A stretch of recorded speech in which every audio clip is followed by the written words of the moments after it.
Today are my board colleagues, Member Michael Graham, Member Tom Chapman, and Member Todd Inman. Today's meeting is open to the public in accordance with the Government in Sunshine Act. Before we get started, Chris Blumberg is going to provide a safety briefing. Chris.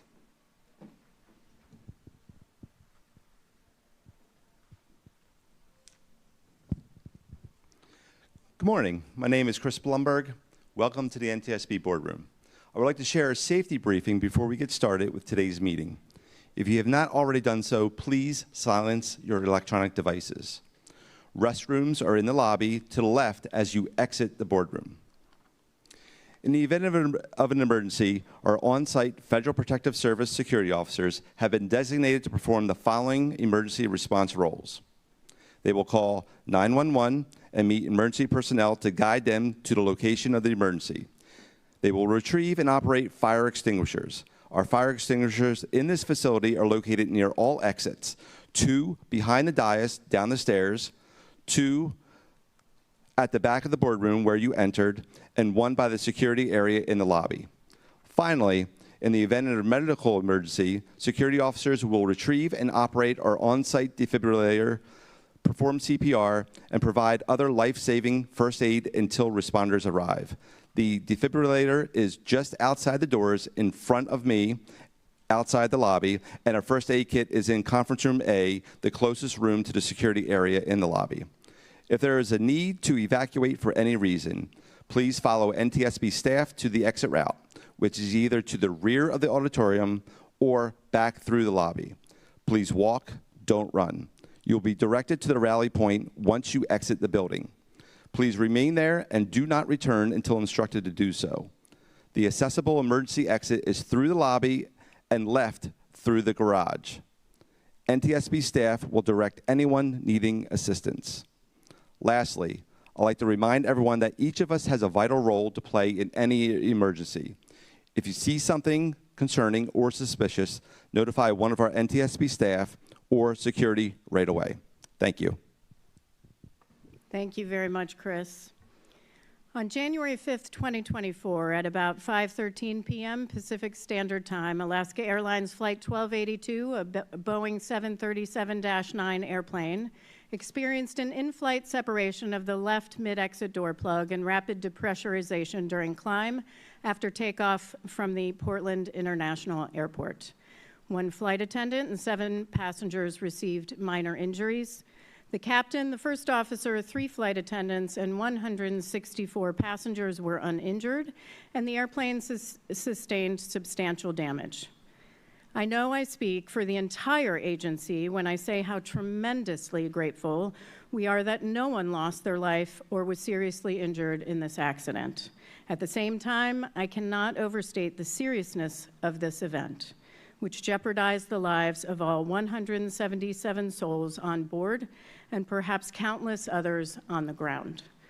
I was the board member on scene for this accident. I walked through the aircraft with our investigators and saw the damage up close. And I spoke with a few of the flight attendants in the aftermath of what was clearly a terrifying event. Frankly, it's nothing short of a miracle that no one died or sustained serious physical injuries. But as with any tragedy we investigate, there are injuries we can't see. Injuries that can have a profound impact on people's lives and livelihoods. There's no doubt that Alaska Airlines as a whole, from its top executives to its safety leadership and those on the front line, the flight attendants who I spoke with on my flight home, were shaken, devastated. Alaska Airlines was the first airline to implement a safety management system, so it's not surprising they have a strong safety record. I want to commend the entire Alaska Airlines team for working with us throughout this investigation, particularly Max Tidwell and his safety team.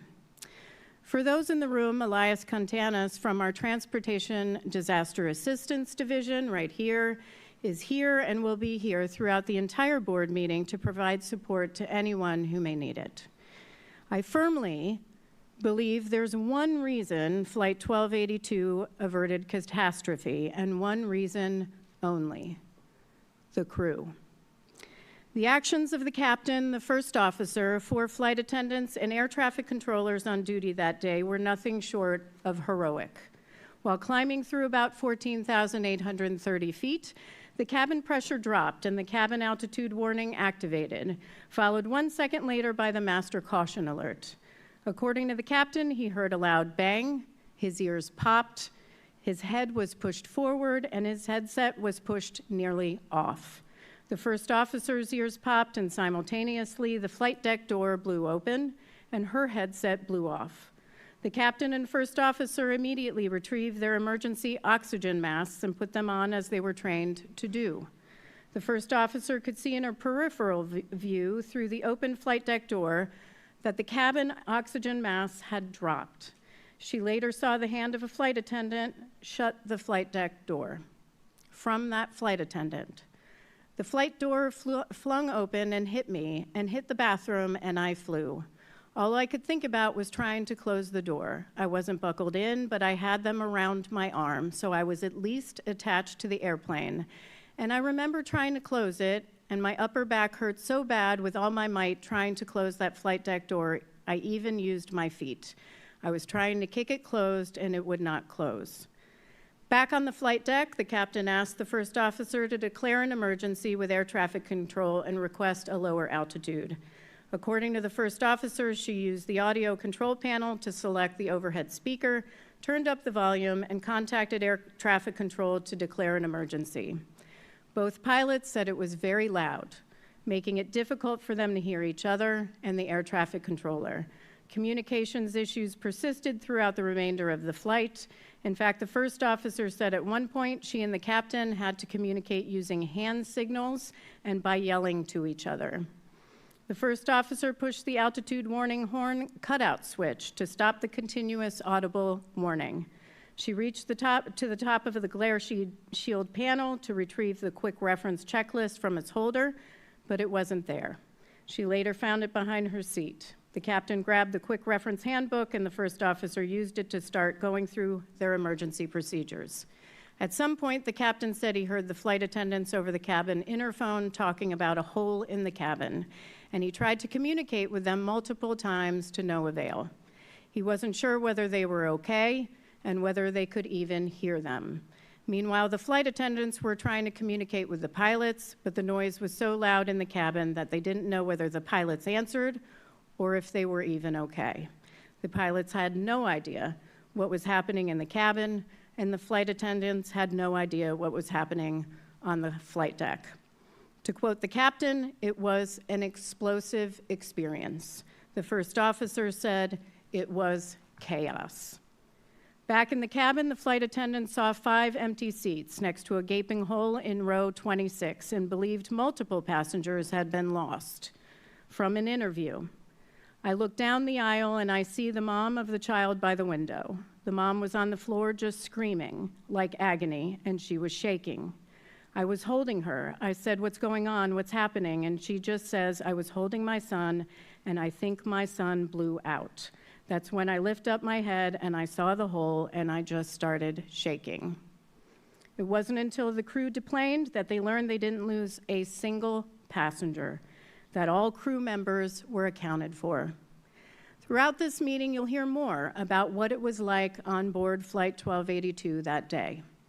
I think what's most inspiring to me, and I would imagine this entire board, is amidst absolute chaos, and I imagine fear, the crew members were laser focused on the safety of their passengers. Using supplemental oxygen, the flight attendants ran up and down the aisle to check on passengers, never forgetting the most vulnerable on board, 3 lap children and 4 unaccompanied minors, one of whom was just 6 years old. He had turned 6 just about a week before, and it was his first time flying. I hope everyone in this room or watching online takes away a newfound appreciation and respect for the men and women who protect us in the air and on the ground. Above all, these highly trained professionals are there for our safety. Safety. That's the promise the Flight 1282 crew delivered on. Despite the harrowing circumstances, every single crew member performed their safety duties with the highest degree of professionalism and competence, remaining calm in the most turbulent of times. They are why all 177 souls on board Alaska Airlines Flight 1282 deplaned safely at the gate. And I want to take a moment on behalf of the entire agency to commend the entire crew. This doesn't just happen. Every single crew member we interviewed credited their training. We at the NTSB examine training in every accident we investigate, in every transportation mode. Why? Because it can and often does make the difference between life and death. When every second counts, as it did on Flight 1282, training to the point of muscle memory is paramount. In this case, the crew knew precisely what to do. They acted without hesitation, and it saved lives. And yet the crew shouldn't have had to be heroes, because this accident never should have happened. Since this accident occurred, there's been a lot of focus on human error, on the actions of one or two individual Boeing employees. Let me be clear. An accident like this does not happen because of an individual or even a group of individuals. Aviation is much more resilient than that. An accident like this only happens when there are multiple system failures. This is from the draft NTSB report we'll soon discuss. Within a robust system, the introduction of a single error is almost never the only cause of an accident. Rather, several barriers of defense must fail for the error to lead to an accident. Several barriers of defense must fail for the error to lead to an accident. The truth is, there was a long chain of events that led to the door plug departure. Problems were identified in numerous Boeing internal audits across production lines, employee speak-up reports, quality alerts, and regulatory compliance issues. In other words, the safety deficiencies that led to this accident should have been evident to Boeing and to the FAA. This time, it was missing bolts securing the door plug, but the same safety deficiencies that led to this accident could just as easily have led to other manufacturing quality escapes and perhaps other accidents, which leads me to the ultimate purpose of our investigation: to inform safety recommendations that, once implemented, will help Boeing close the systemic gaps that led to this accident, will help strengthen each barrier of defense against quality escapes, so that every airplane leaving a Boeing factory is safe to transport the most precious thing imaginable, human life. Our job is to make recommendations to prevent accidents like this from recurring. Following the accident, Boeing rolled out its safety and quality plan, which has the same goal. Will Boeing's plan, in fact, prevent accidents like this from reoccurring? Are there still gaps? We discussed some of those gaps at the hearing last August, including the need for continued development of Boeing's safety management system and improved safety culture, which they themselves recognize and have done a lot of work on. How do Boeing and FAA know the key performance indicators to measure the health of Boeing's production lines are the right ones for safety? Before the accident, multiple tiers of Boeing leadership routinely assessed quality control metrics, such as non-conformances, quality escapes, and regulatory compliance issues. What has changed? Are the processes they developed since the accident going to prevent, or at a minimum, detect the next manufacturing issue before the airplane leaves the factory, before there's an accident? I do want to commend and thank Kelly Ortberg for his safety leadership. He has made himself the accountable safety executive, and he has done a lot of work at Boeing since this accident. We've had several great discussions focused on safety since he came on board. He has a lot of work cut out for him, a lot of challenges to address, and that is going to take time. I visited Boeing and Spirit Aerosystems, my colleagues did as well, just a few weeks ago, to see some of the changes they've made since this accident occurred. I'm thankful for their progress, but you'll hear today that more can and should be done. When it comes to safety, the NTSB sets a high bar. We've been unequivocal when it comes to demanding excellence in transportation safety and demanding excellence from Boeing. Lives depend on it. Boeing is a cornerstone of American aviation. It is a pillar of American manufacturing, supporting more than 170,000 direct jobs and an estimated 1.6 million indirect jobs around the globe. I believe Boeing, Spirit, and the FAA will take the lessons learned from this accident to heart and again become a world leader on aviation safety. Please know that I, all the board members, the entire team at NTSB are here as a resource, not to help you meet the high expectations that we all have for you, but to actually exceed them.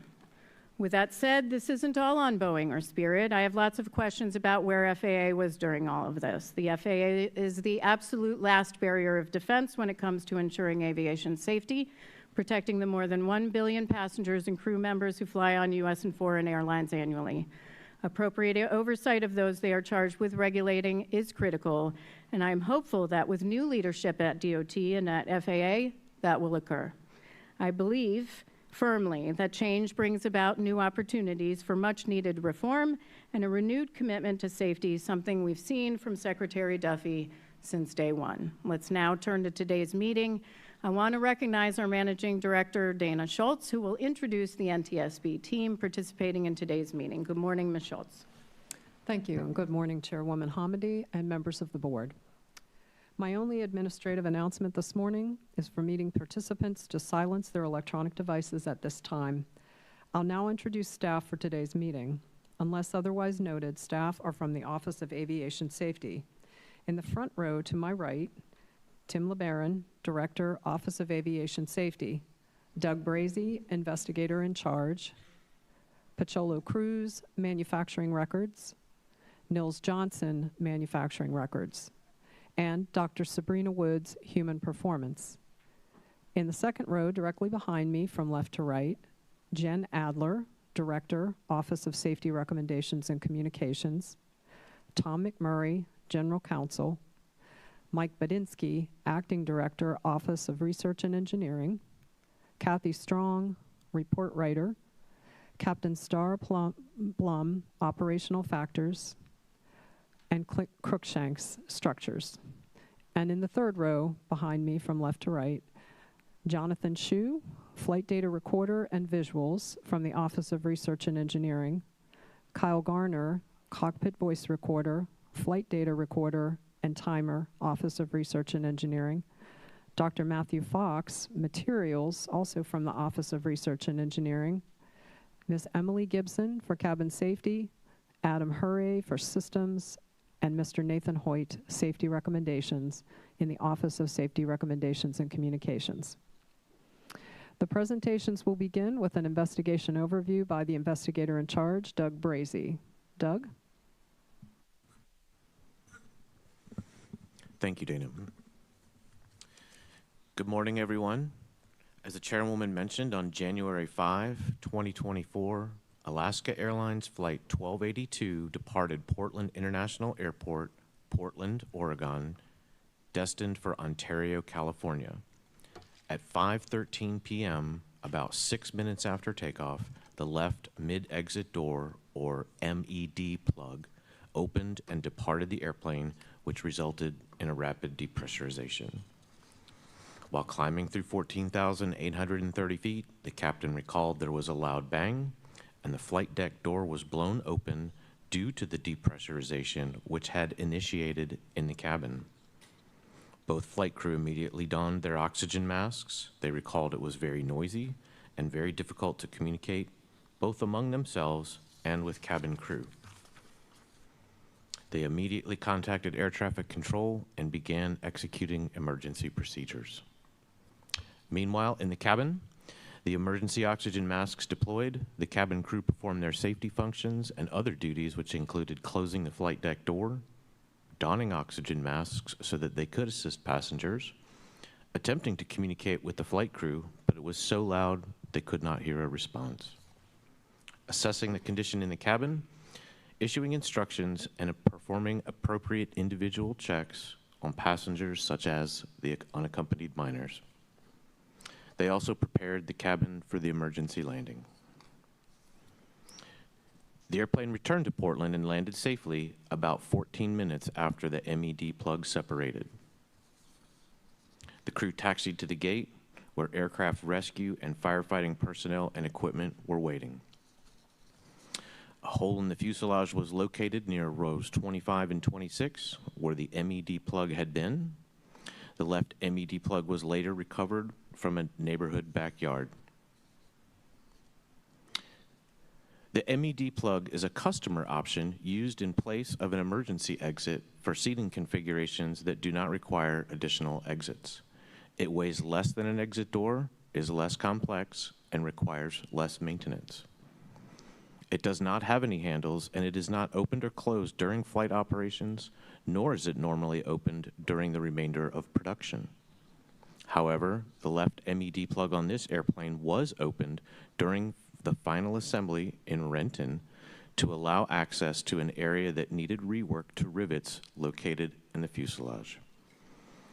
Although photographs and witness marks showed that the MED plug's 4 retaining bolts had been previously installed, when the airplane left the Renton facility, those bolts were missing.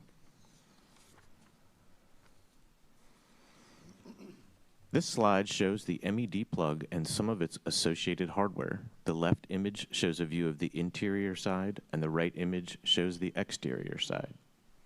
Next, I'd like to show a video of an exemplar MED plug as it is being installed. It shows a technician as he is tightening 3 of the 4 MED plug bolts.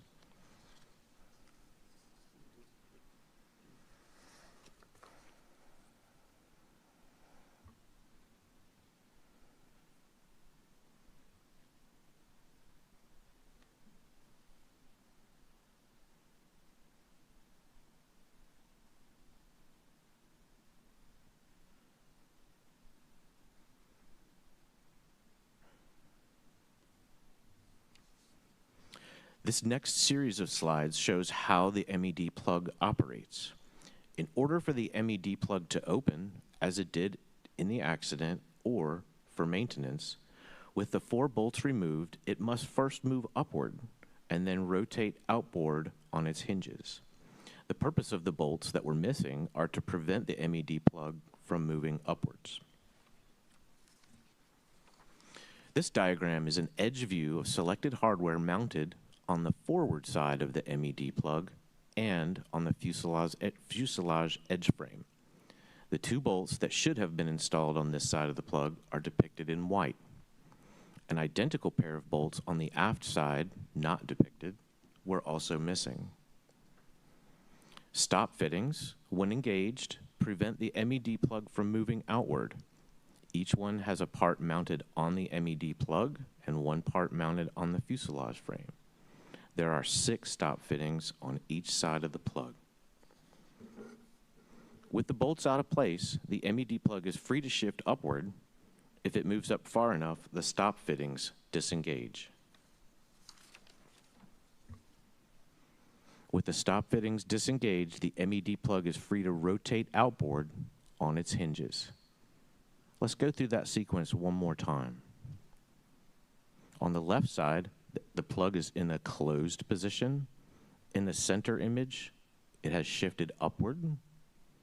And in the right image, it has rotated outboard along its hinges. You will hear more information about the MED plug in Mr. Cruz's and Mr. Cruikshank's presentations. The investigation found that these items were not a factor in the accident. All crew members were current and qualified.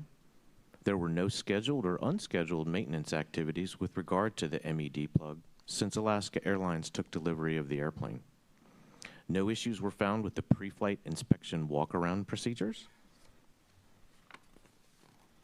And the cabin pressurization system, including its auto-fail indications that occurred on previous flights, did not contribute to the accident and was not symptomatic of a problem with the MED plug. The investigation found several safety issues, including Boeing's documentation, specifically the lack of critical removal documentation or records for the non-routine MED plug work performed during production. A key Boeing business process instructions for parts removals was overly complex and had a history of compliance issues, including unauthorized removal of items. Inadequate training of personnel and ineffective change management strategies in response to a decrease in workforce experience. Incomplete closure of the MED plug without the 4 bolts. Boeing's ineffective corrective actions in response to the history of compliance issues and the FAA's ineffective oversight. Inadequate quality escape mitigation efforts, which focused on components or product conformance, should also have strategies to address the actions of people performing tasks and mitigate potential human errors. In addition to those manufacturing-related safety issues, we also found a need for review of portable oxygen bottle use design standards, flight deck door operation description in flight crew manuals, additional flight crew training with differing oxygen systems. We are also concerned about procedures and technology to preserve cockpit voice recorder audio, and the potential injury for lap-held children during a rapid depressurization. I will discuss some of these issues now. The remainder will be covered by my colleagues in their presentations. The MED plug had shifted upward over time during previous flight cycles, as evidenced by a series of parallel dust and dirt witness marks along the section of its seal contact area on the fuselage. This displacement was too small to be seen by the flight crew from the ground during pre-flight walk-around inspections. The MED plug is not visible from inside the cabin except for its window. It's hidden behind interior panels. 2 of the 4 portable oxygen bottles were used in flight. One flight attendant was unable to open the packaging without improvising a tool, her identification badge, to puncture it. This flight attendant also had trouble uncoiling the tube and donning the mask, choosing instead to hold the mask over her mouth rather than secure it. Although this particular mask, a plastic bag with exhalation holes, a metal nose strap, and an elastic head strap, met FAA design standards, the difficulties the flight attendant encountered using them suggest that the standards, the mask design, or both do not adequately consider the ease of use.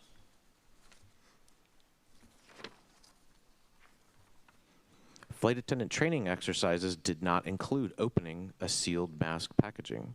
The mask type shown here and used during the accident is one of 2 common mask types. The ability for the crew to don masks quickly during an emergency is a safety issue. Staff has proposed one recommendation in this area. The potential risk to lap-held children during a rapid depressurization, severe turbulence, or loss of control is a safety issue. The NTSB has a long-standing history of interest in the safety of lap-held children on board airplanes. For more than 3 decades, we have recommended that the FAA require the use of a child restraint system appropriate to the child's size and weight.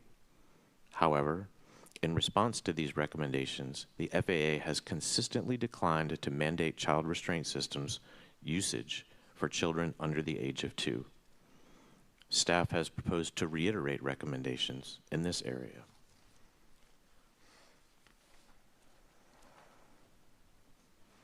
The accident airplane was equipped with a 2-hour cockpit voice recorder, or CVR. According to Alaska Airlines Flight Operations Manual, flight crews involved in an accident or incident were required, if possible, to pull the CVR circuit breaker as soon as the airplane was secured in order to preserve the audio. However, this procedure was not followed, and by the time maintenance personnel pulled the circuit breaker, the accident flight audio had already been overwritten. Additionally, had the airplane been equipped with a 25-hour cockpit voice recorder, something the NTSB has long recommended, the audio from the accident flight would have been retained. Staff has proposed recommendations in this area. Before I close, I'd like to acknowledge the NTSB staff who participated in the investigation.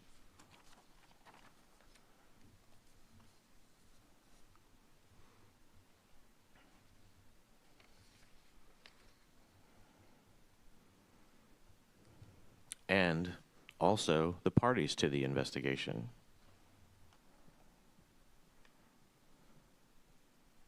Additionally, numerous safety actions were taken after the accident, some of which we will discuss here today. Up next are presentations covering the issue areas of manufacturing records, human performance, structures, and operational factors. Madam Chairwoman, this concludes my presentation, and now we'll hear from Mr. Cruz about maintenance records. Mr. Cruz, if you can hold for a second. It is hot in here. We're going to be here for a while. So I do want to invite staff, if you want to take your jackets off. People are more interested in what you're saying than what you're wearing. So feel free, please, be comfortable. It is hot. We will be here for a while, so feel free to do that, okay? Thank you. Good morning, Chairwoman Hamady and members of the board. In staff's presentation, we briefly discuss the 737 manufacturing process at Spirit Boeing Renton for the accident airplane line 8789, the issues that led to this accident, and the FAA's surveillance of the Boeing production certificate. The manufacture of the Boeing 737 aircraft starts at Boeing supplier Spirit AeroSystems. Spirit AeroSystems is a major supplier of 737, 777, and 787 fuselages to the Boeing company. The company is headquartered in Wichita, Kansas, with facilities in the United States, United Kingdom, France, Malaysia, and Morocco. Spirit AeroSystems manufactures several other key components, including wing leading edges, pylons, nacelles, thrust reversers, and flight deck sections for various Boeing aircraft programs. The 737 airplane fuselages, once finished, are shipped to Boeing via rail to complete the final assembly of the airplane. As part of the 737-9 fuselage build process, edge frames, located by arrows in the photograph, are first attached to the fuselage to provide structure onto which the mid-exit door or MED plug is installed. The edge frame components are manufactured by a Spirit AeroSystems supplier, QuickTech. According to Spirit production documents, the edge frames for the left MED plug were installed on the accident fuselage on June 16th and completed on June 19th, 2023. No document discrepancies were reported on the installation or inspection of the edge frames. After the accident, and upon learning of workmanship issues on the fuselage edge frames for line 8789, Spirit AeroSystems started a review of the QuickTech's manufacturing process, including inspecting all edge frames currently in production and in stock. Further, the company completed inspections of all edge frames in the Spirit production system, including fuselage in the production line. No edge frames exhibited the conditions consistent with those reported by Boeing on the accident airplane. Spirit AeroSystems has design responsibility, which includes the build standard and engineering drawings for the MED plug. The accident airplane's left MED plug was manufactured and completed by Spirit AeroSystems Malaysia on March 24, 2023. The plug was then shipped to Spirit AeroSystems Wichita and received on May 10, 2023. Per Spirit AeroSystems production documents, the left MED plug was installed on the accident airplane on July 18th, inspected and completed on July 28th. A completed installation of the MED plug required the installation of the 4 bolts to prevent upward movement of the plug. Line 8789 departed Spirit AeroSystems via rail on August 20th, 2023.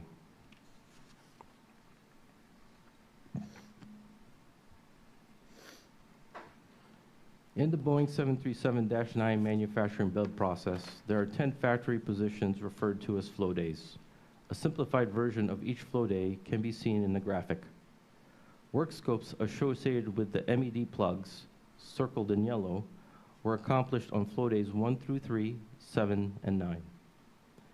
Boeing installation plans, or IPs, are installation instructions for the build of the airplane and have a baseline schedule in the manufacturing process. Nonconformance records, or NCRs, are documents that record discrepancy conditions that can be corrected and meet engineering design. The NCRs are dispositioned with work instruction documents called nonconformance orders, or NCOs. NCRs and their associate NCOs are not pre-planned work and therefore do not have scheduled flow days like IPs. During the investigation, staff heard the term traveled work. According to Boeing, there are two types of traveled work. First, where the build article travels from a supplier to Boeing with open work, and second, when the build article moves from flow day to flow day within the factory without the scheduled work being completed. Boeing expects an NCR will be completed on the same flow day it was generated. When this does not occur, Boeing considers this traveled work. According to Spirit AeroSystems documentation, line 8789 did not have a supplier traveled work when it was shipped from Spirit AeroSystems to Boeing Renton. Line 8789 was received by Boeing Renton and entered the final assembly process on August 31st, 2023. On September 1st, 2023, during quality inspection of the fuselage per the IP, Boeing inspectors identified and wrote up discrepancies on 5 rivet locations shown in the photograph on the forward edge frame common to the left MED plug. Boeing inspectors cited that the 5 rivets were not installed properly and needed replacement per Boeing specifications. Spirit AeroSystems manufacturing personnel stationed in Renton were tasked to replace the 5 rivets. To replace the 5 rivets, the left MED plug would need to be opened to gain access. According to Boeing procedures, Spirit AeroSystems manufacturing personnel were not allowed to open previously completed installations on the airplane. Therefore, it would be Boeing's responsibility to provide access to the edge frame. To access the edge frame rivets, Boeing manufacturing door personnel would need to open the left MED plug, which required the removal of the 4 bolts to prevent upward movement of the plug. Once the rivets were replaced by Spirit AeroSystems personnel, Boeing Quality Assurance would inspect the work, and again, Boeing manufacturing door personnel would be responsible for closing the plug and installing the previously removed hardware. The NCR and the NCO to replace the 5 rivets were signed off on September 19th, 2023.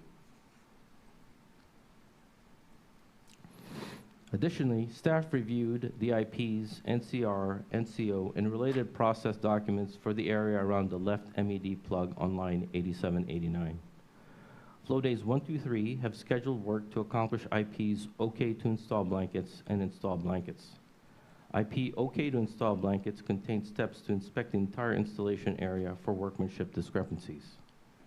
IP install blankets contains steps to install blankets for the left aft portion of the fuselage, which included the area around the left MED plug. As previously discussed, during the accomplishment of IP OK to install blankets, Boeing Quality identified and initiated NCR documentation to replacement of the 5 rivets. The NCR rework was linked to the IP prevention and IP for being closed, preventing the IP to be being closed. Each operation step in this IP should have been short-stamped. A short stamp is an application of the stamp in the paperwork indicating further work needed to be accomplished. With the paperwork short stamped and the NCR work completed on September 19th, Boeing manufacturing personnel would have had to re-accomplish all work common to the left MED plug area. Staff identified inconsistent application of the short stamp process on IP documents in the work area common to the left MED plug on line 8789. IP documentation, such as the installation of the left interior sidewall panels, were properly short-stamped to complete the sidewall installation. Other IPs, including OK to install blankets and install blankets, were improperly short-stamped or completely signed off. Staff has proposed a recommendation in this area. Per Boeing's Business Process Instructions, or BPI, titled Perform Part or Assembly Removal, opening and closing of the MED plug would have required a removal document to be initiated. After an extensive search, Boeing and the investigative group determined when work associated with the replacement of the 5 rivets were performed, no removal documentation was created as required by Boeing procedures. Why is this important in this accident?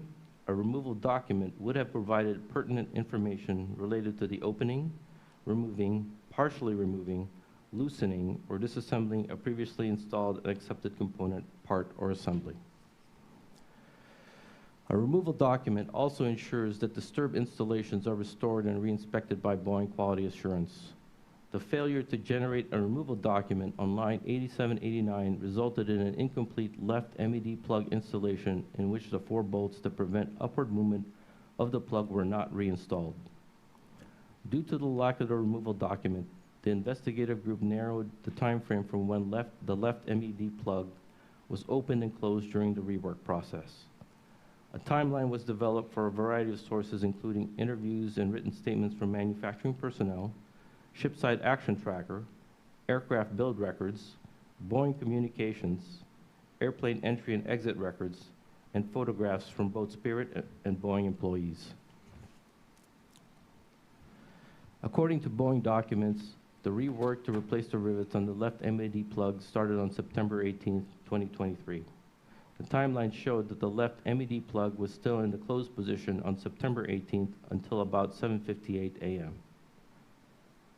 Investigators could not determine the status of the MED plug between 7:59 a.m. to 10:52 a.m. The evidence showed that from September 18th at 10:53 a.m. to September 19th at 5:09 p.m., the MED plug was open. On September 19th, from 5:10 p.m. to 6:38 p.m., investigators could not determine the status of the MED plug. Photographic evidence showed that on September 19th at 6:39 p.m., the left MED plug was in the closed position. The lack of removal documentation for the work led staff to further review BPI performed part or assembly removal. This BPI was applicable to not only the 737 production line, but also the rest of Boeing's commercial product lines. The review of the BPI revealed 11 notable revisions to the document from 2013 through 2023. During the same period, multiple quality alerts were sent to personnel to reinforce the BPI. Additionally, from 2018 to 2023, there were 16 regulatory compliance issues cited by Boeing internal audits and the FAA. In each of these cases, Boeing had initiated safety risk management activities using the Boeing problem-solving model to identify the root cause and potential changes to the process. It was evident to staff that past safety risk management processes regarding this issue were ineffective due to the repetitive findings for this BPI. Staff has proposed recommendations in this area. As part of the investigation, staff conducted a review of the FAA's surveillance of the Boeing production certificate. Each year, the FAA develops a certificate management plan to assist the principal inspectors in planning and tracking the performance of ongoing certificate management responsibilities.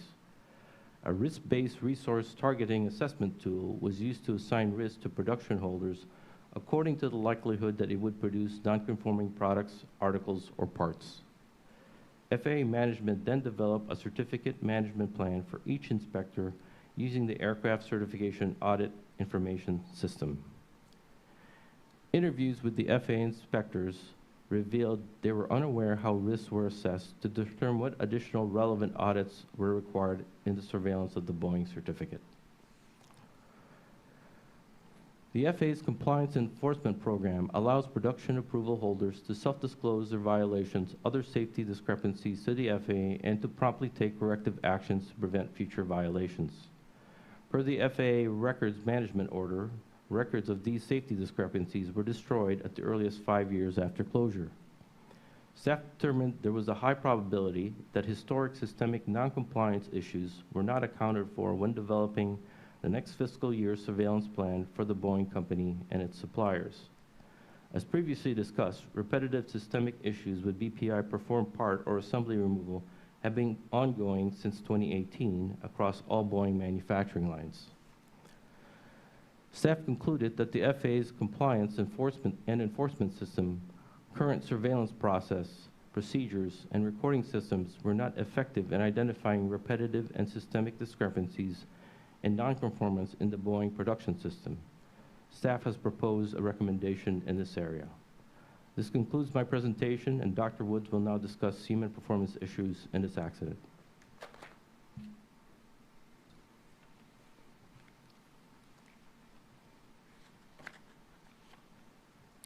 Good morning, Chairwoman Hamady and members of the board. I plan to briefly discuss Boeing 737 manufacturing personnel experience levels, door manufacturing personnel at the Renton factory, door technician training, and Boeing quality and safety management systems specific to the accident airplane. In 2018 and 2019, following two 737-8 MAX accidents, a decrease in 737 production necessitated the reallocation of personnel and effectively halted hiring. The subsequent global pandemic saw the loss of even more production personnel, particularly among those who were retirement eligible. In 2022, when Boeing sought to increase production back to pre-2018 levels, they also increased hiring. Many of the personnel that were hired came from non-manufacturing sources, resulted in Boeing having a production workforce that had less manufacturing experience than before. Boeing did not conduct a change management or risk assessment on the changes in the workforce and therefore missed the opportunity to identify the risk associated with having a relatively inexperienced production workforce prior to their introduction to the factory floor. At the time the accident aircraft was in production, 737 door manufacturing personnel at the Renton factory consisted of 1 manager and 24 technicians. The technicians were typically divided into 2 teams named the door crew and door masters. All door personnel typically worked first shift Monday through Friday. Door crew would typically work flow days 1, 2, and 3, while door masters typically worked flow days 7, 9, 10, and the ramp areas. All door technicians, regardless of assigned team, were responsible for functional and operational checks and troubleshooting for all door systems. Staff reviewed Boeing's training program specific to the door personnel. All newly hired production employees were required to attend and pass a proficiency check for their initial foundational training before going on to their job series specific on-the-job or OJT training. At the time the accident aircraft was in production, Boeing did not require a task list, grading structure, or training documentation for the OJT. The OJT program often relied upon the expertise of the more experienced to train the less experienced. For door manufacturing personnel, OJT would have focused on performing routine tasks required for every build. Non-routine tasks, such as the removal of an MED plug, did not offer many opportunities for training due to the task's rare occurrence.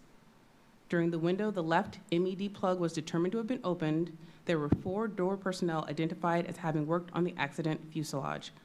All 4 had less than 2 years of experience working 737 door systems. Staff has proposed recommendations in this area. Quality management sets the standards by which a part or component is to meet its regulatory certification requirements and the needs of the customer. According to their quality manual, Boeing's quality management system was the organizational structure, processes, procedures, records, and resources needed to integrate, document, implement, and maintain the various components of an effective business system. Boeing's production certificate contained their authorization to manufacture type certificated products and was audited in 2023 by the FAA. Boeing's QMS manual defined a quality escape as a product or article that did not conform to its approved design and had been released from the quality system. The quality escape section of Boeing's QMS described how to identify, control, document, and disposition a product that did not conform to specifications, regardless of whether the non-conforming product or service was generated internally, received from an external provider, or identified by the customer. However, the manual did not specifically address escapes that were the direct result of human error, nor did it provide guidance for human factors analyses. Staff has proposed a recommendation in this area. A safety management system is a systematic, proactive approach to managing safety risks within an organization. At the time of the accident airplane's production, there was no regulatory requirement for Boeing to have an SMS. However, in December 2015, the FAA had required Boeing to create an SMS as part of a settlement agreement developed to address multiple alleged quality and certification lapses. In December 2020, the FAA accepted Boeing's Voluntary Safety Management System, or VSMS, and it became operational in June 2021. According to Boeing's VSMS manual, the program's goal was to identify, assess, and control hazards and mitigate risks based on a thorough understanding of the systems, processes, human factors, and operating environment. On April 26, 2024, the FAA published its final rule requiring production certificate holders to implement a regulatory SMS. The rule became effective May 28, 2024, with most organizations, to include Boeing, required to comply within 36 months. An SMS is composed of 4 pillars: safety policy, safety risk management, safety assurance, and safety promotion. At the time of the accident, Boeing had not yet fully implemented its VSMS to the Boeing 737 production level, but was working to integrate SMS principles into its QMS while awaiting the FAA's final rule regarding SMS for manufacturing. This integration included having identified the need for and commencing 2 different safety risk management assessments on technician training and the ongoing issues with the removal process, respectively. The SRMs had not yet concluded at the time the accident occurred. After the accident, and in response to a request from the FAA, Boeing developed their product safety and quality plan that identifies 6 key performance indicators of production health that would trigger future SRMs should the indicators fall outside their respective control limits. None of the factory-level personnel NTSB staff interviewed were able to describe what an SMS or hazard identification was, what Boeing's safety policy dictated, nor could they define safety culture.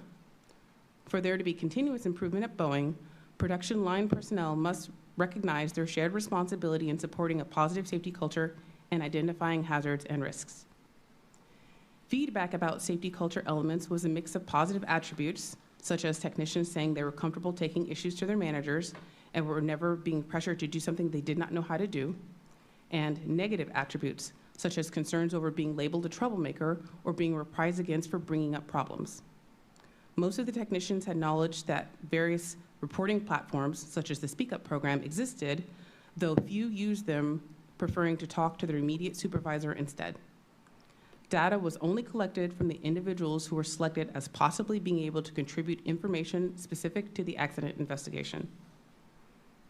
The NTSB originally decided to initiate the development of a survey to perform a more robust safety culture assessment. However, 737 production was effectively halted due to a work stoppage in late September 2024. In December 2024, staff further determined that the results of any survey conducted at this point would not give an accurate depiction of the safety culture that existed in September 2023 when the accident airplane was being manufactured. The combination of this fact and due to the ongoing work stoppage, it was therefore decided against administering the survey. Although the NTSB was unable to methodically assess whether safety culture elements may have affected the production of the accident airplane's fuselage, the NTSB remains concerned about the impact affirming a positive safety culture has on identifying potential hazards and building effective risk mitigations at Boeing for the future. Therefore, staff has proposed a recommendation regarding this issue. This concludes my presentation, and now we will hear from Mr. Cruikshanks discussing structures.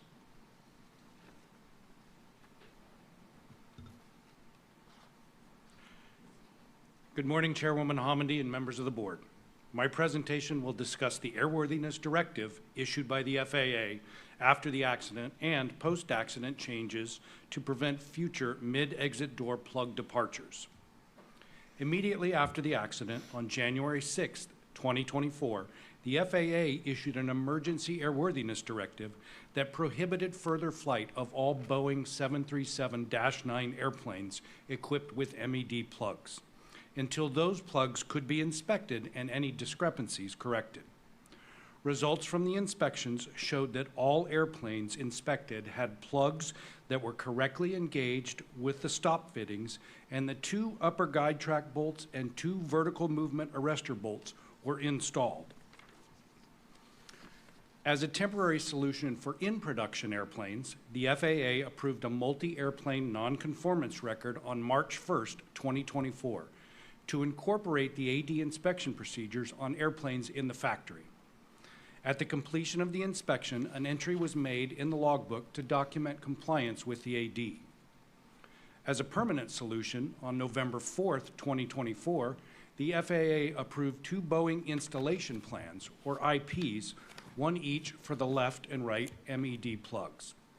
The IPs added an inspection procedure in the factory to ensure that the 2 upper guide track bolts and 2 vertical movement arrestor bolts were installed properly. Incorporation of the IPs on the production line complies with the AD and becomes part of the type design of each airplane. Since the accident, Boeing and Spirit Aerosystems have developed a design enhancement for installation on all MED plugs. The design enhancement adds a secondary retention device to the forward and aft sides of the plug below the 3rd stop fitting from the top at locations 1 and 2. The hammer-shaped secondary retention devices must be rotated into position when completing the installation of the plug and would engage with the fuselage stop fittings, preventing vertical translation of the plug. The design of the retention devices would prevent installation of the cabin sidewall panels unless the devices were properly engaged. Additionally, lanyards would be installed on the 2 upper guide track bolts at locations 3 and 4, and the 2 vertical movement arrestor bolts at locations 5 and 6 to permanently secure the bolts to the plug. The bolts with lanyards will provide a visual indication that they are not installed. As of June 2025, the engineering for the design enhancement has been completed, and Boeing and Spirit are continuing certification planning and compliance work that includes notification to the FAA. Once the enhancement is certified, Boeing has stated that they will be installed on all new production airplanes in the factory, and a service bulletin will be issued to retrofit the fleet. Staff have proposed recommendations in this area. This concludes my presentation. Next, Captain Blum will discuss operational factors. Does anyone need a break after presentation? Good morning, Chairwoman Hamidi and members of the board. My presentation will discuss aspects of operational factors that affected this accident, including flight crew performance, differences in the audio control panel, flight crew training, and Alaska Airlines post-accident safety changes. The crew verified the pressurization was normal while climbing through 10,000 feet. While passing through about 14,800 feet, the left MED plug departed the airplane and the cabin depressurized. The crew described it as an explosive and chaotic experience, stating it was very loud and difficult to hear each other or air traffic control, ATC. The crew promptly proceeded with the memory items on the cabin altitude warning or rapid depressurization checklist, which were donning their oxygen masks and establishing communications with air traffic control. They turned up the volume for the overhead cockpit speakers to hear each other and ATC. The first officer reached for the quick reference checklist, which was not in its holder, so the captain placed the quick reference handbook on the glare shield panel for the first officer, who continued the checklist. The captain began a descent while the first officer ran the checklist and communicated with ATC. The crew heard the interphone chime, and the captain tried to communicate via the cabin interphone with the flight attendants. He reported hearing the flight attendants talking about a hole in the cabin. He attempted to communicate multiple times, but was unsure if they could hear him. One of the flight attendants reported he heard a pilot state the flight was returning to Portland. Around 10,000 feet, the crew took off their oxygen masks and put their headsets back on. They reported a squeal in their headsets, making it impossible to communicate to each other or ATC. The crew took off their headsets and redonned the oxygen masks throughout the approach and landing.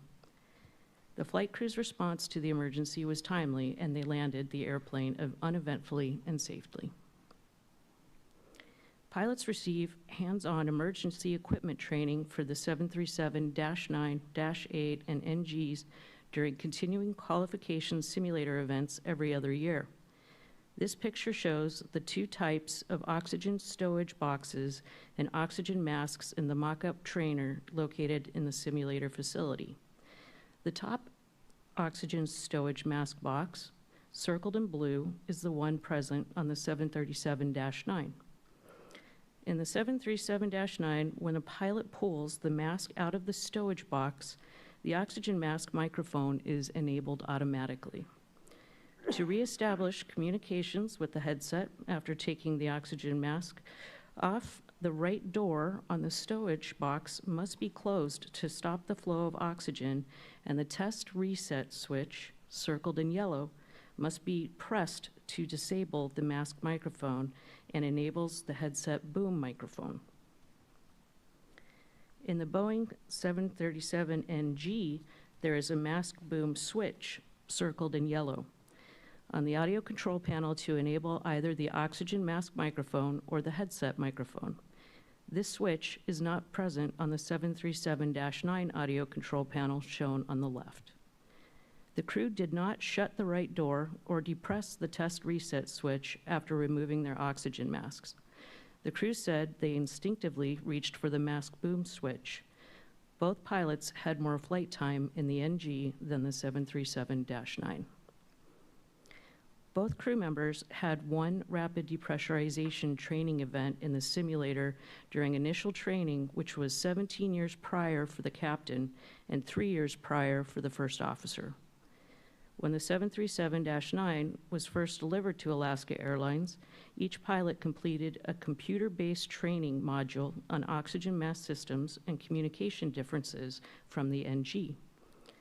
As mentioned earlier, pilots receive hands-on emergency training every other year during the continuing qualification simulator evaluation. The captain had the hands-on training 9 months prior, and the first officer 11 months prior to the accident. Staff has proposed one recommendation in this area. Since the accident, Alaska Airlines has made several safety changes. They have updated language concerning oxygen masks and communications in their manuals. They have updated language in their manuals and checklists to remind crews, the flight operations duty officer, dispatch, and maintenance and engineering to pull the CVR and FDR circuit breakers. They have also made several training enhancements to include improved computer-based training slides, a video reenacting a rapid depressurization. They issued a bulletin to all instructors, making communications an emphasis item during training and checking events, and a 2025 simulator training event for all pilots that includes a rapid depressurization requiring reestablishing communications. This concludes my presentation. Thank you.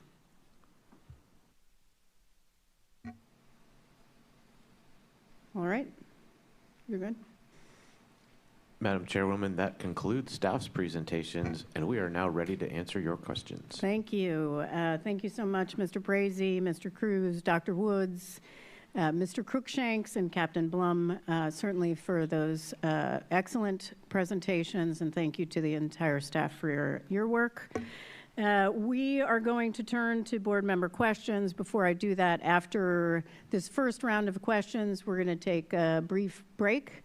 We'll come back for the other rounds of questions. Just for the audience, at some point later, we'll have just to set expectations, we will have a lunch break if we continue, and then we'll have more breaks as needed. Staff should feel free to text if you need a break that is not already anticipated. All right, starting with board member questions focused on the major safety issues we identified in this investigation. In the first round, we'll discuss structures to include the mid-exit door plug, not the design enhancement. We're going to talk about that under safety changes. But we'll talk about structures, including the mid-exit door plug. We'll talk about cabin pressure controller and the flight deck door, which with that, I'm going to start with Member Graham. Thank you, Chair. I want to commend the staff for the great work on the investigation and the draft report.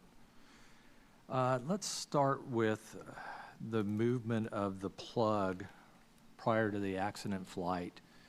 Can you explain how the team determined how much the plug was moving and everything it used to determine that it was moving? Mr. Fox will answer that question. Yeah, we did made a careful assessment as we were examining the components. Initially on the airplane itself, we were looking at the stop fittings and looking at damage patterns on those stop fittings that indicated that the plug had moved upward and was translating outboard. And then once we found the plug, we found corresponding damage on the plug itself that made it up to that damage that we saw on the frame. So that told us how the plug was moving up and moving outboard. And then we also, as we were examining the plug, we found some indications of linear features. Yeah, if we can pull up the backup slide, the earlier one. Yeah, the first one. That's the one. So at the top end of the plug, where the seal contacts the plug, you can see those multiple lines of that going across the surface there. That's an indication that the plug was moving up over time. That's a combination of dirt and petroleum jelly that's used as a lubricant on the seal.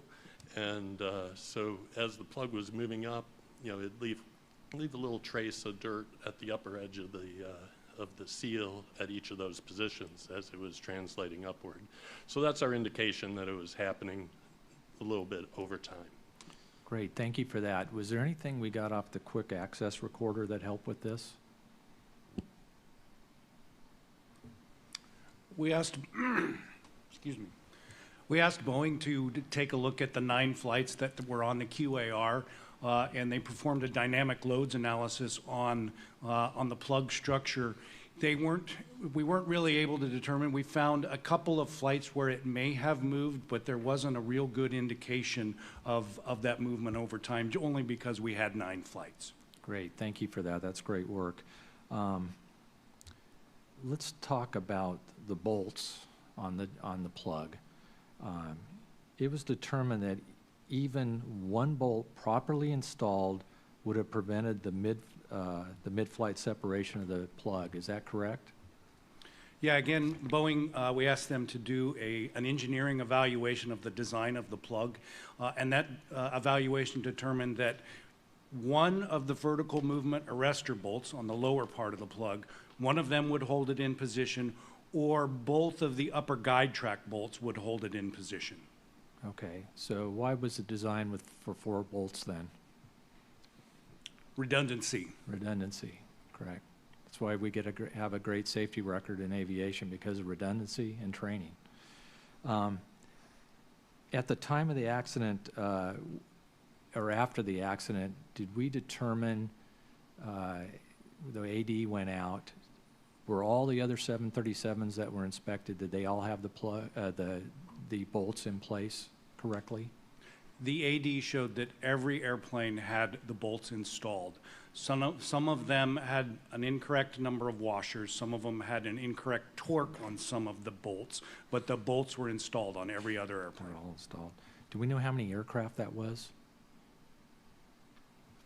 Roughly? I don't recall off the top of my head. I can find that. Okay.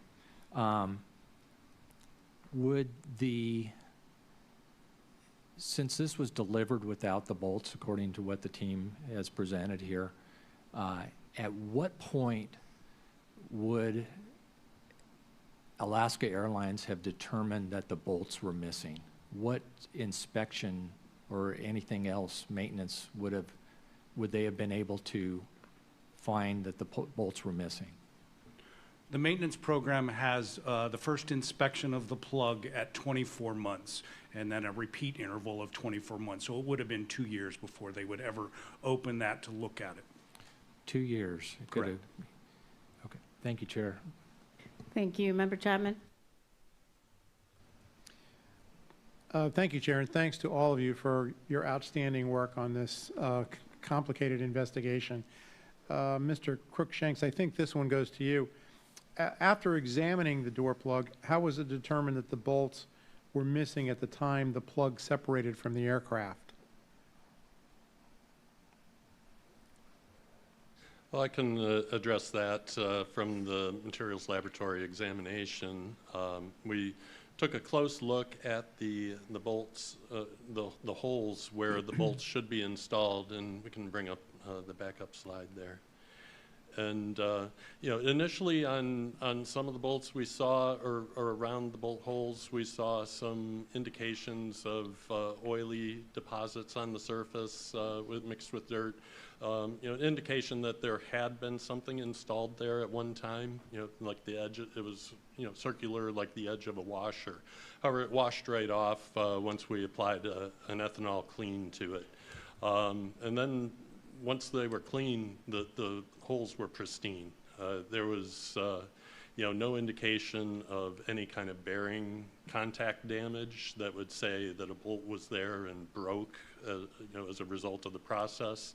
There was also no sign of any wear or, you know, indication that a bolt had been working loose over time. That was another thing that we looked for. And in the end, you know, we had this, and maybe the next slide as well, where we have the upper guide track bolt hole. And you can see the hole's intact.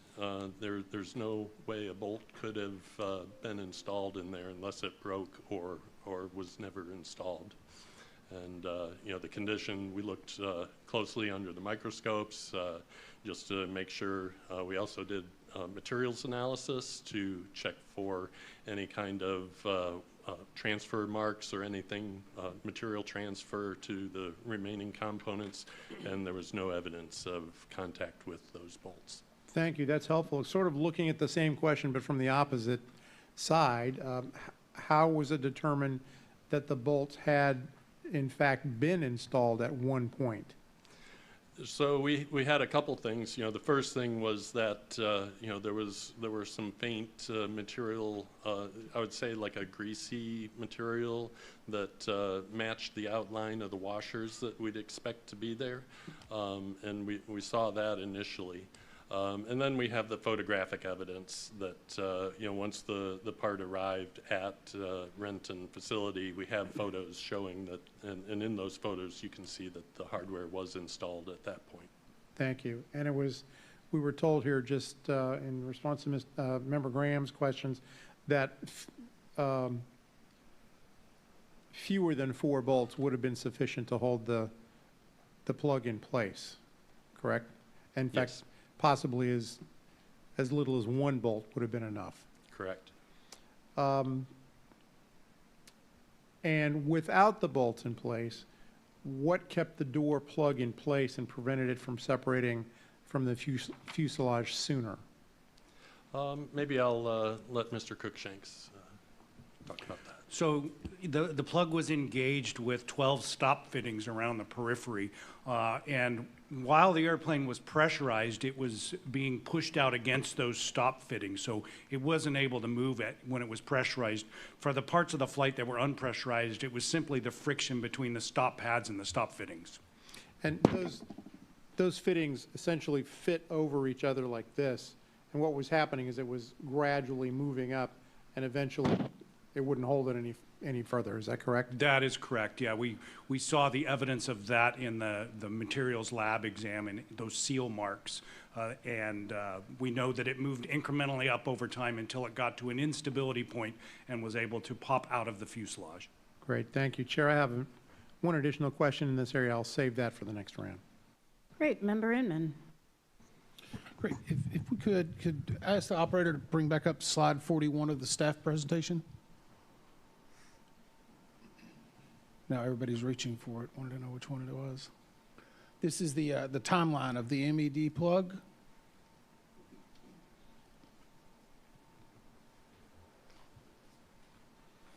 And I'm curious because we saw this just a little bit after our staff meetings. On the final slide, it looks like the text there says, "All done. Train your team to do these small installs." What was that correspondence and what was it about? Memorandum, that correspondence was between the installation manager and the interiors manager. And the interiors manager, after the plug was confirmed closed, had asked the installation manager to have some of his folks travel down to flow day 10 from flow day 1 to restore the installation back over the MED plug. And so that correspondence was only, so what were they asking to train their team about? Installing just a few pieces of insulation rather than pulling people off of flow day 1 who were installing the insulation throughout the entire airplane. They didn't want to have those people stop to walk down to flow day 10 to put three or four pieces of insulation in place. He was just saying, train your people to do it, so I don't have to interrupt my folks. Is this anything typical we found that they're teaching? I guess I'm kind of concerned. In a text message, one team is telling another team to train their people to do something. That doesn't sound like a documented process. It is not. Okay, thanks. I'm going to go on to just about door plugs in general, and I know we touched on this a little bit during the hearing. You know, we found through this investigation that most of the Boeing personnel were unfamiliar with the process of removing and installing a MED plug. Why are we putting MED plugs into airplane fuselages?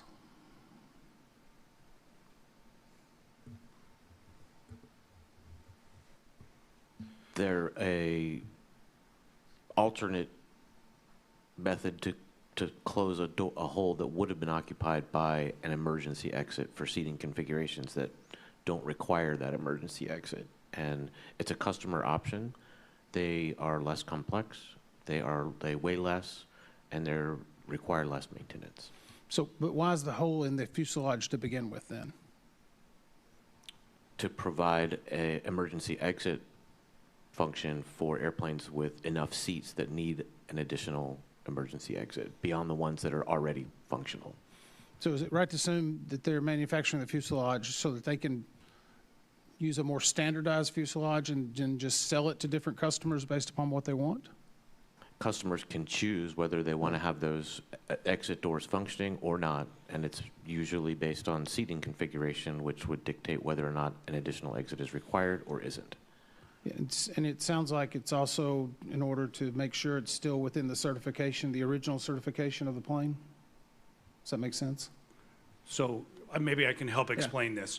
The 737-9 fuselage can be certified for several different passenger seating configurations.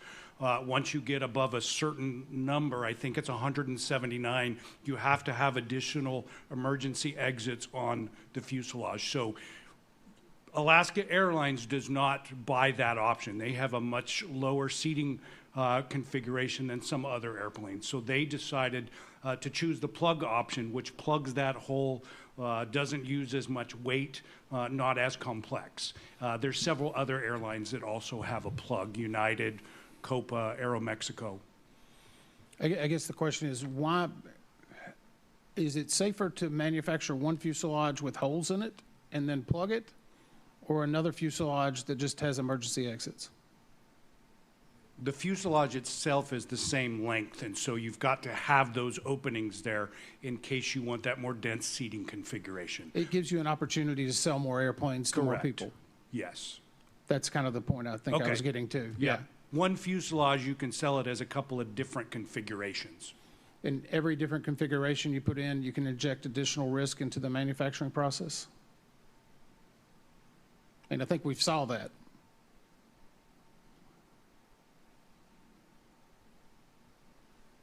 I don't know that we have an exact answer to that question. It's okay, Doug. You don't have to. I think I'm out of time for this round. Thank you. Mr. Cruikshanks, the investigation found the airplane had experienced how many flights at the time of the accident where you determined where the door plug was expelled? The aircraft had accrued 154 flights when the door plug popped out. Okay, thank you. Mr. Fox, you talked about your analysis, but not a lot of people in the public have visibility to equipment and what we do in the lab. So I was hoping you could take a little bit of time to talk about your very in-depth process. I think there is often afterwards a expectation that you'll know in 5 minutes whether there were, bolts there or not, but it is a very meticulous process, and I want to make sure people appreciate that. So if you could really talk about the expertise of our Office of Research and Engineering, what you have in the lab, along with, I can't leave out Mr. Cruikshanks and Leonie here, who isn't with us today. She's out of, not in DC today. But if you can talk about that, I think that would be helpful, including our equipment and needs. Sure, I can talk to that. It's definitely a process, and the more experience we have, and having experienced people involved in the process definitely helps to identify key features and things of interest.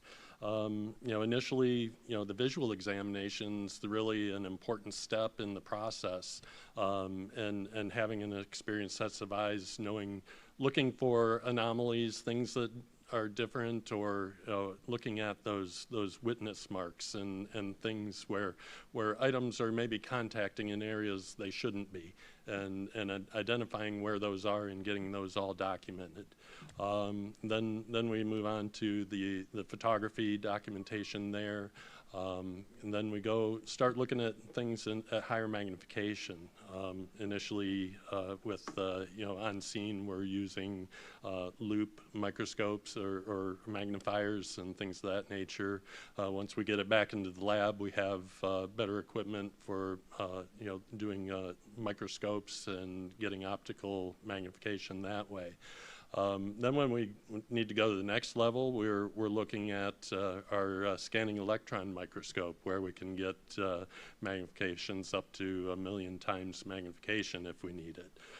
We can also use that same equipment to analyze the composition of the materials, and if we see material transfer, we're looking at closely at those surfaces to give indications of what different materials might have moved against each other, give additional clues to how things came apart.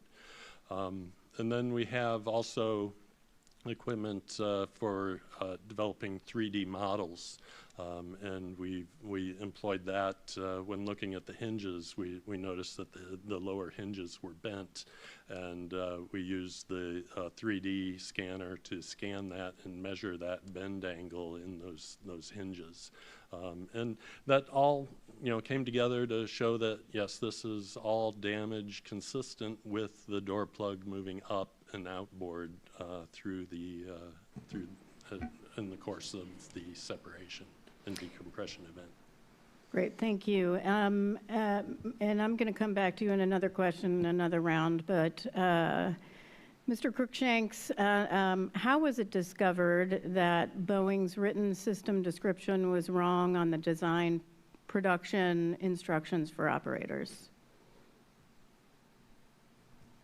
I believe NTSB staff found the systems description manual had a typo in it. It was calling for pushing the plug up versus down, and we brought that to the attention of Boeing, and they made a pretty good change quickly to the AMM, and then later that went down into the systems description. Great. And how about the MOM, the multi-operator message that was in development? I know that there were a number of versions. Did you review the MOM that Boeing sent out? Were there issues? We did review that, yes. That was an iterative process there right after the accident between the FAA and Boeing, because the FAA had issued the airworthiness directive. Boeing was writing the instructions and working with the FAA to make sure that their instructions would comply with the intent of the AD. And through our party process, we were part of that as well. So all of us were looking at the MOM. Great. Thank you very much. Member Graham. Thank you, Chair.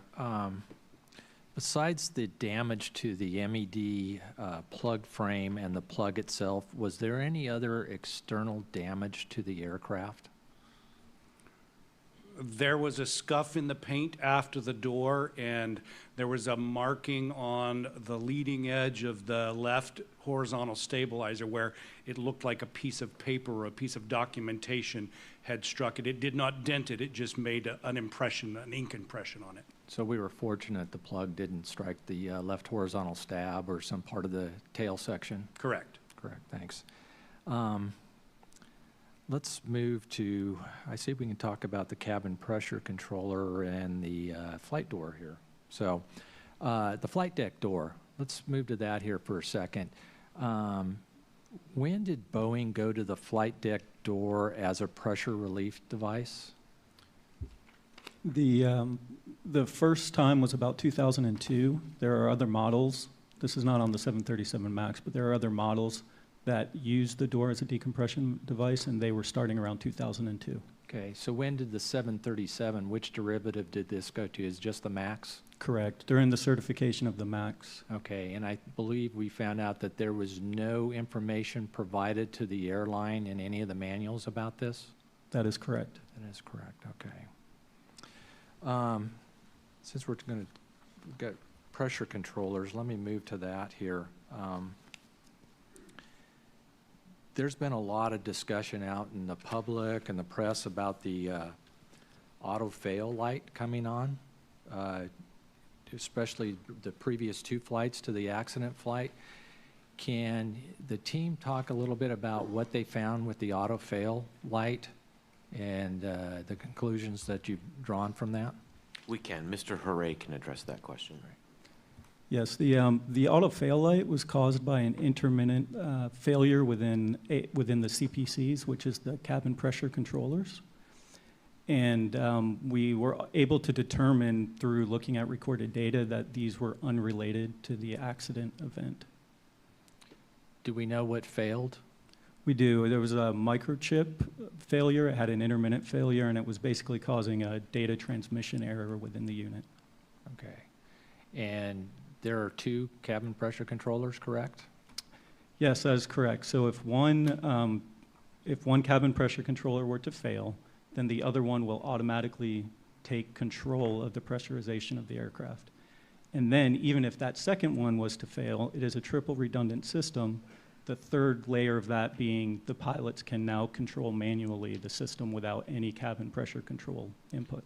And these controllers alternate each flight, who's in control and who's in the backup, is that correct? That is correct. And this, I would assume, is a very common design now for most Part 25 certified aircraft? It is. Well, it's on all MAXs. I believe the same system is on the NGs. It's the same controllers are used on other it was versions on of the 737. business aircraft that I flew also on newer ones like that.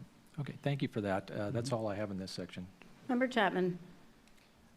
Thank you, Chair. Just a couple of clarifying questions in this area. Turning back to the customer choice of a full exit door versus a door plug, that sort of customer choice is not unusual in terms of a big, complicated aircraft like this. I think there are numerous, probably physical choices that are made, but also choices made with respect to avionics and that sort of thing, correct? Yes, there are several options that the airline can choose for their particular airplane. And with aircraft, as with a family automobile, it's common, I'm certain, for a standardized frame, essentially, to be capable of being modified for various configurations, and that's what we're looking at here.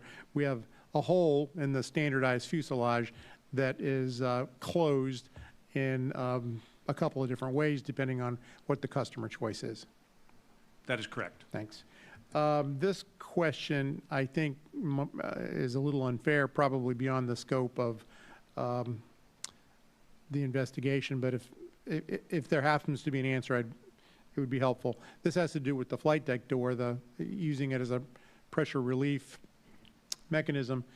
I believe you indicated that was around 2002 that was introduced in Boeing. That's correct on the first Boeing aircraft, but the 737 was during certification of the MAX. Okay, so this would have been in the wake, this would have been subsequent to the September 11th attacks. And of course, we devoted a lot of resources into hardening the cockpit doors after those attacks.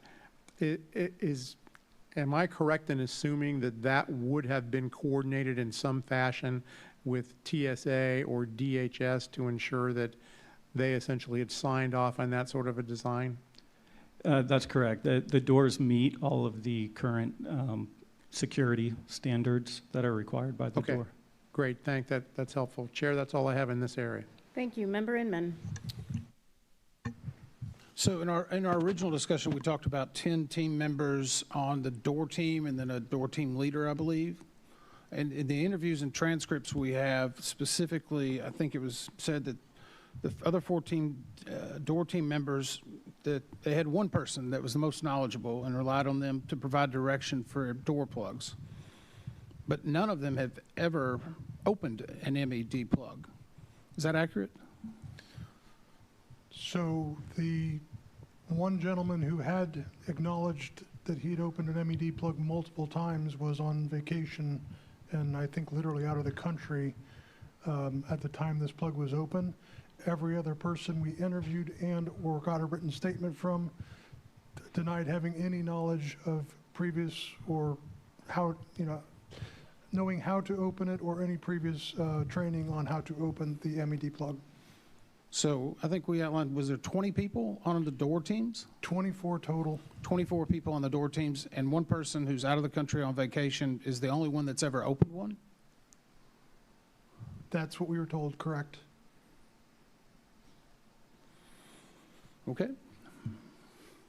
I'll go on to the CPCs for a moment. And I think Member Graham brought up a good question about the faults that had occurred. And I think it was, and as I understand it, this is an asynchronous chip that is installed, that basically there were 10 failures in the past, or that we had noted on typical sequences that had occurred where the auto fail light had illuminated. Is that right? Yes, that's correct.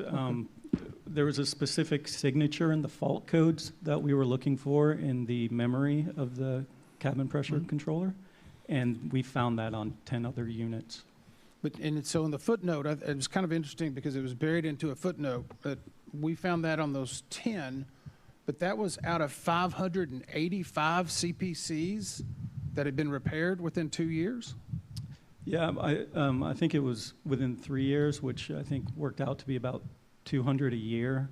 But to put that in context, there's over 10,000 of those units that are in service.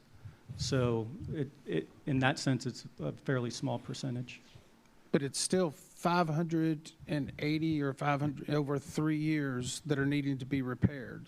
Is that I know it's not within the scope of the investigation, but is that systemic for?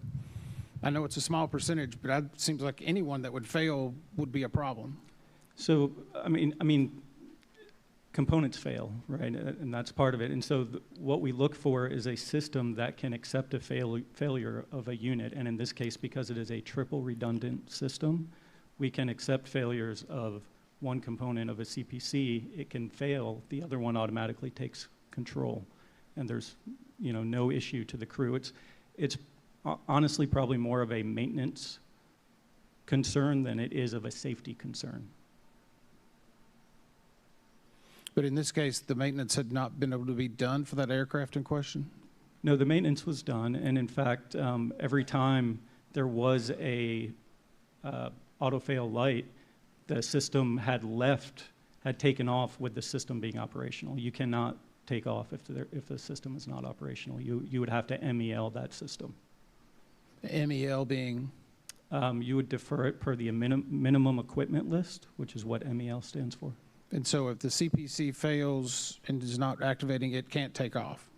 Actually, you can. The FAA will allow it to take off with one CPC that's not working because you can place it, you can defer it per the aircraft's minimum equipment list. But with both failing, you could not take off? I'm not sure. I'd have to look. I mean, you can still control the pressurization system because you can do it manually. I don't know if the FAA allows you to do that, though. Okay, that's all I have in this round right now.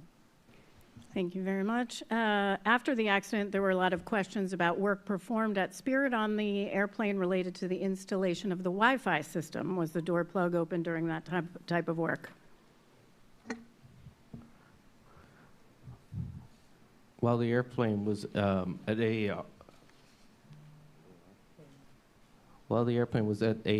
they did not open the. Oh, at the- 8 a.m. Yeah, they did not open the mid-exit door plug. Great, thank you, and thank you for clarifying that it was at AAR. The flight deck door on the accident plane was designed to open and relieve pressure in the flight deck. That design serves a safety purpose, but what was missing here is something critical. Communicating that design to the operator, in this case Alaska Airlines, and to flight crews is essential for also ensuring safety. Why is that critical?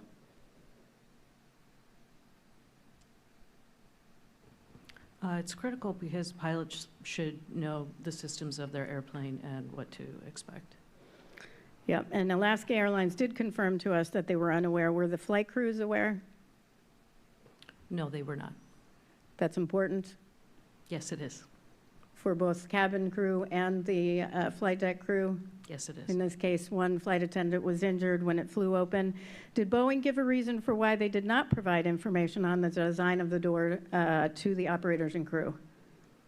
In a response, they said that the FCOM was based on the 737NG, and when they created the MAX FCOM, they neglected to add the new procedure, or the system function. The crew procedures remained the same, but they did not update the system description. Right, and they also cited at one point security reasons, and then we had a or at least I had a conversation with TSA that was not confirmed by TSA. This is not the first time Boeing has made design changes without ensuring the operator and flight crews fully understand those changes, to evaluating potential flight crew responses in the design certification process and evaluating what could happen if a door blows open and putting in place measures to mitigate any potential hazards. Can you give us a brief overview of Boeing's procedures for when they make a design change to an aircraft within their fleet, understanding this was changed earlier, that needs to be brought to the attention of operators and their flight crews? Yeah, typically, when a change is made, Boeing has many different manuals that they can update depending on what that change is to communicate that change to the operator. In this case, with the door, they should have updated the FCOM, which is the Flight Crew Operations Manual. And do you know if Boeing evaluated the effects of changing how the door plug, the flight deck door performed in this particular model or the previous model in the certification or production before the change was actually put in place? So they did some testing. They did laboratory testing, more on the side of functionality of the door to make sure that the door lock mechanism was working properly. But that's the only testing we're aware of. So no full-scale tests or worst-case scenario and how a flight crew would respond or a cabin crew would respond type testing? I'm unaware of any testing like that. Okay, great. Did Boeing, and they did not ensure the manuals or other materials were updated, but now those are updated, correct? Correct. Okay, and one last question for Mr. Fox. On June 18th, an article ran on NTSB's intranet, which I thought was excellent, Colleen, entitled Under the Hood Series, How Do We Find Things?, which states, every successful search begins with coordination, bringing together the right data, tools, and experts to act quickly while the trail is still fresh. I do want to thank Colleen for her work in writing the article and her work and the help from the Office of Research and Engineering. Not a lot of people understand how we find things very quickly. I will tell you, being the person who was at the press conference, when I announced what neighborhood it might be in, I feared for that neighborhood and the onslaught of people that would be in it looking for the door plug. But Mr. Fox, can you talk about how we go about calculating, modeling, and using data to narrow the search zone. I think that's not something a lot of people understand, and it is a lot of work. I will put in a plug for Bob's class one more time, who we visited while we were on scene, and Bob has since retired. That was the Catlin Gable School. But if you can talk about how we do that. Sure. It can be a complex process that is a multidisciplinary effort from engineers, meteorologists, drone pilots, and search teams throughout the process. When something happens in the air, parts can be scattered across miles, and so we need to be able to focus our search and identify areas where items of interest are most likely to be found. So we start with a ballistics analysis, calculation that includes factors such as altitude, airspeed, an incline angle relative to the initial separation. And then to understand the trajectory of those parts as they fall, we're looking at factors such as mass and shape of the part that can affect that trajectory. We get meteorologists involved. They're looking at the winds aloft and giving us that data because those will affect how those parts fall, especially aerodynamic parts that are lighter weight. The wind can carry those. And then in this case, the MAD plug, it has a relatively large surface to volume ratio, so that also gets affected by the winds aloft. Once we do those calculations, it kind of gives us a probability plot of where to focus our search. And then we can get drone pilots involved. We have a drone program. We have 10 pilots that are trained in addition to their normal jobs. They're also out searching overhead, visual scans, and they also can do infrared imaging, which, as parts heat up in the sun, the infrared imaging can help spotlight those parts as in the search. And then eventually we got to get boots on the ground, eyes, in the field, looking for those parts and gathering them up. So we do, have search parties and search patterns that we go with there. And then, of course, the public, they're key, often finding those key parts. It might be months later that a farmer finds something in their field, as they're, harvesting. So we definitely, especially when things are landing in populated areas, we definitely encourage the public to let us know if they find something. They may have found that key part, and in this case, the MAD plug. Before we even finished all the refined calculations, we had a call. Thank you very much. I will also say thank you to the public on behalf of all of us. After accidents, we often have public participation in helping us, which is why we often ask for people to send in things to witness@ntsb.gov, and just really thank them for their efforts because they are a key partner in our investigations as well. Member Graham, do you have additional questions here? Member Chapman? Member Inman? Okay, we're going to move on to the second round, but before we do that, we're going to take a 10-minute break. We'll come back at 11:25 and begin our second round of questions that are going to focus on manufacturing, human performance, including training and SMS and QMS, and we're going to talk about FAA oversight of Boeing and related safety actions and needs. Thank you.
end, begin the second round of questions, and we're going to cover in this section. And just so you know why we do put these in sections is to actually enable the public to follow along with the discussion, because there is a lot. When we do an investigation, and we want to make sure that the public can follow along in certain sections. So this second round will cover manufacturing, human performance, FAA oversight of Boeing, and related safety actions and needs, which will include discussion of the design enhancement to the mid-exit door plug. We're going to start with Member Graham. Thank you, Chair. I'd like the team to explain a little bit the structure of how the FAA Certificate Management Office conducts oversight of Boeing, as in things like where are they located, what does their oversight entail, and how many inspectors were assigned to Renton at the time of the accident?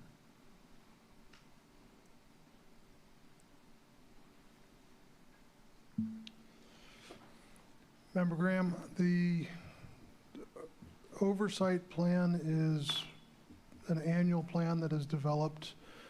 There's a risk assessment that is done on the certificate holder, or the production certificate holder. For Boeing, that is always going to be a 1 high, and the reason it's always going to be a 1 high is because they produce greater than 100 aircraft a year. So I don't foresee ever there being a scenario where Boeing doesn't produce at least that. So because of that, that requires a minimum of 18 audits be performed on site per year, and that's not limited to any one facility, that's in general. The FAA does far more than that, quite frankly. They do in pretty close in the 50s is what we saw for the 2024 calendar year when we asked during interviews. In addition to that, every 2 years they do a certificate audit, so they look at the basis for the certificate, for the production certificate, in addition to the 18 that they perform, a minimum of 18 they perform annually. The one thing I will say is there is not clear definition based on our interviews that there's a defined work scope. In other words, they kind of get to figure it out as they go and look at what they want to look at, as opposed to, let's say, an air carrier where they have very prescriptive inspections that must be performed that cover the entire certificate. So we did not see that in the production side. Okay.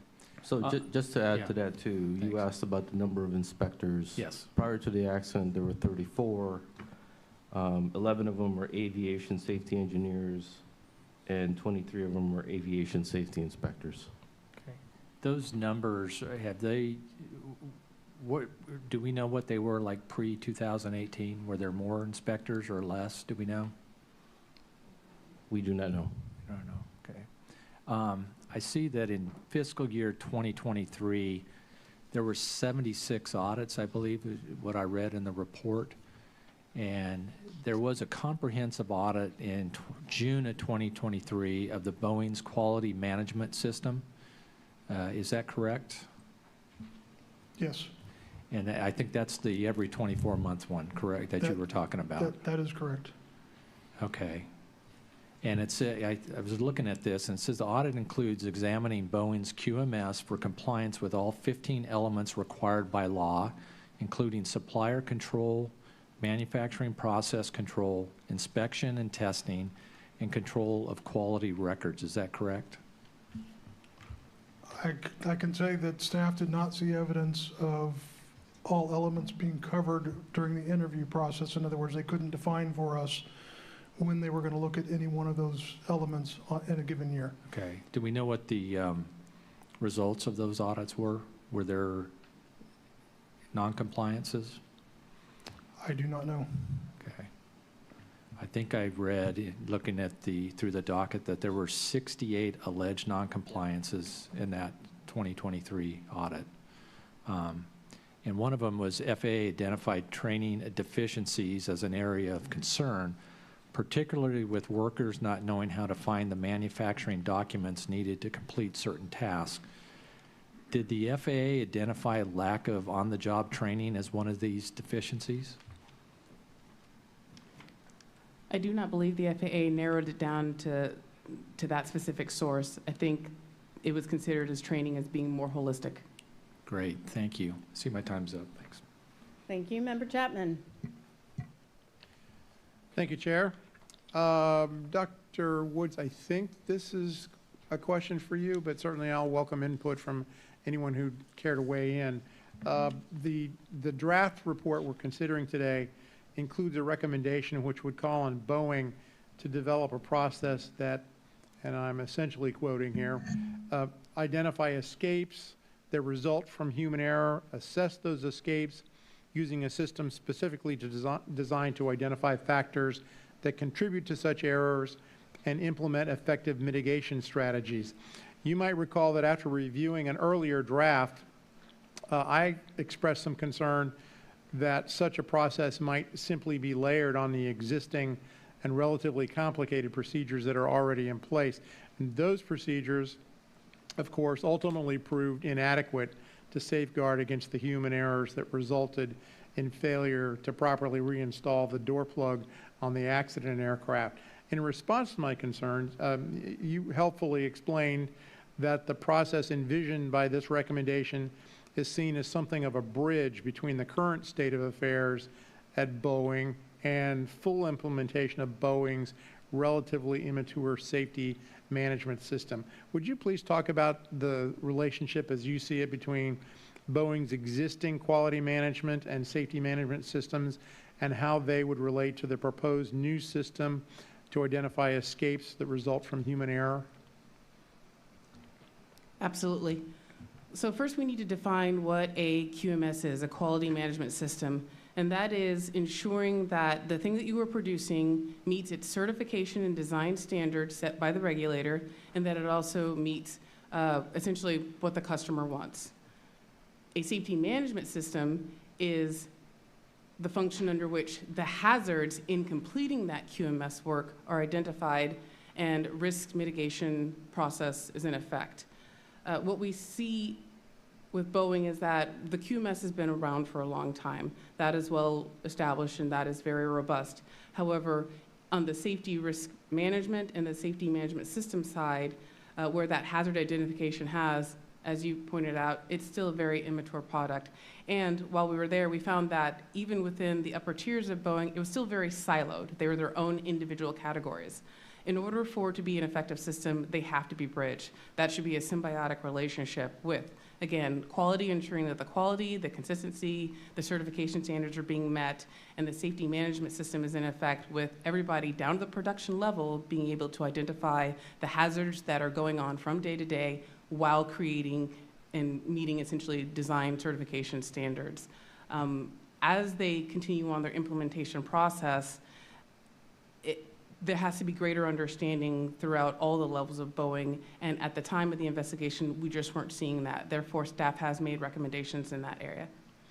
And do we feel confident that this new system that we're recommending, this sort of bridge system, that it won't detrimentally increase the level of procedural complexity?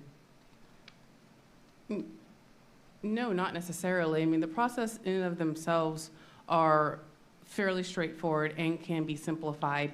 I think that right now there might be a lack of understanding in how to capture those processes and how to implement them and how to train and inform your people as to what they are.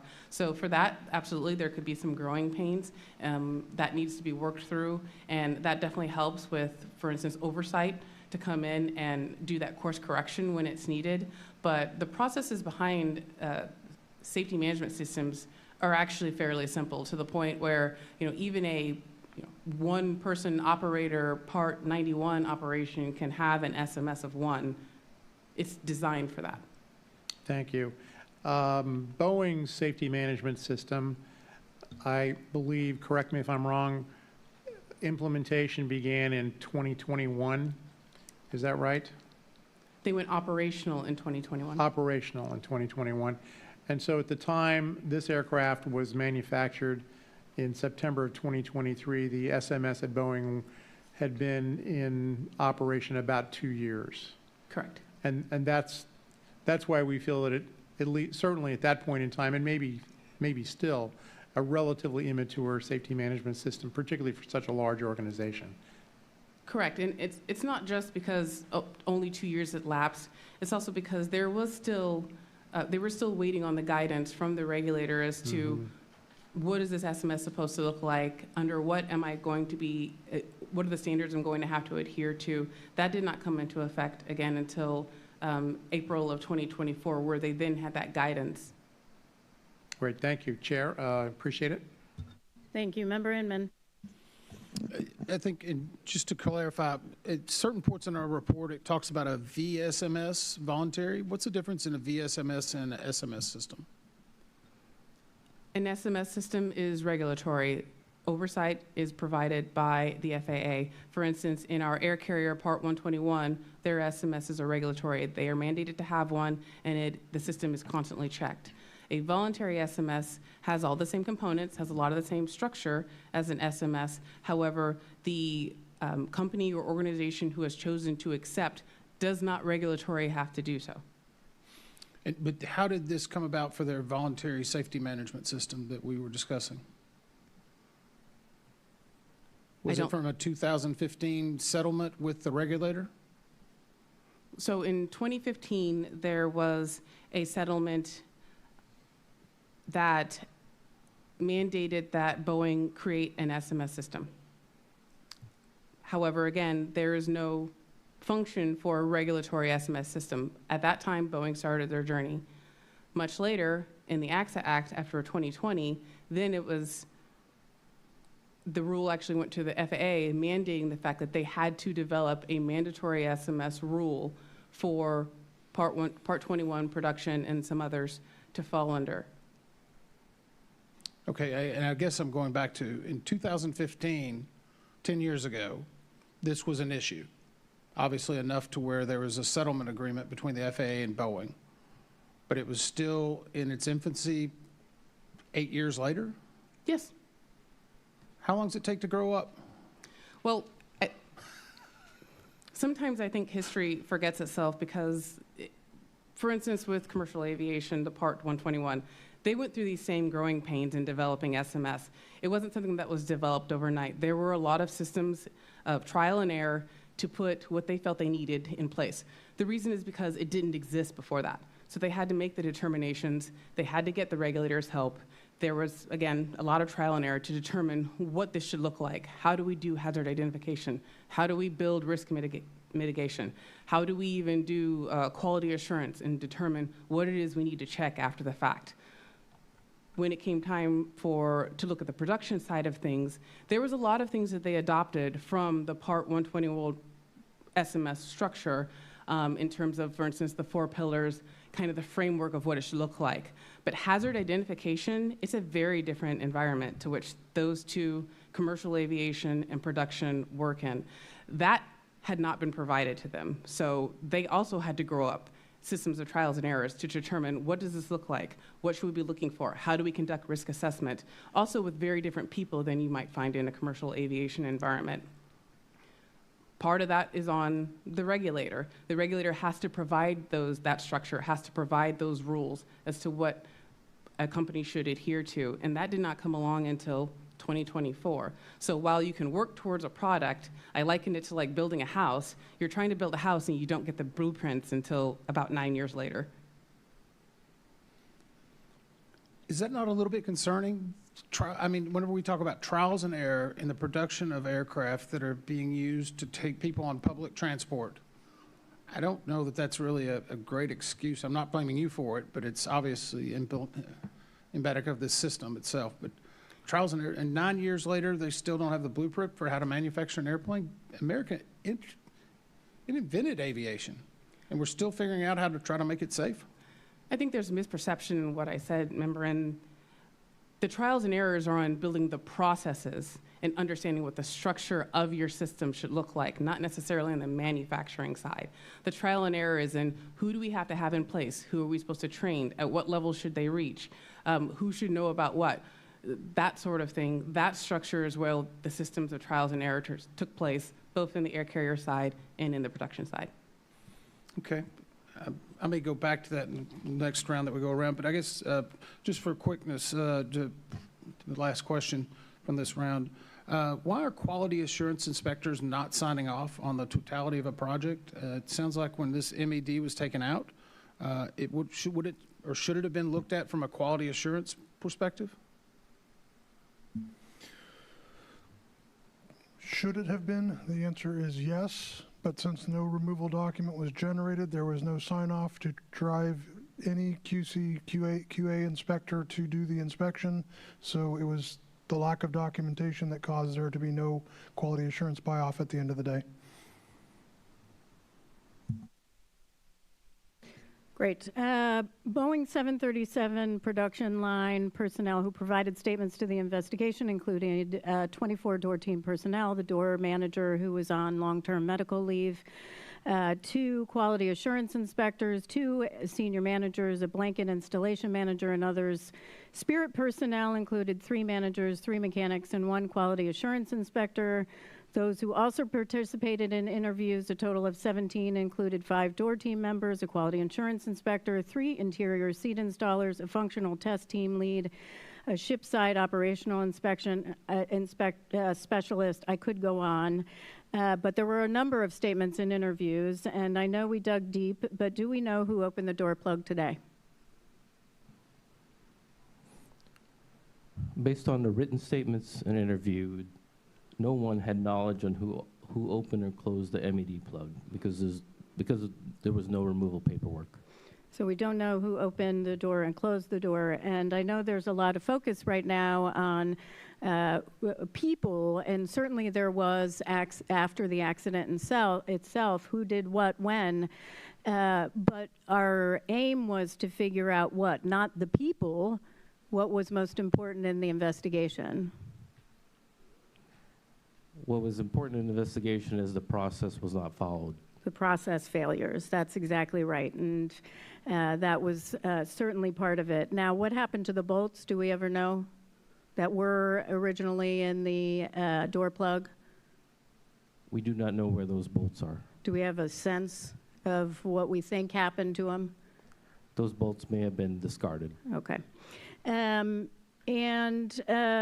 we state in the report, actually before I get to that, hierarchy of controls. This is something I'm very familiar with especially with manufacturing, and it's really something that you look at when you're talking about safety hazards and people, protecting them from hazards. But for hierarchy of controls and a ranking of safeguards, measures to put in place, the most effective measure is certainly to eliminate a hazard. Second most effective is to substitute it. Third are engineering it out, engineering controls. We're talking about a modification to the door plug and some engineering design enhancements. Least effective is administrative controls, training, procedures, documentation. Why? Because it relies on humans. And finally, protective equipment. So my question to you is, we state in the report, I have 2 questions. Boeing's quality escape guidance did not adequately address controls for human error. What controls are in place today to prevent this from reoccurring? So specific to this accident, as Mr. Crookshanks mentioned earlier, there have been design changes to the MED plug itself. As we can't do elimination, which, as you pointed out, is the highest level tier. So the next is engineering controls, and so that has been taking place. But we do have to look at the process and the people as well. And so going down that hierarchy of controls chain.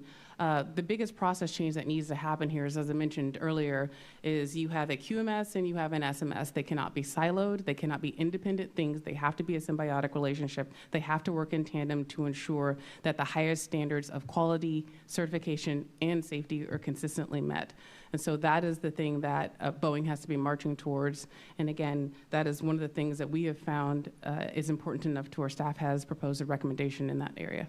And I want to put an exclamation on that point. I thought that was very well said, Dr. Woods, because Mr. Cruikshanks is probably going to talk about the design enhancement, but that's still going through the certification process, right? So that design enhancement isn't in place. Those engineering controls are in place. So the question is, could this happen tomorrow if you do not have the right SMS and QMS in place? There is always a potential. Did you want to add? I saw you move. Sure. Yes, ma'am. Thank you.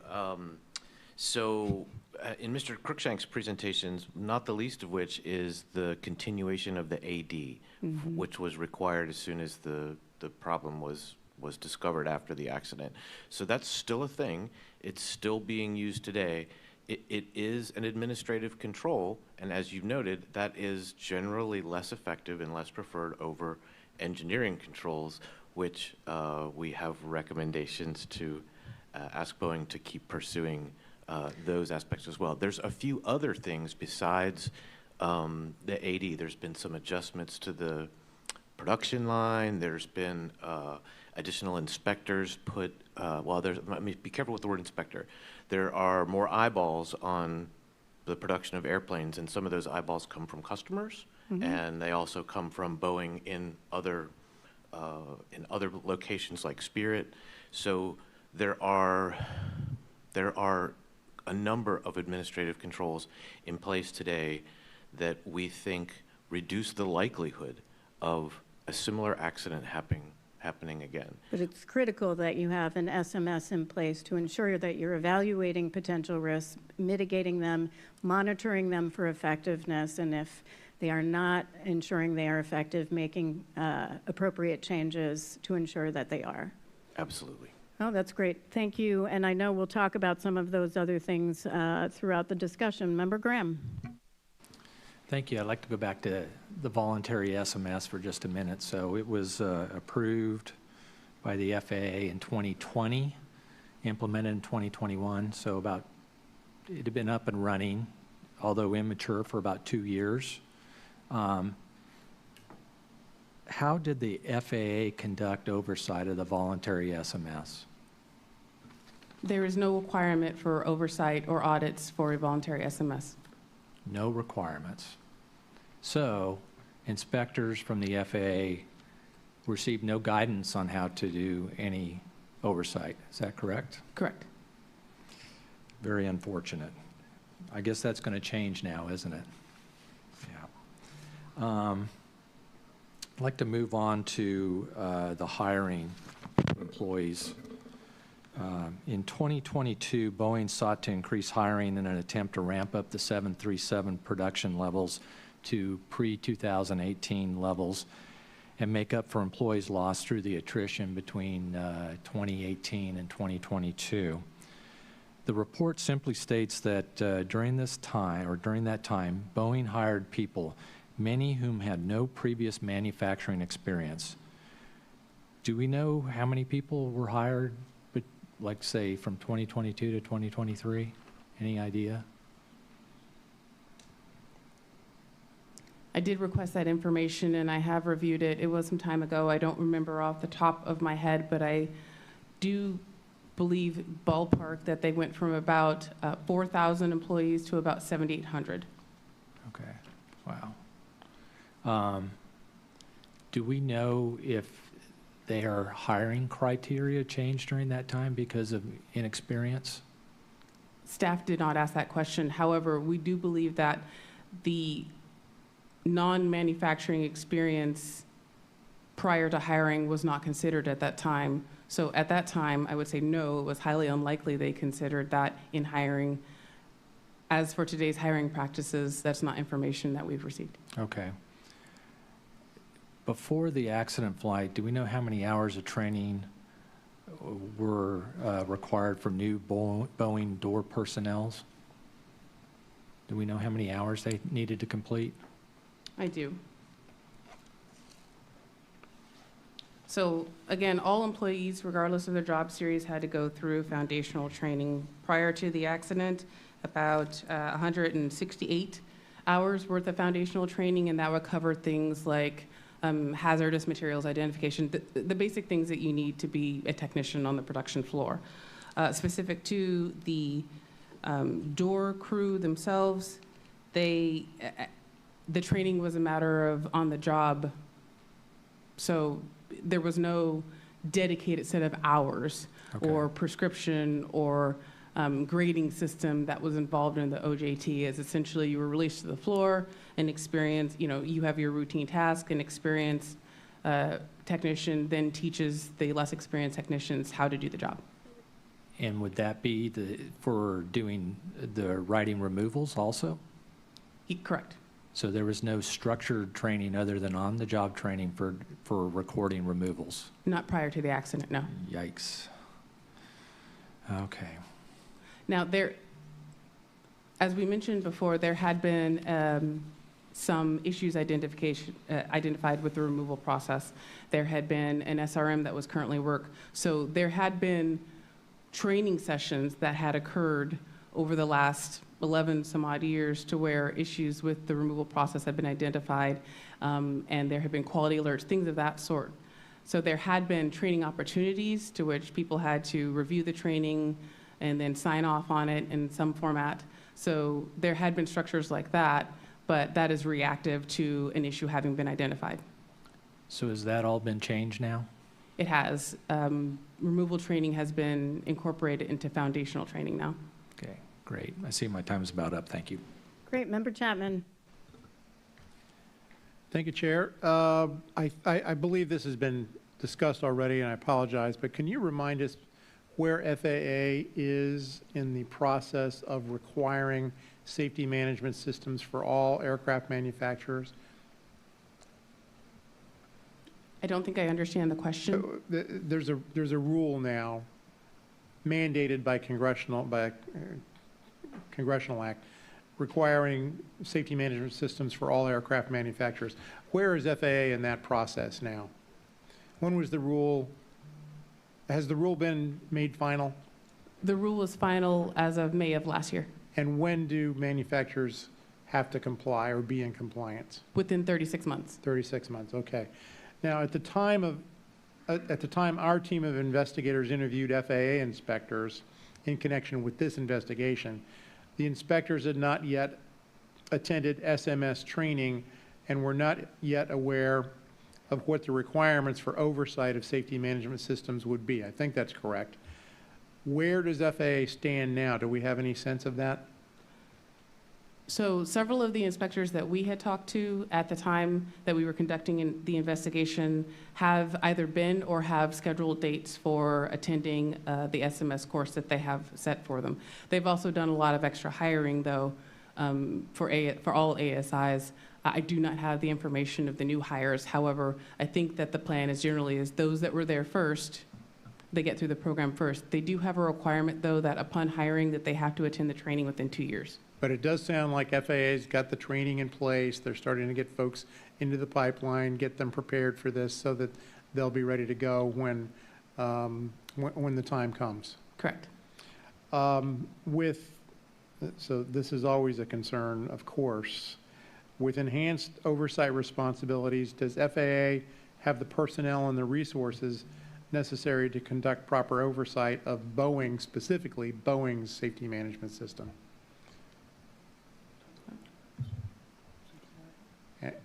And I'm going to guess you'll have to offer a personal opinion on that, but if you have any sense, it would be helpful.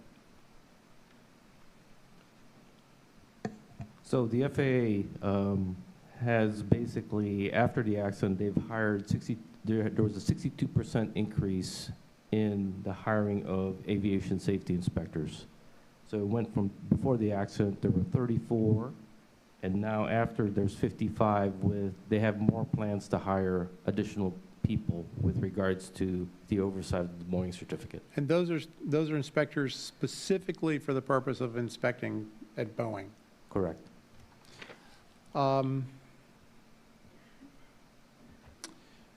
If I could just ask, Dr. Woods, this may be you as well, I can't recall. Can you just talk a little bit about the concept of change management and what that entails? Sure. Change management is essentially, in any given organization or company, whenever you're going to introduce something new, there has to be, or there should be, an assessment on how that change is going to affect what you know right now. So that is how we're going to implement the change. First of all, what the change is, how we're going to implement the change, who it affects, who is going to reach, who do we need it to reach, how they should respond in reaction to the change. It's pretty systematic, but it's also pretty flexible in terms of whatever it is you're introducing, you want to consider the effect of that. And we know that there have certainly been some changes in Boeing's workforce over the last several years, and there are a number of factors that have impacted the experience levels of Boeing employees. How would a change management assessment inform the company with respect to employees' potential additional training needs? It would have identified the fact that the people that are currently on the production floor do not have the same level of experiences and backgrounds as they did 5 years prior. And what does that change mean to the overall outcome?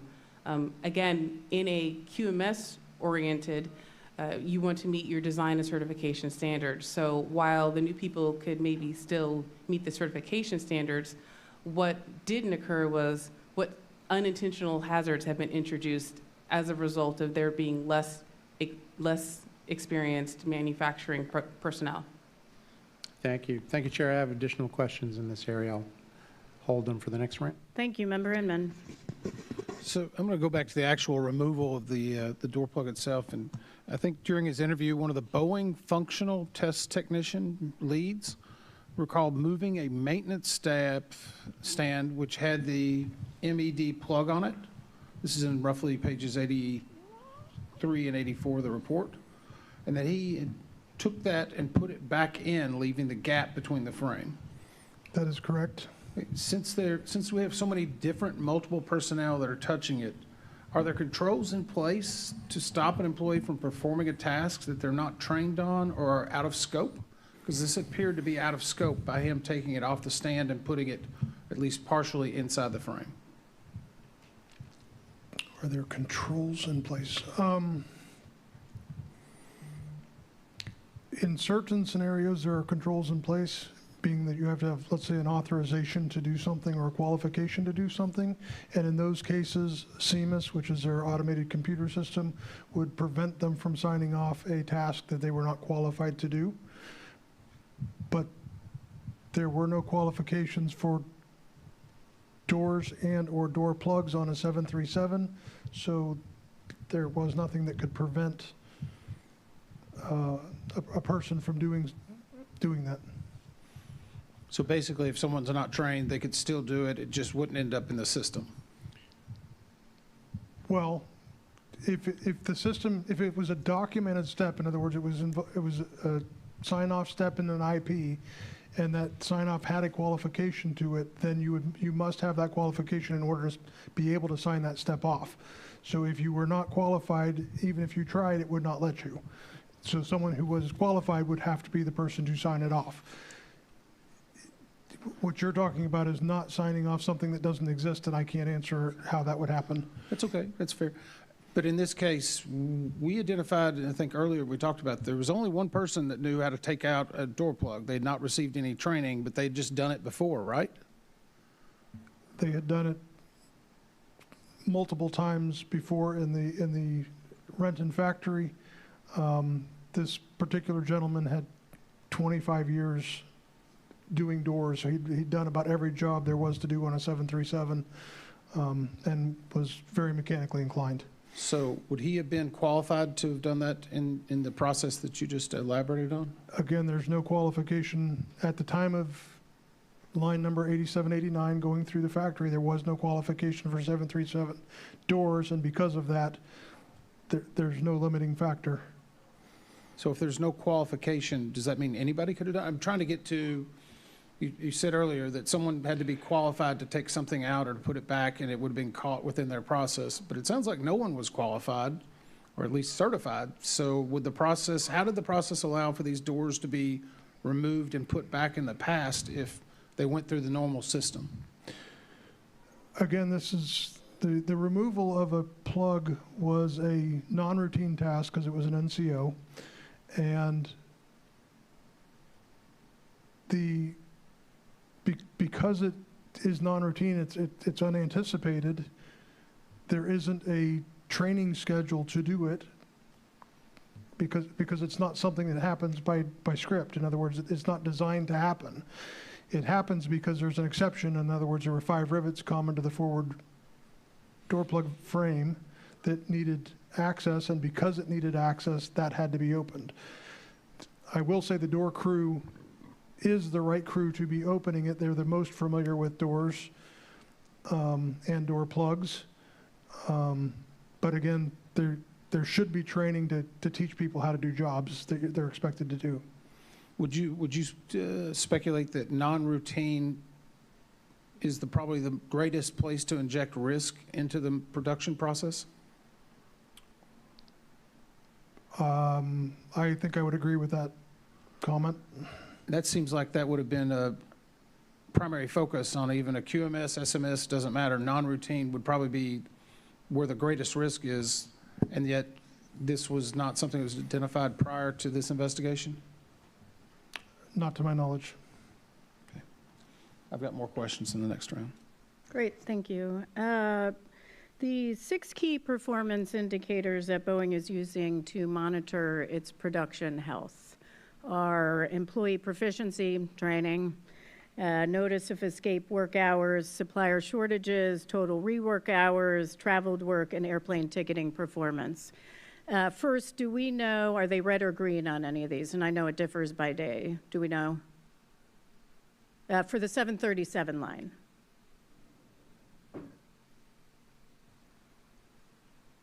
Give me a minute. I think we might have some information. Hold on, I got to look something up. Okay, well then we'll come back to you on that. How do those key performance indicators, Dr. Woods, differ from what they were prior to this accident? So the performance indicators themselves don't actually differ. They're just part of a larger body of indicators that they previously looked at. Prior to the accident occurring, there's probably somewhere upwards of 100 different indicators for different things that were constantly brought to people's attention. After the accident occurred, and in response to the FAA request to essentially build a plan for making sure this sort of thing doesn't happen again, they identified 6 indicators that Boeing, in conjunction with the FAA, felt was a holistic timestamp, if you will, of everything having to do with the humans. So with that, training, as you mentioned, was the first, to how they're performing on the production, how their suppliers performing, and then the ultimate goal, which is ticketing, which is getting that aircraft out to the customer. So that was what they essentially narrowed down their hundreds of KPIs to just those 6 to as a special interest item, if you will. Yeah, and you brought this up at the hearing, and I thought it was an excellent question because they are essentially the same. There might be several more components. So what I'm wondering is how does Boeing and FAA know that they're looking at the right data? What's changed? What's the process change in how they look at that data, how they talk to each other in reviewing that data? So we asked similar questions to a lot of the executive levels, and one exec in particular I think had an outstanding answer, which I think is very valid, is that you don't necessarily know, but you have to start somewhere. And the first thing is again, that holistic approach. We're looking at the humans, we're looking at the production, we're looking at the end goal, which is, again, ticketing at the end. So with that, now what are we looking at what are our control limits? And that information is constantly being fed up. KPIs, this process is not meant to be stagnant. It's constantly evolving, it's constantly moving forward. And there may be some time down the road where they discover that, hey, maybe this is not the thing, or maybe something finally gets in control. That means that we just ignore it. Maybe now it's time to bring another indicator that would help further process even more and start looking at that one and going after it aggressively. So I think the takeaway here is that they had to start somewhere. This is a good approach as far as in tapping all the different things that we want them to look at in terms of both quality and safety, and then also that it doesn't remain stagnant. They have to keep maturing the product. They have to keep maturing the SMS. And so then later on down the road, again, maybe there will be a different trigger altogether that they'll look at. Yeah, so I think that's an important point, that it not remain stagnant, which is why I asked the question, because we state in the report at the time of the accident, airplane was in production at Boeing's Renton facility. Boeing required no task list, grading structure, or training documentation for the on-the-job training performed by Boeing 737 door team members. Boeing relied on the expertise of more experienced personnel who had also not received formal training. Is that right? Yeah, so we're talking about now they're getting removal training as part of the process. What I'm really concerned about is that they're so focused on door plugs and removals of parts or certain areas that there might be missing something else in the manufacturing process that they're not seeing right now. Hopefully that would get done in their QMS and SMS, and they're looking at the key performance indicators, but that is my concern, that they look broader.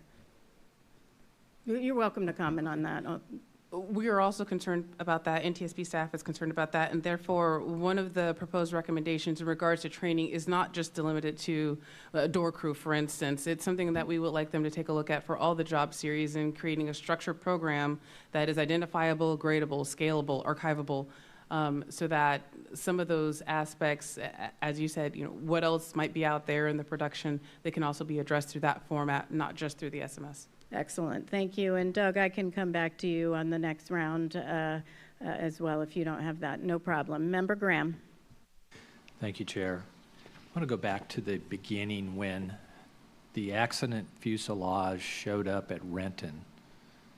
What's one of the first things that was done with that fuselage? What did Boeing do with that? One of the first things that's done is they do basically a receiving inspection coming off of the train to look for damage. But prior to the okay to install blankets, or while accomplishing the okay to install blankets, they are looking for workmanship defects, anything damaged, torn, open holes, things that don't look right. And this was actually the point in the inspection where they found the 5 discrepant rivets common to the forward frame. Okay, so they didn't find it on their initial inspection. The MED plug was in. I assume they maybe looked at the bolts, maybe not, but they didn't look at the rivets in the frame at that point. Is that correct, or well, nobody noticed it? The MED plug is actually installed at Spirit. Correct. Prior to departure, and so it was not picked up. There were no discrepancies noted departing Spirit, and it was picked up during a okay to install blankets IP during flow day 1, basically. Flow day 1. So somewhere between, yeah, flow day 1. And that rivet work, how far did that travel down the line? To what flow day did it finally get repaired? It was corrected on the 19th. Well, they drilled them out on the 18th, and they were reinstalled on the 19th of September, which was flow day 10. Flow day 10 or flow day 9? Flow day 10. Flow day 10. It went down the whole line. Correct. Is it different now? Would that be different now with what Boeing has implemented? Boeing has put in place a ready-to-move process that is to evaluate the risk of sending something forward that has open work still left on it. So in other words, they have to have a plan to correct that open work. I think they thought they had a plan when 87, 89 was going through, but obviously that didn't work. So how can I answer your, yeah, what further question do you have? Yeah, I was out there at Boeing, I looked, and they have a process in place of whether they're going to hold up the aircraft move down the flow or not for certain things. And there has to be a good reason why they're going to move it, and then a actual stopping point where that fuselage will not move any farther, that aircraft will not move any farther unless these certain requirements are completed. So they have put processes in place in this case. Correct. So I have a couple more, but I'll come back at the next round. Okay. Member Chapman. Thank you, Chair. I want to be sure I understand what should have happened after it was determined that rivet rework in proximity of the door plug was required. And if I have this wrong, please correct me, because I really do want to make sure I understand the process. So when the nonconformance record and the nonconformance order for the damaged rivets were created, Boeing then should have assigned a quality assurance inspector to determine whether the rework required a removal of the door plug. Is that correct? When the NCR and NCO were generated for the 5 discrepant rivets, no, that they would not have had, what was created was a NCO that gave instructions on correcting these rivets, and what the Boeing spec was that you would use to correct the rivets. It didn't cover anything to do with access. When you generate a removal, then you would have instructions for what to do to open the plug, what you would do to rework the area. In other words, point back to the other document, and then what was required to close the plug, and a final inspection from Boeing Quality Assurance. And how would the removal have been documented, or how should it have been documented? Removals are generated in CMIS. There's basically a pick list that you can go through and pick the items that you want to cover. If you have if they have electrical concerns or hydraulic concerns, there were it seemed like about 20 different options to pick things. But OK to install was always one of them. OK to remove was one of them, although the OK to remove was generated by a mechanic and the OK to install was generated by an inspector. Okay. At some point, then, a removal record should have been attached to the nonconformance order. Is that correct? A removal record should have been attached to the IP that documented the 5 discrepant rivets. Okay. I don't believe you would attach a nonconformance order to a nonconformance order. Okay. I think fundamentally what I want to get at here is, what has Boeing done to update its processes since all of this occurred to ensure that if a door plug is opened or removed for any reason during manufacturing, that the appropriate removal paperwork is generated and retained?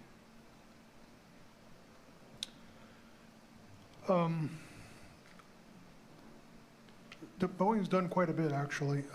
One of the things they do is they placard the plug from the outside, saying, if you're going to touch this, you need to know what you're doing. Basically, you need to get people involved.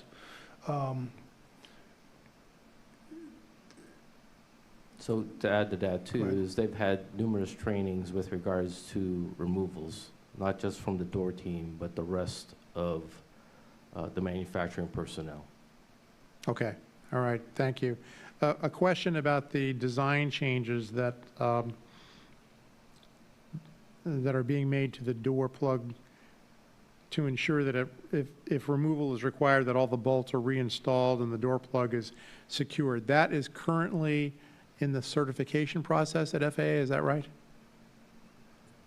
It's in certification planning at Boeing and Spirit, and Okay. the FAA has been notified. Okay. I'm not sure where exactly in the process it Okay. is at FAA. The plan here then is that at the appropriate time, there will be an airworthiness directive requiring installation of the redesigned door plug on all new aircraft going forward. And then there will also be an airworthiness directive, as I understand it, requiring retrofitting on aircraft that are already in the fleet. Is that right? There will be manufacturing instructions to install it in the factory. Okay. And then we are asking for the FAA to issue an AD against the existing airplanes in the fleet. And do we have any sense whether FAA is open to that? We believe they are in our discussions. I know it's early. Yeah. Okay, thank you. Thank you, Chair. Member Inman. Going back a little bit about the FAA's oversight, and I'm going back to some of the interview transcripts, identified that they had inspectors present in Charleston, Renton, and Everett, and the managers met weekly to discuss administrative activities. However, there are no inspectors present at Salt Lake, Portland, Auburn, Frederickson, and Helena. Is that your understanding?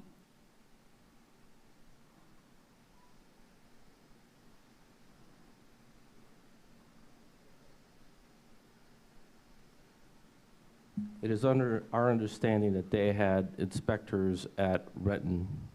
We did not have discussions with the FAA about the other sites that they had. Okay, this came out of I think the principal inspector's interview transcripts, but it was a little concerning to see that they did not have them at so many different locations. It's because they only receive a few audits per year compared to, say, Renton, Everett, and Charleston. I'm going to go actually to Brian Knopp, who testified during our hearing, and he mentioned that he resides in Lakewood, California. He's the FAA's manager of System Operation and Oversight Branch that handles Boeing, GE, Pratt & Whitney for their production on ODA and SMS. Do you all recall his testimony? Yes.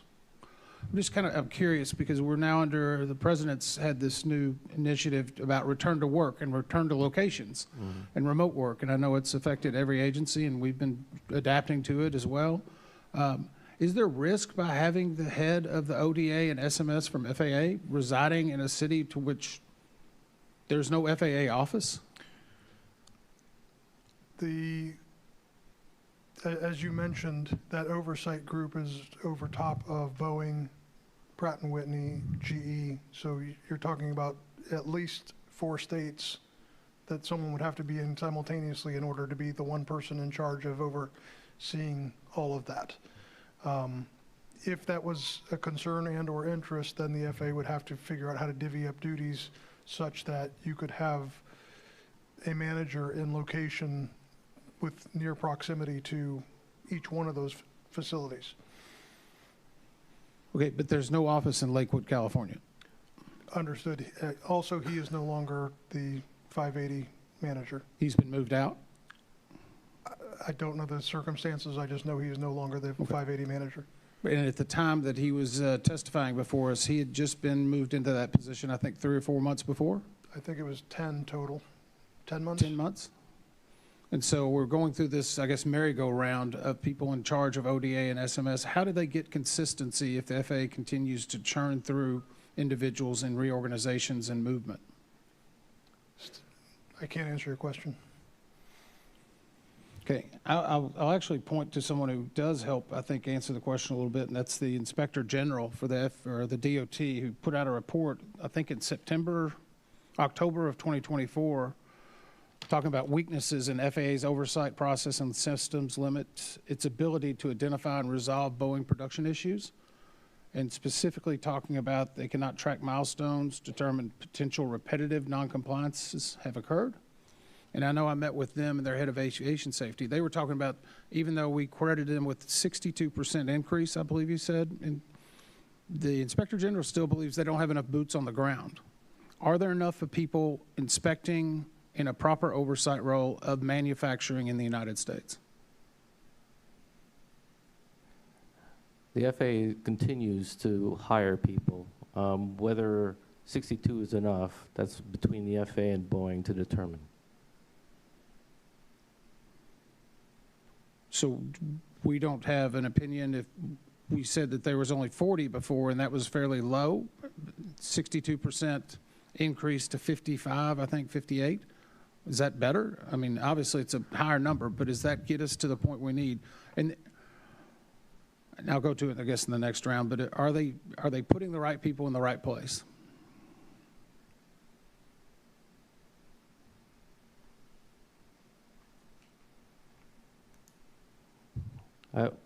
Yeah, we don't have the answer to that, whether they're, I'm assuming that they're hiring the right people to do the job that they need to do.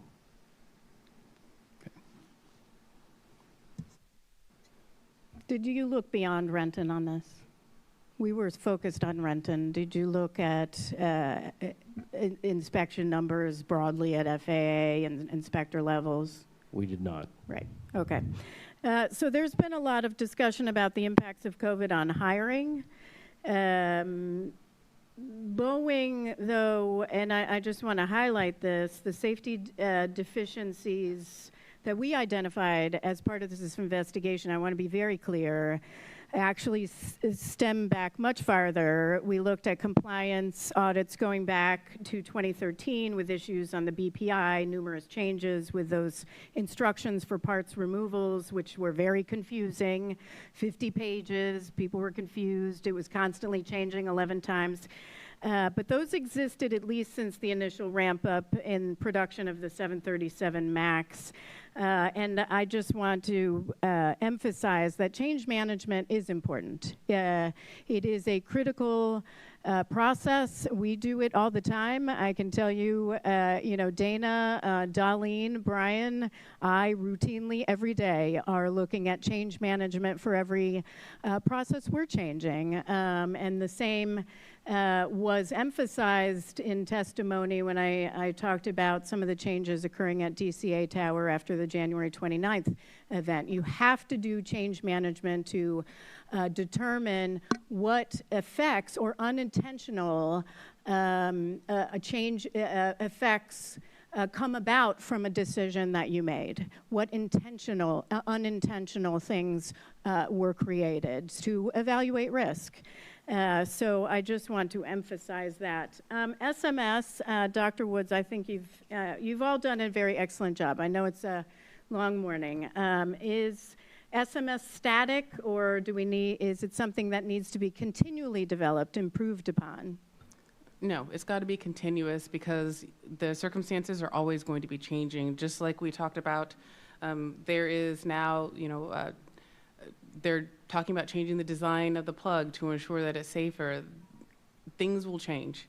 Therefore, your SMS has to be constant to continuously evaluate what hazard might exist as a result of those changes and then develop risk mitigations to prevent essentially an accident or an incident from occurring. And can Boeing really implement that on their own?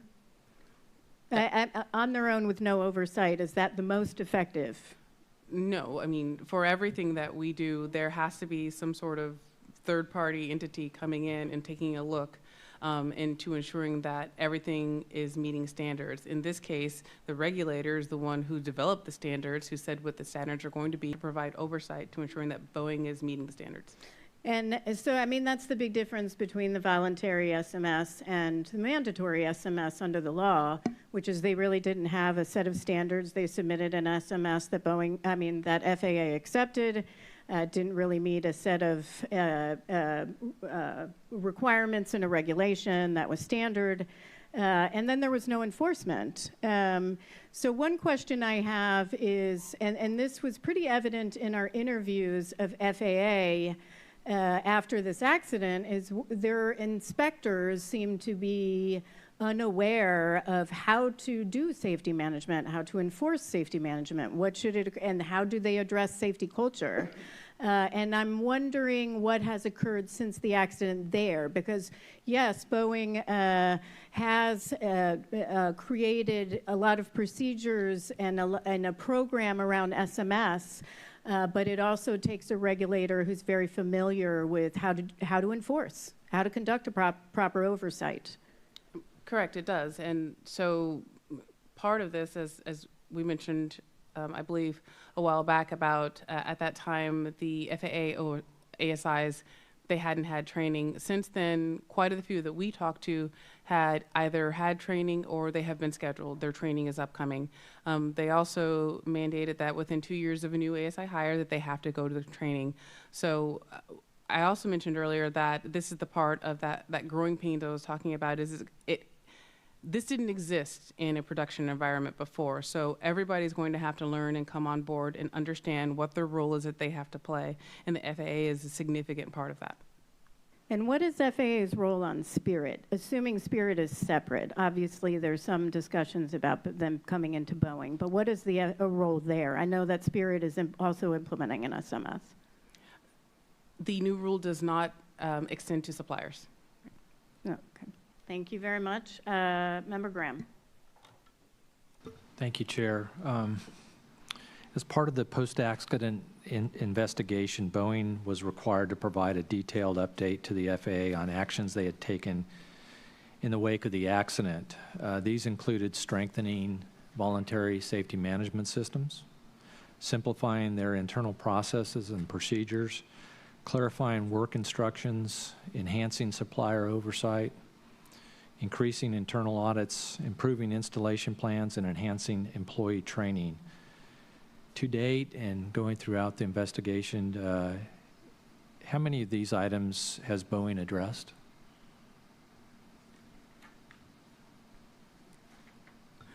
You kind of ran the gambit there, so I'll start Yes. with training. They had already had changes to their training program essentially before we came to this, as we were writing our report, and that is that they have increased their foundational training for all technicians upwards of about 57, 60 hours, and it includes administrative tasks such as understanding BPIs, specifically the removal of BPI. That is now incorporated in the foundational training. And while we only, in the confines of this investigation, asked for how training had been adjusted for the door crew, we have asked, as a proposed recommendation, that that happen for all job series, and that is that OJT has to be essentially prescriptive. It has to be mandated what it is that you need. What does it look like to be a fully proficient and qualified job series member? It needs to be graded. So how does the individual know that they've achieved the goals? What are the goals? How do they know they've achieved the goals? And then it has to be documented so that you have archival data later. One of the things that staff found concerning as we went is we had to ask the individuals if they had done work on an MED plug before, whereas there should be some sort of database that you could go to and it should be able to spit out, these are the exact number of technicians that you have that are proficient on this task and the ones that you should seek out to do the task to mitigate risk. Moving on to, I guess, the other. Well, about SMS? Well, for the SMS, that is still ongoing and it's still being encouraged. Again, new rule came out. Now they have a little bit more a definitive structure as to what exactly it should look like. The things that they had put in place, they remain. Again, they patterned a lot of those off of what the commercial Part 121 SMS looks like, but now there will be some adjustments. Also, there is now a holistic effort to make sure that everyone understands all the way down to the technician level what the role is. That's actually another part that's been added to the foundational training is what is SMS? What is your role in SMS? How do you identify hazards? And there is strides to make that a part of recurrent training as well. Yeah, and I know I talked about a lot of other ones. I don't need individual updates on each, but does it appear that Boeing is taking the corrective actions necessary to improve their processes and procedures? I would agree with that statement. In addition to that, they have formalized 737 door team training now too. So prior to the accident, there was no formal training for door crew people. I saw that 2 weeks ago out there, and it looks like they're defined procedures and processes in place for just about everything they do and jobs, or what the requirements are, what the training's required for them. So, I'm asking for an opinion here. Does it appear that they're trying to take making corrective actions for their safety culture? I know we didn't do a safety culture survey, but does it appear they're trying to make strides in improving their safety culture? So after the accident occurred, I know that Boeing on their own, without additional guidance from the NTSB or as a result of this investigation, has undertaken internal surveys and internal audits trying to essentially assess their own safety culture.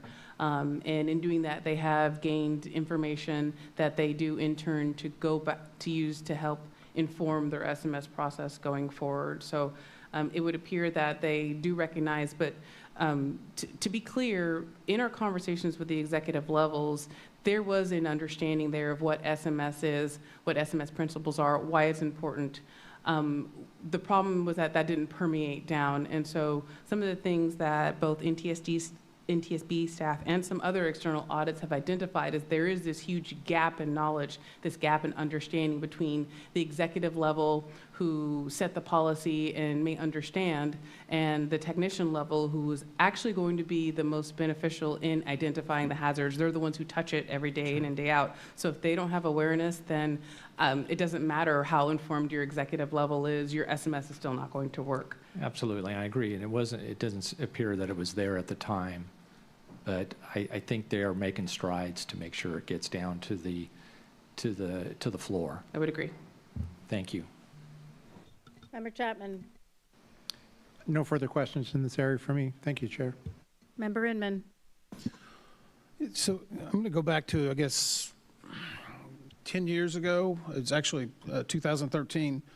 A KO, it appears, adopted SMS as a suggestion. It was ratified in 2007, or proposed in 2007, ratified in 2013. And we're 12 years later, and we're still trying to figure out how to get SMS integrated?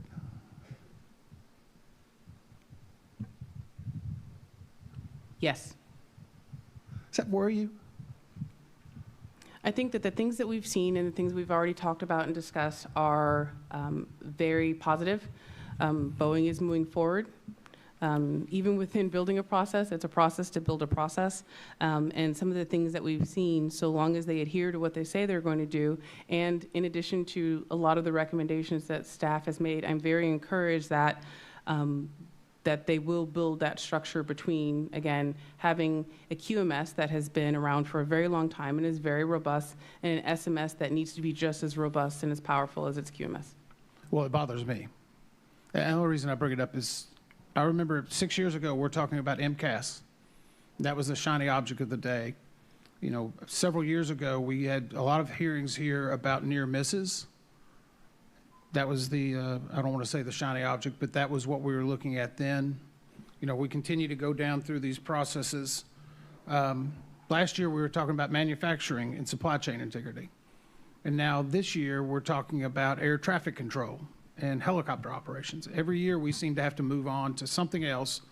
And I said it during the hearing, it was whack-a-mole then. Just what do you keep trying to push back down?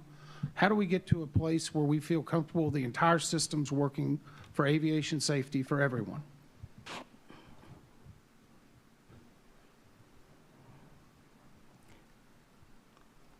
This might be an unpopular opinion, but I personally do not feel that you can ever 100% get to zero. I feel that that is, a lot of people will like it to be that in a perfect world, but that's not what we have here. There is an inherent risk to what we do. There's an inherent risk to aviation. So therefore, the focus and the goal is to get to what is acceptable, what is, how do we identify the hazards, and then how do we contain that hazard by loading on risk mitigations and controls. And by that mean, we decrease the likelihood that we will encounter the hazard, or if we should have to encounter a hazard, we want to ensure that that encounter does not have a very severe outcome. Minimal damage is done with the effect of coming into contact with a hazard. That's the goal. We're no longer flying bi-wing wooden planes. Aircraft have gotten inherently more complicated. People have gotten inherently more complicated. Technology has gotten inherently more complicated. So there will always be something on the horizon that we have to continuously look at and adapt to. So what we do is we learn from those things and we build these processes and we build these systems. And moreover, we have to have a willingness to adapt and to identify and go, you know what, that's not working properly. We need to identify that. We need to get on it and not just accept things as the status quo. If anything, I can say that that might have harmed even Boeing in the past, is they had a very experienced, very seasoned workforce that they relied upon. In a structure to maintain quality, you need experience, training, tools/guidance, and oversight. A lot of their experience got up and walked out the door. So that just left training, tools and guidance, and oversight. So if one of those other three things is not as efficient as it should be, then yes, you're absolutely going to have a problem. I don't think your opinion is going to be unpopular. We can do better. We can try to do better. I mean, As I understand it, over 500 million people flew on Boeing airplanes in 2023 alone. We want every one of them to get there, but we have the ability to move 530 million people, not including the rest of our aviation sector. We can stop all commerce. We can stop these near misses. We let one airplane operate on the tarmac at a time. Want to get the fatalities down for highway crashes from 40,000? Sure, set the national speed limit at 5 miles an hour. I mean, the safest plane is the one that never takes off.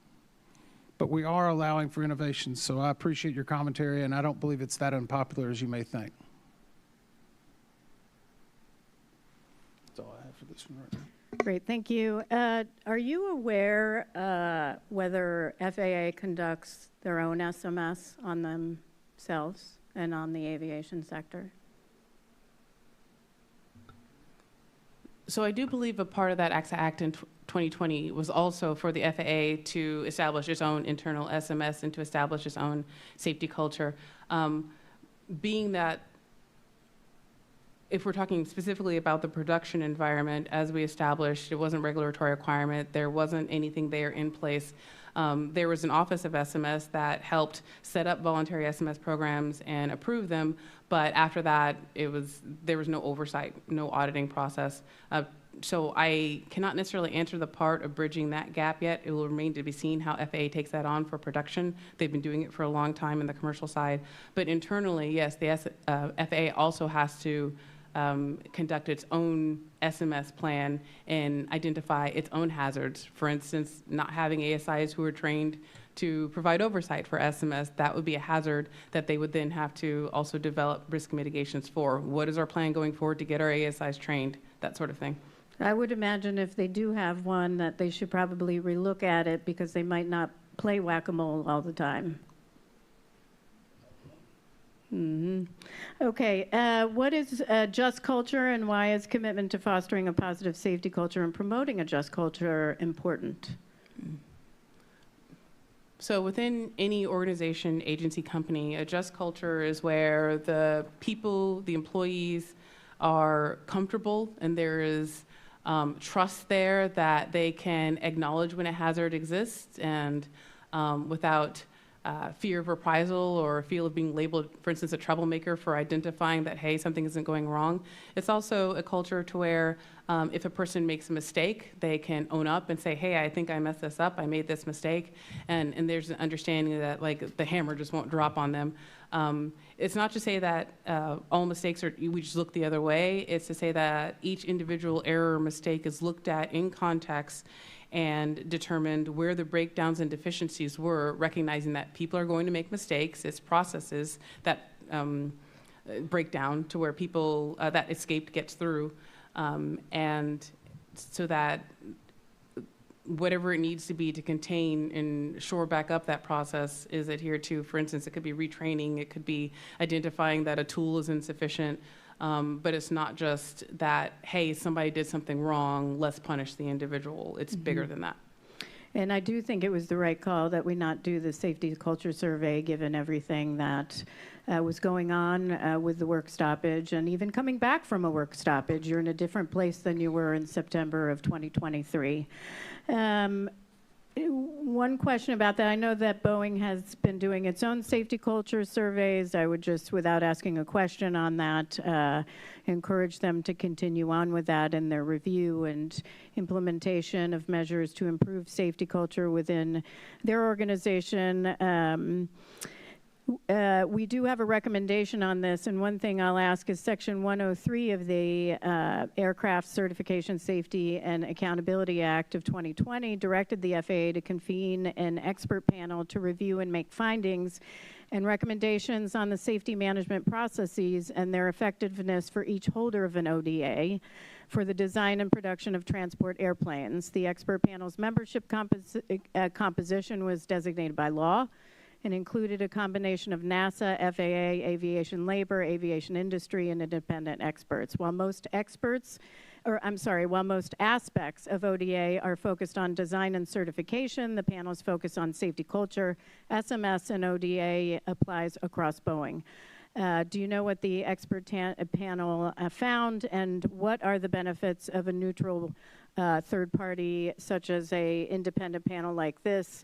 How can they help improve safety and safety culture for Boeing? So I'm going to answer your question kind of in reverse. So the benefit of a third party is that it takes out the bias. Sometimes it's very hard for us to assess ourselves. And so you need that third party, independent, fresh eyes, if you will, to be able to come in and identify the issues that might be within the organization. Now, as to what that team found, we've actually talked about quite a few of them because some of those things they found have persisted and some of the things that NTSB staff has also found. The first is that there's a very big disconnect between the executive level of Boeing, the higher level management, what they know and what they appreciate, and what the actual technicians on the floor understand and appreciate. That gap absolutely has to be bridged and filled in order for their SMS to work. Another thing that they identified was the fact that, and I think this, again, kind of harkens back to the growing pains, is that the attempts to install SMS within the system are very complex. It's not to the level to where just an average person is going to understand it and be able to go to a training and be able to understand what their role is and do the thing that they're supposed to do. So they need to shore up that part. There wasn't a lot of consideration for, interestingly enough, human factors. And that is where I've said before that, like, for instance, in the production rate change assessments that they would do, it was very focused on the quality side. You know, do I have enough people? Are there enough tools in place? And not quite as focused on some of those intangibles, like, are my people actually trained to do this job? That would be a human factors issues. Having enough people is great, but are the people qualified, proficient to do the job? That is another aspect. That's a part that needs to be developed in that SMS side, and then again bridged to the QMS side so those things meet. All of those things are what that independent panel found, and all of those things are largely what we found to persist when we did our investigation. Yeah, and it would be interesting to see what's changed since then. Member Graham, Member Chapman, Member Inman. Yeah, so I want to go back into a little bit of the FAA's oversight again. You know, can someone document specifically the flaws with their compliance and enforcement activities that may have resulted in this?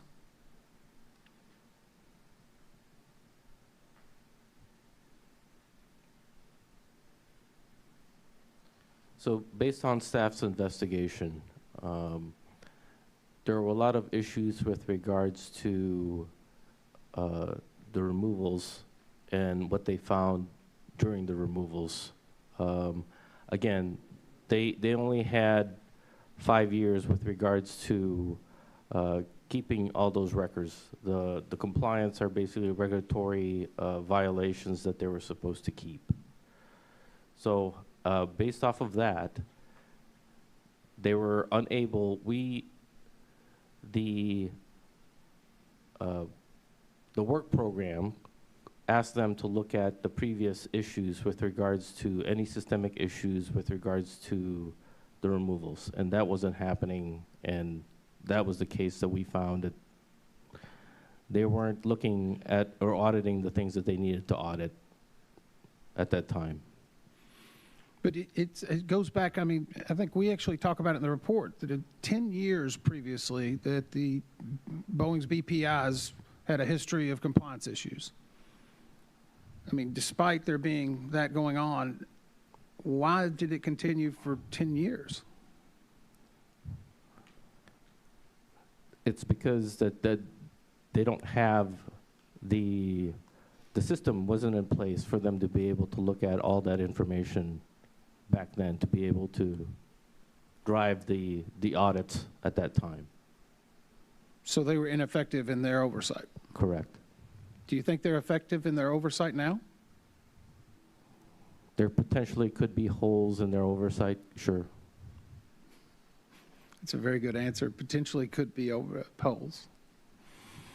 If the FAA had an opportunity to make a specific change this year in one area, what would that be in order to gain less holes in their oversight?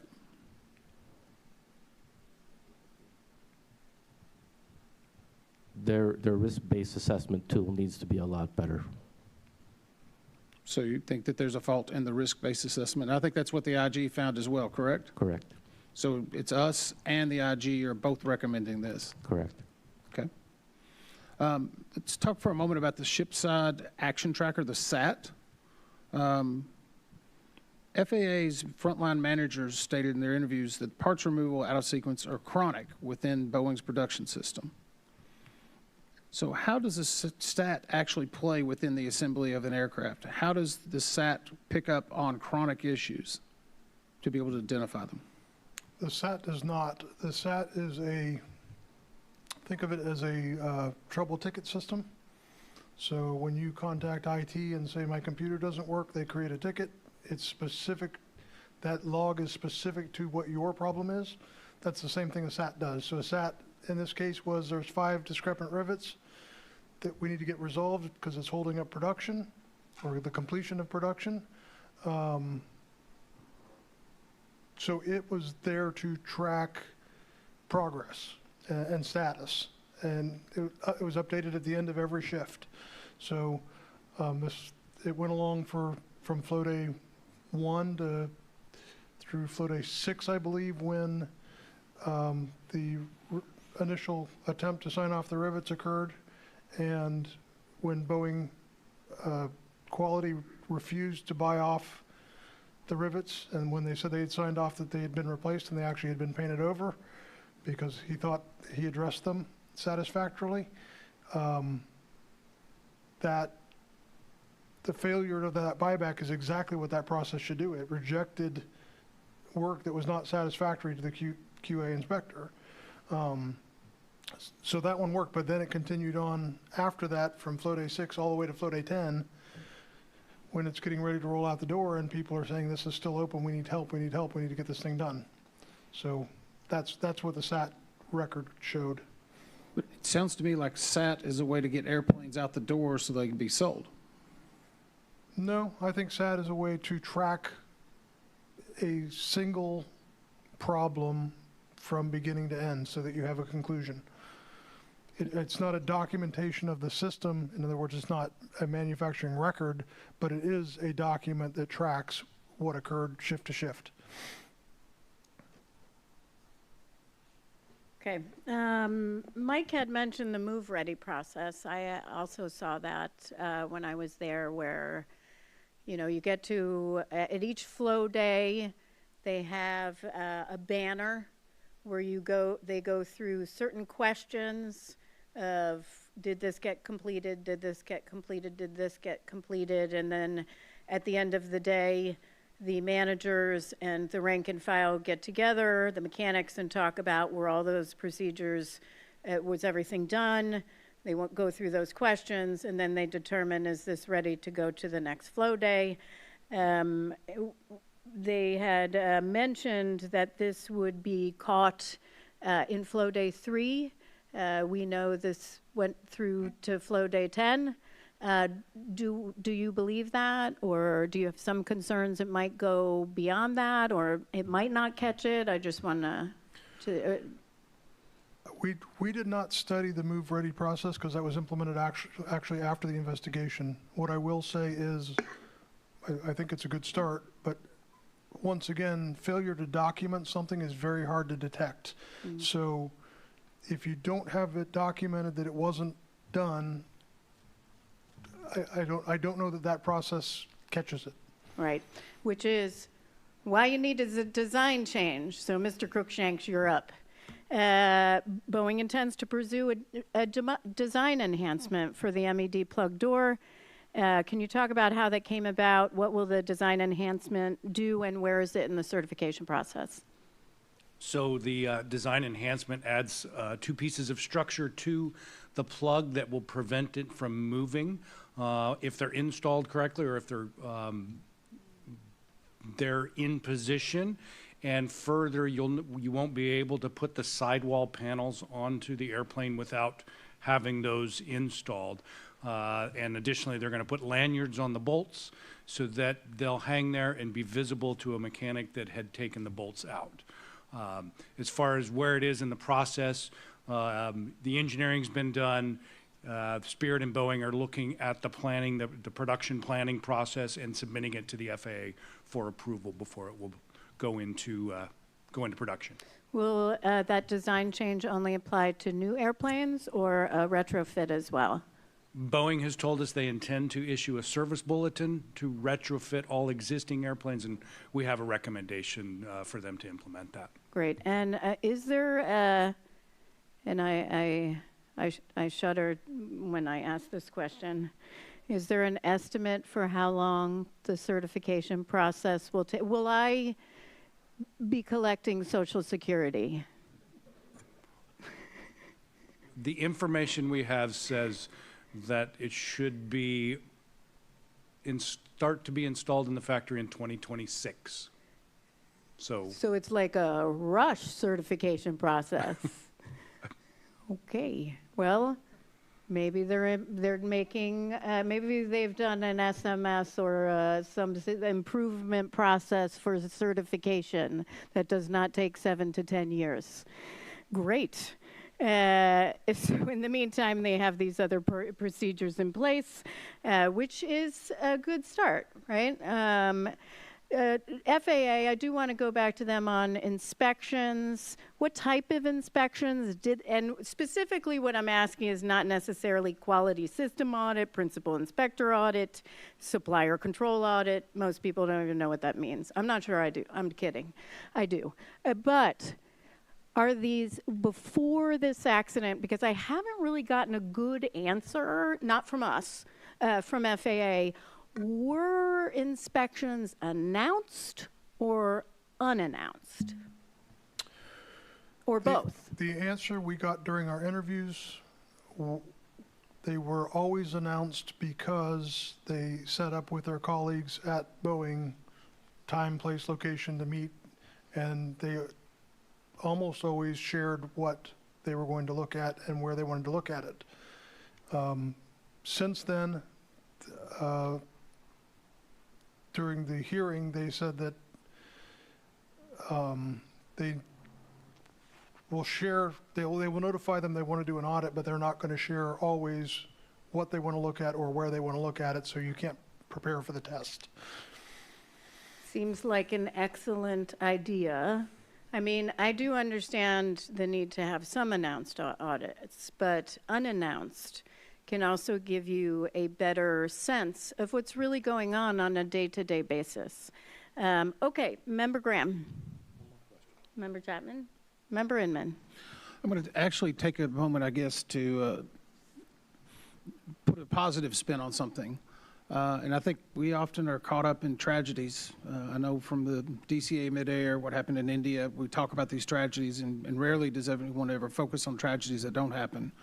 So could someone from the team tell me, was this plane certified for ETOPS?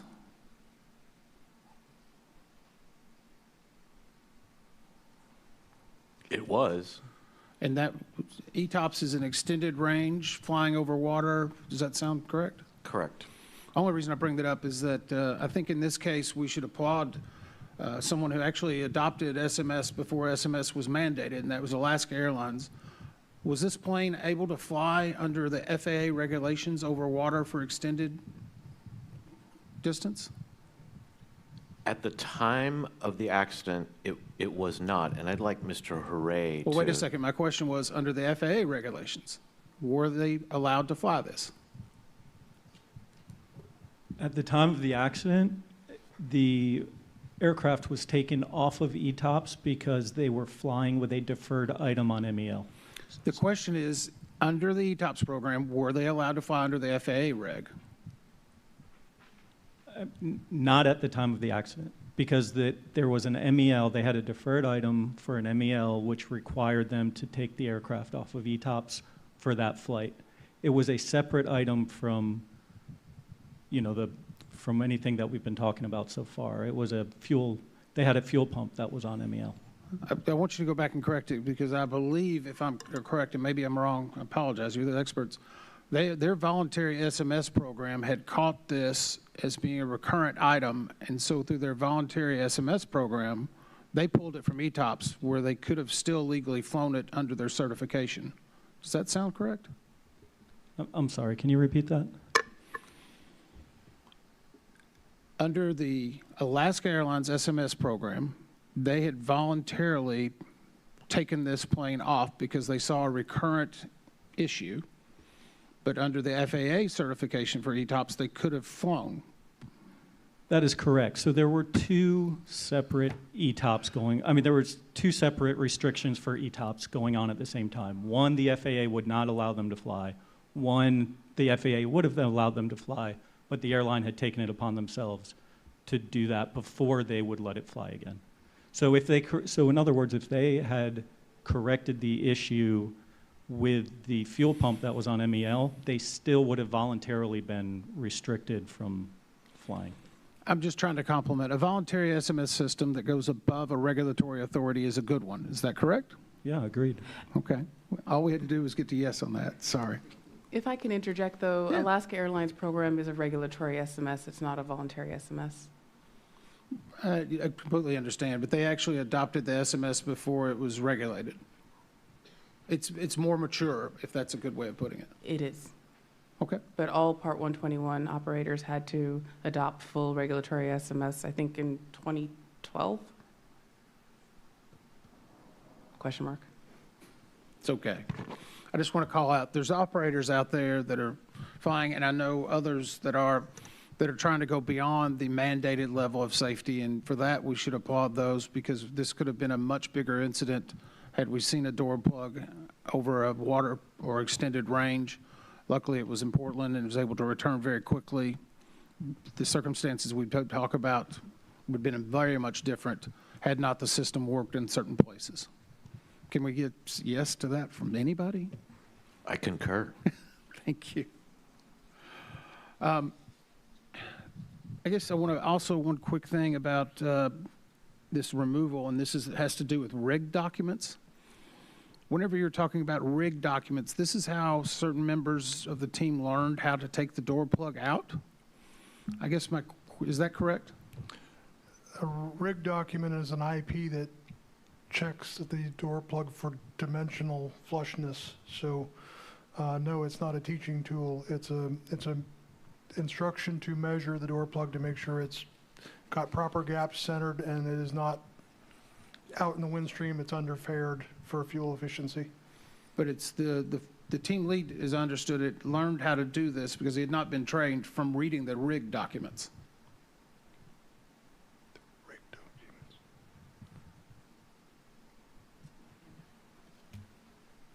Oh, yes, I'm sorry. He referred to, the gentleman interviewed referred to the drawings which were used to rig the plug at Spirit. So as I mentioned earlier, he had very good mechanical aptitude, and he took a manufacturing drawing that had rig tolerances to it and figured out how to take it out and put it back in. He taught himself. Out of time. Okay. I want to go back to FAA real quick. Retention of records, because we have a recommendation on this, that includes this. Retention of records documenting noncompliance, as well as having a system that tracks noncompliances, can help certainly proactively identify safety risks. FAA only maintained records at the time of this accident for a period of 5 years. Why is it important for historical compliance enforcement and audit records older than 5 years to be retained and access granted to FAA managers and inspectors? Why is it important to have more than 5 years? So that inspectors can use that information and use it systematically for next fiscal year's plan for that particular, for Boeing. Yeah, 5 years is a pretty short time period. Do we have a recommendation on how long they should keep those records? We did not prescribe how long they should keep those records. Okay. And what is risk-based resource targeting? It's a tool that the FAA uses to assign risk. Unfortunately, it's not nearly as fancy as it sounds. Once again, Boeing will always be a one high and what it should be doing is looking at where Boeing's having problems and cause more frequent inspections to occur or audits to occur in those areas where they're actually having problems, and reduce the number of audits in areas where they're not having problems, to be a true risk-based tool. Well, how do they use it? And just in 23, FAA did determine that Boeing's Renton, Everett, and Charleston production sites were each level 1 high risk. So how do they use that targeting for risk-based analysis? Again, I believe it's a misnomer. By definition, any manufacturer that produces at least 100 aircraft is a 1 high. So there's no way of getting to an answer not 1 high. Got it. Okay. And my final question for this round for right now, we're going to talk about recommendations at the end here. We do have several other rounds of other questions, but are the recommendations in the report applicable to only Boeing's 737 production line, Doug? Mr. Brazy? No, ma'am, they are not. Many of them are platform agnostic, I guess. They apply to the whole company and not just the 737 line in Renton. So 767, 777, 787, all the production lines? Correct. Okay, thank you. Member Graham. Member Chapman. Member Inman. I've got a few I'll just throw into the catch-all in light of hopefully getting a lunch break in a little bit. Okay, we're going to get a lunch break right now. That was a big hint. I like it. All right, we're going to take an hour. Is that all right? For lunch. We will reconvene at 2 o'clock. Thank you so much, and thank you to the staff for the work so far.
All right, we're going to get started again with round three. Round three is going to focus on operations, cabin safety, and related safety actions and needs. We're going to start with Member Graham.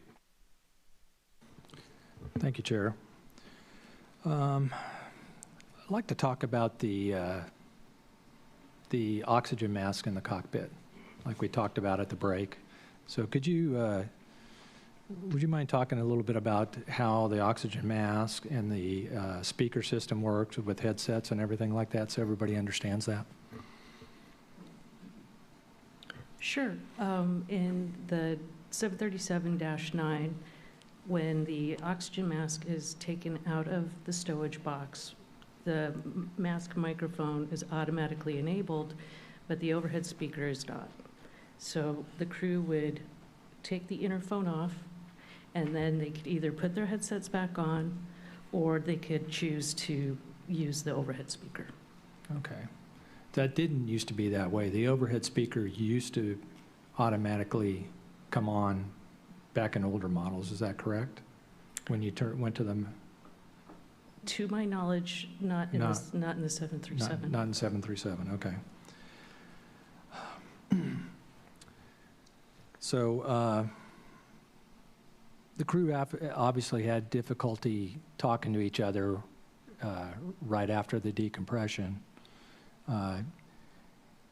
Despite the difficult communications between the captain and the first officer in the cockpit, the captain indicated that he and the first officer had briefed before takeoff that should an emergency arise that necessitated the return to Portland, they would return to the runway 28 left. That came out of the interviews, I believe. Is that correct?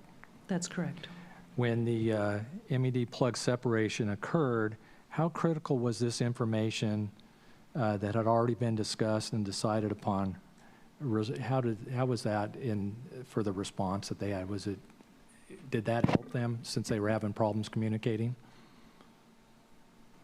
Absolutely. Part of every takeoff or departure briefing, the crew discusses a return plan if in event of an emergency, and knowing that in action they would have had the 28 left in mind for the return and the appropriate ILS or localizer in this case set up. Yeah, and it's important that I've seen over the years as a pilot, many crews, many pilots through the pilot filing just kind of gloss over an emergency on the takeoff brief, gloss over certain things like what their actions are going to be depending on what happens and how important that brief can be in a situation like this. All right. When we started looking at the accident aircraft after the event, we noticed what was noticeable about the O2 mask in seats 26A, B, C to the passenger mask. Were missing. They were missing. Do we know why? I would imagine they were pulled out the hole during the decompression. Yeah. So was there somebody sitting at 26C? No. No. So there was nobody in that row at all that needed an oxygen mask? No. Oh, good thing. Do we know what altitude the cabin reached in the whole process? What was the highest cabin altitude? That had to be computed from FDR data. It wasn't actually recorded, and the computed values were about 100 feet under less than airplane altitude. So the plug departed the airplane at 14,830 feet pressure altitude, and the calculated cabin altitude was about 100 feet under that. Okay. And that was kind of consistent throughout the data. There was a 100-foot discrepancy while on the ground before the accident and after, so that may be a delta. The point being is that the cabin altitude and the airplane altitude were very close, if not identical. Yeah, that makes sense with a plug missing. The plane's not designed to have that big of a hole, is that correct? All right, I see my time's up, thank you. Thank you, Member Chapman. Thank you, Chair. There were 3 lap children on the accident flight. How close were those lap children and their caregivers to row 26 where the door plug blew out?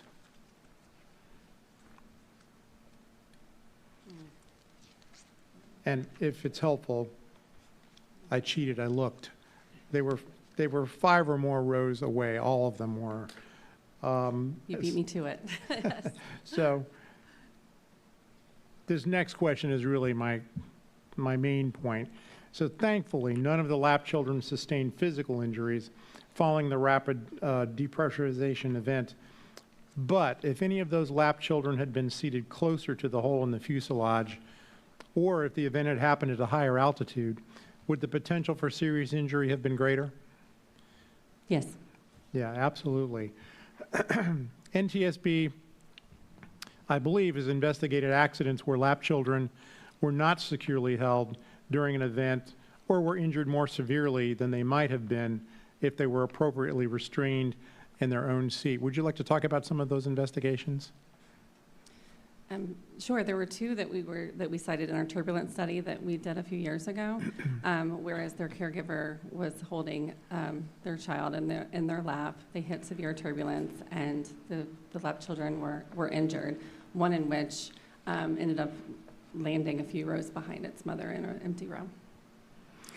Yeah, my concerns about this issue long predate my time at NTSB. I've long believed that parents of lap children do not fully realize the serious risk to which they're exposing their young children. The experts agree that the safest place for an infant is secured in their own seat. The draft report quotes the American Academy of Pediatrics, which says, if there is turbulence or worse, you may not be able to protect your baby in your arms. And the FAA actually agrees. On FAA's own webpage, titled Flying with Children, it says, securing your baby in an approved child restraint system is, quote, the smart and right thing to do. Yet, the FAA has consistently declined to require usage of restraint systems for children under 2, accepting a lower level of safety than the standard for adult passengers who are required to wear seat belts. In 1990, over 3 decades ago, NTSB first recommended that FAA require child restraint systems. Our recommendation at that time followed the United Airlines Flight 232 accident in Sioux City, Iowa in 1989. There were 4 lap children on that flight. 3 sustained injuries but survived. 1 tragically was killed. Can I please ask that you talk about the history of our recommendations in this area?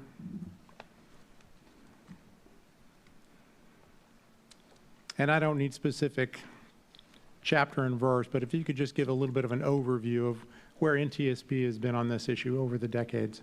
Yeah, the NTSB has made multiple recommendations on having to do with child restraint systems, and the FAA has done some work with regard to standards for seats, but as you pointed out, they have not required them on airplanes. So. Yeah, FAA has consistently fallen back on voluntary usage of child restraint systems, despite what I think is a very obvious risk to young children. I've never understood FAA's position on this, but they're consistent on it at least. When did we finally close the most recent version of our often reiterated recommendation calling on FAA to require child restraint systems? Do you recall? I do not know offhand, but I can definitely let you know. If you could check that. We don't, I want to say it was somewhere in the range of 2013.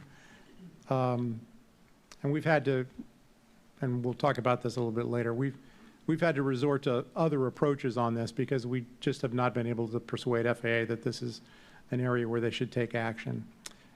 Chair, I have additional questions in this area, but I will hold those for later. Thanks. Thank you. Member Inman. And so I think part of this is also going to be operations, and I'm actually going to go to the oxygen as well in a little bit. But after the accident, Boeing conducted a comprehensive review of its supply chain and production system, for which they added conformance inspections to, I think it was 9 critical build points.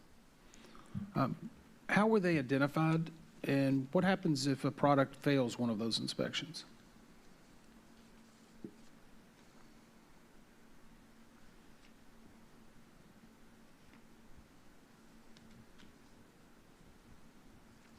Sir, we don't have the answer to that question right now. Okay, fair enough.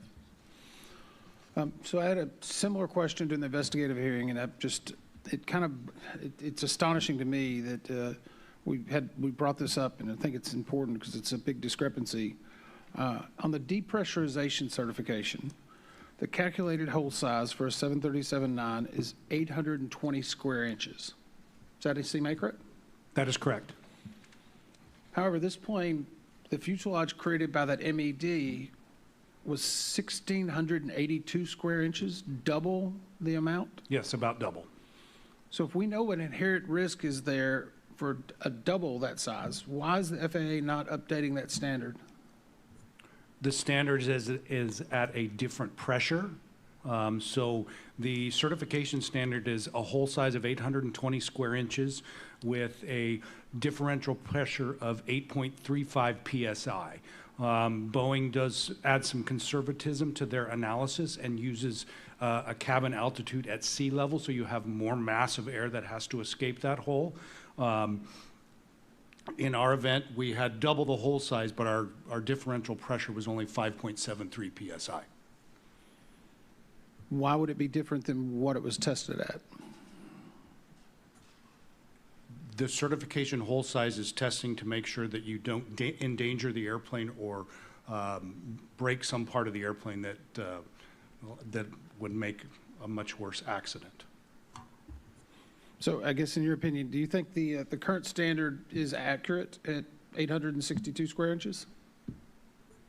Yes, for what the FAA is certifying, the structure of the airplane, it is correct. No, I guess I'm curious, is the FAA need to look at that standard a little bit further? In what regard, sir? The fact that it was double the size that actually came out. I know standard pressure differential was probably the big difference there. Yeah, and we didn't break anything. We didn't have any adverse effects to the airplane. The door plug fell out. Right. Is that not an adverse impact to the aircraft? It didn't cause loss of the airplane. It's not a catastrophic effect. I would beg to differ with the people who were on that plane, but I understand where you're coming from. Sorry. So we're seeing a lot of, especially, and I'll go back to like after MCAS, and we actually just put out an urgent recommendation on LEAP engines regarding smoke in the cockpit. I know we weren't in the scope of some of that, but we know that they were designed and engineered to open these cockpit doors in the event of a depressurization event. All these were things that were not briefed to the pilots beforehand, correct? That is correct. Are we seeing a systemic issue where there's changes in models and makes of airplanes that are not being briefed to the people who are going to be flying them, which puts it at a greater risk? I don't have the answer to that question. Again, back to the Dash 9, Boeing said it was an oversight in the FCOM coming from the NG, but as in regards to other airframes, I don't have the answer to that. Was it an oversight in regard to the LEAP engines, not letting them know that the cockpit would fill with smoke? That is my colleague's case. Okay. I don't have information on that. I just think notionally we can put together a number of different things where it may have been an oversight or potentially intentional not to tell pilots that are flying it. So I hope there's a renewed interest in being fully transparent with the people that are operating the aircraft on what changes may be between versions. I'll go on to the next one. Thank you. Again, I want to commend the cabin crew for Flight 1282 for their professionalism and courage during what was certainly a terrible event. Chaotic is what the first officer said. Explosive is what the captain said in their interviews. In an emergency such as this one, the crew needed to fall back on their training and let the safety procedures they trained for take over, which is exactly what they did to a T. Every second of reaction time certainly mattered, and yet through no fault of their own, there was undeniably chaos. So what we look at now is how carriers like Alaska Airlines can create that redundancy in that system so that in times of chaos, there are first and second lines of defense that will save lives. In this case, I want to talk about the oxygen masks and the portable oxygen units. As soon as the depressurization in the cabin occurred, all 4 flight attendants followed procedure and immediately put on their overhead oxygen masks. They then began to move through the cabin. Some had portable oxygen bottles at some point to check on passengers and the unaccompanied minors on board. It was here that they encountered problems with the oxygen units. What method did each flight attendant use for an oxygen source as they moved throughout the cabin?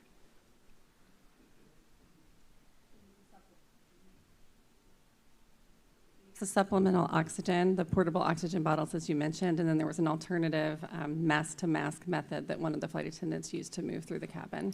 Yeah, and how did Flight Attendant C describe the experience of using the mask-to-mask procedure? I believe her words were utterly ridiculous and challenging. She was moving aft forward using the spare mask at the seat bank, and as she approached the seat bank to get the masks from the passengers, they didn't understand what it was that she needed. She reached over to try to get those spare masks. They were entangled with other masks, and at some point, she also had challenges reaching over to grab them because they were on the outboard side of the airplane. Yeah. So not everyone, and just turning to the portable oxygen bottles, not everyone is familiar with them, and I know you brought them up earlier, but can you bring up, Mr. Zhu, slide 21? And I'd like to read 2 excerpts from the interview transcripts with flight attendants B and D. B said, "For me to get to a mobility portable oxygen bottle was several steps because those are stored in an overhead bin on the aircraft left on the exact opposite side of the lavatories from my jump seat.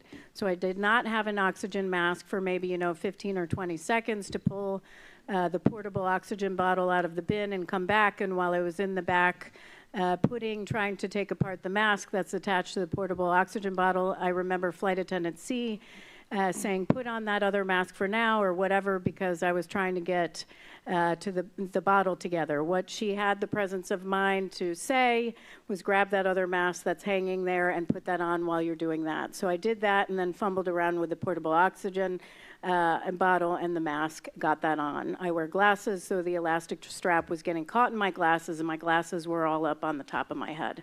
Flight Attendant D said it took so much time. This is the #1 thing that frustrated me the most. So much time to open that portable oxygen bottle. The plastic wrapper was so hard. Can you talk about what that was experienced there in more detail? Yes, so the portable oxygen bottle that they're talking about using is a oxygen bottle that's in a plastic container that's been airtight. So it was hard for them to open it. They had to use identification badge, pen to actually rip it open. By the time they got it open, they weren't able to open the mask because it was so sticky and stuck together. Okay, I'll come back to that. I've got more questions. I'm sure others do as well. So, Member Grimm. I'm going to go back to the crew mask real quick. Did Boeing provide the operator with the information about the crew mask, how the mic worked? Yes. Okay. Did the operator do any training on it? Yes, they did. Okay, I think I read there was, a slide and some recurrent training, but did they do any in the cockpit in a simulator? No, the investigation did not yield that. Did not yield that. So there was an opportunity missed there. And I think this is important for all operators out there. With your safety management system, your change management process is very important here. When you introduce a new model to your fleet, or a new derivative, it's important you look at the risk of all the differences out there and make sure you cover it. Now, in case of Alaska, we see that they have covered that since then. They just didn't know. There was some information there, but there wasn't a good operational knowledge of it, I'd say. So that's important. Thank you. I'd like to talk about the oxygen generator systems. What did we find as a result of this accident with the oxygen generator systems for the passengers?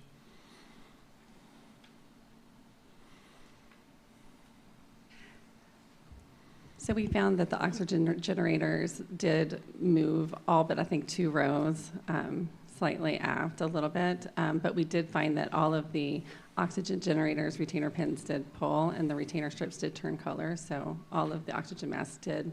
They all work correctly? Yes, they did. Okay. What is the hazard of those moving on the pads, the oxygen generators? What could happen if they move enough?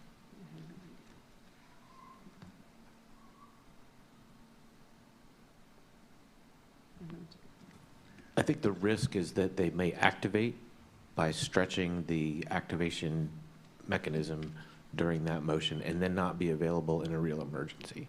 Okay, so we found that out, that some had slid on the pads, correct?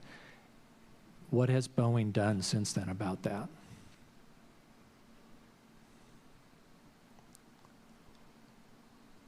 I know that they've made some change to the pads and they've updated their manuals, and they've made changes on all the other aircraft to include the pads. The new pads are keeping from moving, correct? Yes. So, I mean, I'm glad everything worked okay, and I'm glad we found something out before we needed them. Very good. Did Alaska Airlines Flight Attendant Manual detail what to do if unaccompanied minors were on board during a rapid depressurization event? No. Didn't cover anything at all? No. Okay. How many unaccompanied minors were on board? 3, 4. Was it 4? Mm-hmm. Okay. All right. That's all I have in this section. Thank you, Chair. Thank you. Member Chapman. Thank you, Chair. I just want to pick up a little bit on Member Graham's questions about the flight crew and the oxygen masks. At what point did the flight crew decide to remove the oxygen masks and attempt to reestablish communication with their headsets? Do we know? Yes, in interviews, they stated at about 10,000 feet is when they took the oxygen masks off. And again, after not being able to communicate, they put them back on. So they would have attempted to go without at the point where essentially it was safe to operate without supplemental oxygen, correct? That's correct. Okay. And again, they were unable to reestablish communication because this aircraft had a different system on it from what they were accustomed to, from the 737NG. That is correct. Okay. And when the 737 MAX airplanes were first delivered to Alaska Airlines, did Alaska Airlines pilots, did they go through training? They did. I believe you indicated that already. They did go through a differences training. Was that difference, first of all, that differences training was relatively brief, I believe, right? I mean, it was at most a couple of hours. That's correct. The simulator training was 2 hours. And was that differences training, is that a reoccurring training or is that a one-time, if you know? This familiarization flight was in the initial training for the MAX. Okay. After that, they could do training on either the NG sim or the MAX sim. Okay, all right. So something like the difference between the oxygen masks, that's not something that they would have encountered again unless they were doing simulator training in the MAX simulator. Is that right? That is correct. Okay. Did we find in the investigation, did we find that Alaska's instructors were also unaware of the differences in procedures on the MAX model and the NG models for donning and removing oxygen masks? Yes, during the simulator evaluation that we conducted, the 3 instructors that ran the simulator for us, they also were not familiar with having to press the test to Yeah. reset switch. So there's a good discussion of this in the draft report, talking about our long history of recommendations to FAA addressing quick and effective oxygen mask use, including flight crew initial and recurrent training, hands-on, and aircraft-specific training on oxygen mask use. But FAA has, in the past, declined to accept our recommendations in full. They've emphasized instead the importance of training, but they've refused to require some of the things that we've recommended. I know we have a new recommendation that we'll consider today that asks FAA to notify operators of circumstances of this accident and encourage hands-on aircraft-specific training and participation in realistic emergency scenarios training. And I think that's very important, and I think we see from the circumstances of this accident just exactly why that's important. Thanks very much, Chair. I have no more questions. Thank you. Member Inman. So I'll go back to what Member Chapman was talking about, and I always find it interesting, and I think it's helpful that if you don't know, the party submissions that we get are valuable, at least for me, and so I appreciate the time and the efforts it's put into. This is actually from the Flight Attendants Association, and they've got a picture in there. They're demonstrating how flight attendants are trained to be able to use masks. And it looks like a large collection. Where that's interesting, though, is you get onto the next page, and they actually have flight attendants that are actually illustrating what it's like on a real-life aircraft, the cup-to-cup, if you will, where it's so hard for them to be able to reach across to the outboard that some of them don't even have long enough arms to be able to get that, which is why they have to mimic for passengers to be able to do that. And so I bring that up. Is there a discrepancy between training and what real life would be in regard to using these masks?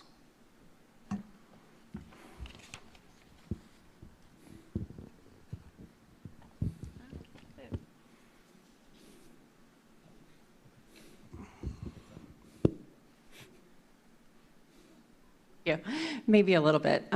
Yes, I think the masks on this particular aircraft are more outboard than the other 737s that they have. But yes, I think there is a little bit of a discrepancy on how far outboard they have to reach to get those masks. So are they not receiving adequate training during flight attendant school or during recurrent training? Because from the way the pictures that were illustrated to me is, one is a setup where someone can just reach right there and grab it versus an actual mock-up of an aircraft. I think it's they're taught and they're trained, but the familiarization where they actually get out and do it is what's lacking. So unlike our pilots who actually have a simulator, they're not actually simulating in a real-world environment. Right. And the mask-to-mask method is an alternative way to move about the cabin. Okay. There was also raised during that report, and I think it's helpful that there were basically, whenever this depressurization event occurs, what does the airplane automatically do? Does it make announcements? There is an automated PA that's made, yes. And that's made once, I believe, right after the event occurs? In English and Spanish, yes. English and Spanish. So I'm wearing headphones, I'm taking off, think I'm distracted, and suddenly an event happens and this automatic announcement comes off. Do we know how loud it is, or is it repeated a lot of times so people will understand? Well, in this particular incident, some of the flight attendants didn't hear it. And there was an announcement from the cockpit. I think it's because by the time they got to the emergency checklist or that part of the QRH, they were already at 10,000 feet, if I'm not mistaken. So they had skipped that part of the checklist, so they didn't make a PA to the passengers. So they were solely relying on the automated. But the automated only happened once and immediately after the depressurization? Yes. And if the automation fails, the flight attendants do have procedures where they're supposed to yell, stay seated, buckle your seatbelt, get on oxygen, stay on oxygen, no smoking. They're supposed to yell that while they're actually trying to don their own oxygen mask? Yes. Does that seem a little bit problematic? It could be. Mr. Brazy, you have anything to add about that? Sounds like a challenge to me. Okay. I don't know if it's a challenge we're putting out there, but I do think we can do a better job. If we can automate more of the safety portions to where take the human error out of it, we would be better off. So I appreciate the flight attendants for their submission, at least raising that issue. I never would have imagined it because many of us don't experience it. So where the opportunities, and I don't believe we have any recommendations on that directly in this report, but I think it's worth noting for those who are listening or be looking at it, this is a place we can do better. We talked about the chaotic cockpit, and I know it was referenced a couple of different times. Is there a normal understanding that pilots would go heads down in this type of instance to reinstall their oxygen mask, press a reset button? Is that a normal sequence from maybe a human factors point of view?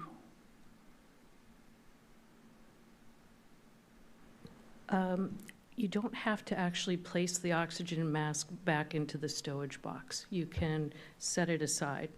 But yes, you would expect to close that stowage box door and hit the button to reset communications in the 737-9.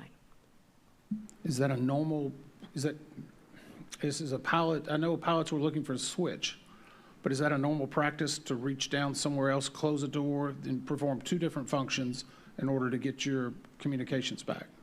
It is. The door is the same in the NG and the MAX. It's just the switch that's on the audio control panel and on the NG versus hitting the test reset switch on the 737-9. Okay, let's see, I'm out of time. Thank you. What entity is responsible for the design standards of portable oxygen bottles on board aircraft? We just talked about in my round some difficulties with getting those. The FAA. And did these meet current FAA standards? Yes, they do.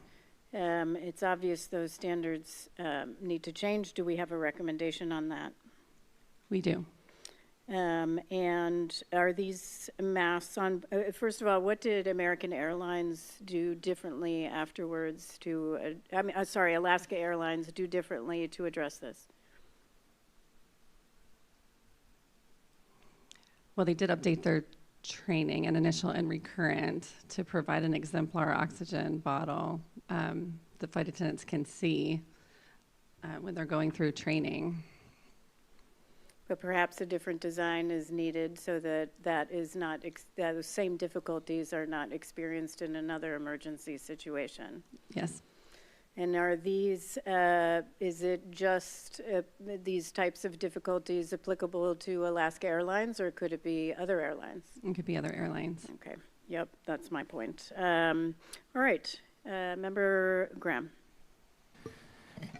You're talking about the passenger oxygen masks being very far outboard. On the MAX, are they farther outboard than the other 737 variants? Yes. Do we know why? No. Is it because that bin overhead has to be much bigger now? Perhaps. Probably. Mm-hmm. I guess that'd be a good question. But, you know, everybody carries their bag now because they don't want to pay for the baggage. Mm-hmm. Okay. That's all I have in this section. Thank you. All right, Member Chapman. No further questions, Chair. Member Inman. So going back again to oxygen masks, is there an alternative to the bag that was described for the flight attendants? I know that was a problematic because it was congealed and it was hard to get around glasses. Is there an alternative for that? There is. Most airlines in the U.S. do have the plastic yellow Dixie cup mask that you would see for the passenger masks is what they use for the portable oxygen masks. So does an operator get to decide which type of safety mask they want? Yes. And you say that most of the industry has already adopted the Dixie, I guess it's a good way to describe it, Dixie cup, the little yellow cup? That's correct, yes. Why would Alaska do this differently? Why would there not be conformity whenever we know that works? I don't know. Since that, I know they've taken multiple different changes, such as training, simulator, things of that sort. Have they made this change since the accident? They have not, and that's why we made the recommendation, because based on how we know that this performed in this particular accident, I think it needs to be relooked at. Staff believes it needs to be relooked at. Is this an expensive product? Is it like $50,000 to change a little tubing in a mask to a Dixie cup? I'm unsure. Okay. It was reported that 2 of the flight attendants actually believed that they were starting to suffer hypoxia. Can you describe what hypoxia is? And I'm looking to anyone in general. Well, it's a lack of oxygen for one or more reasons. What's the effect, though? Loss of situational awareness, inability to assist other people, oxygen deprivation.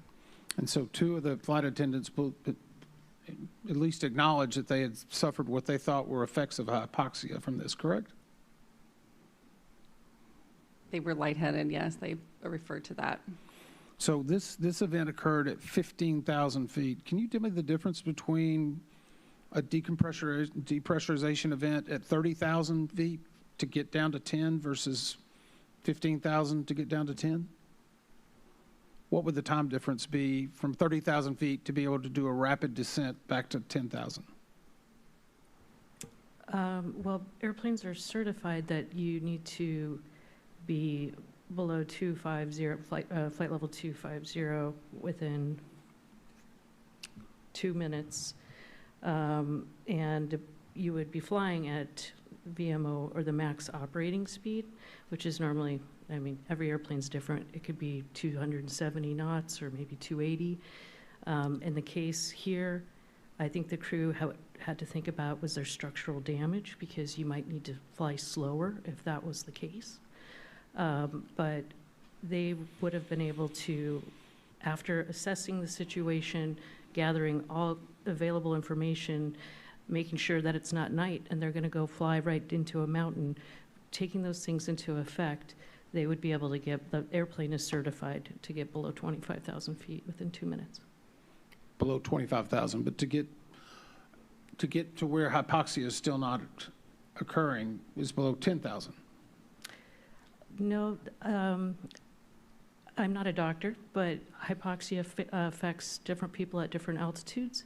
The useful time of consciousness is much higher, but that doesn't mean that somebody would get hypoxia sooner or later. Physiologically, we are all different. But at 10,000 feet, you are not required to have oxygen.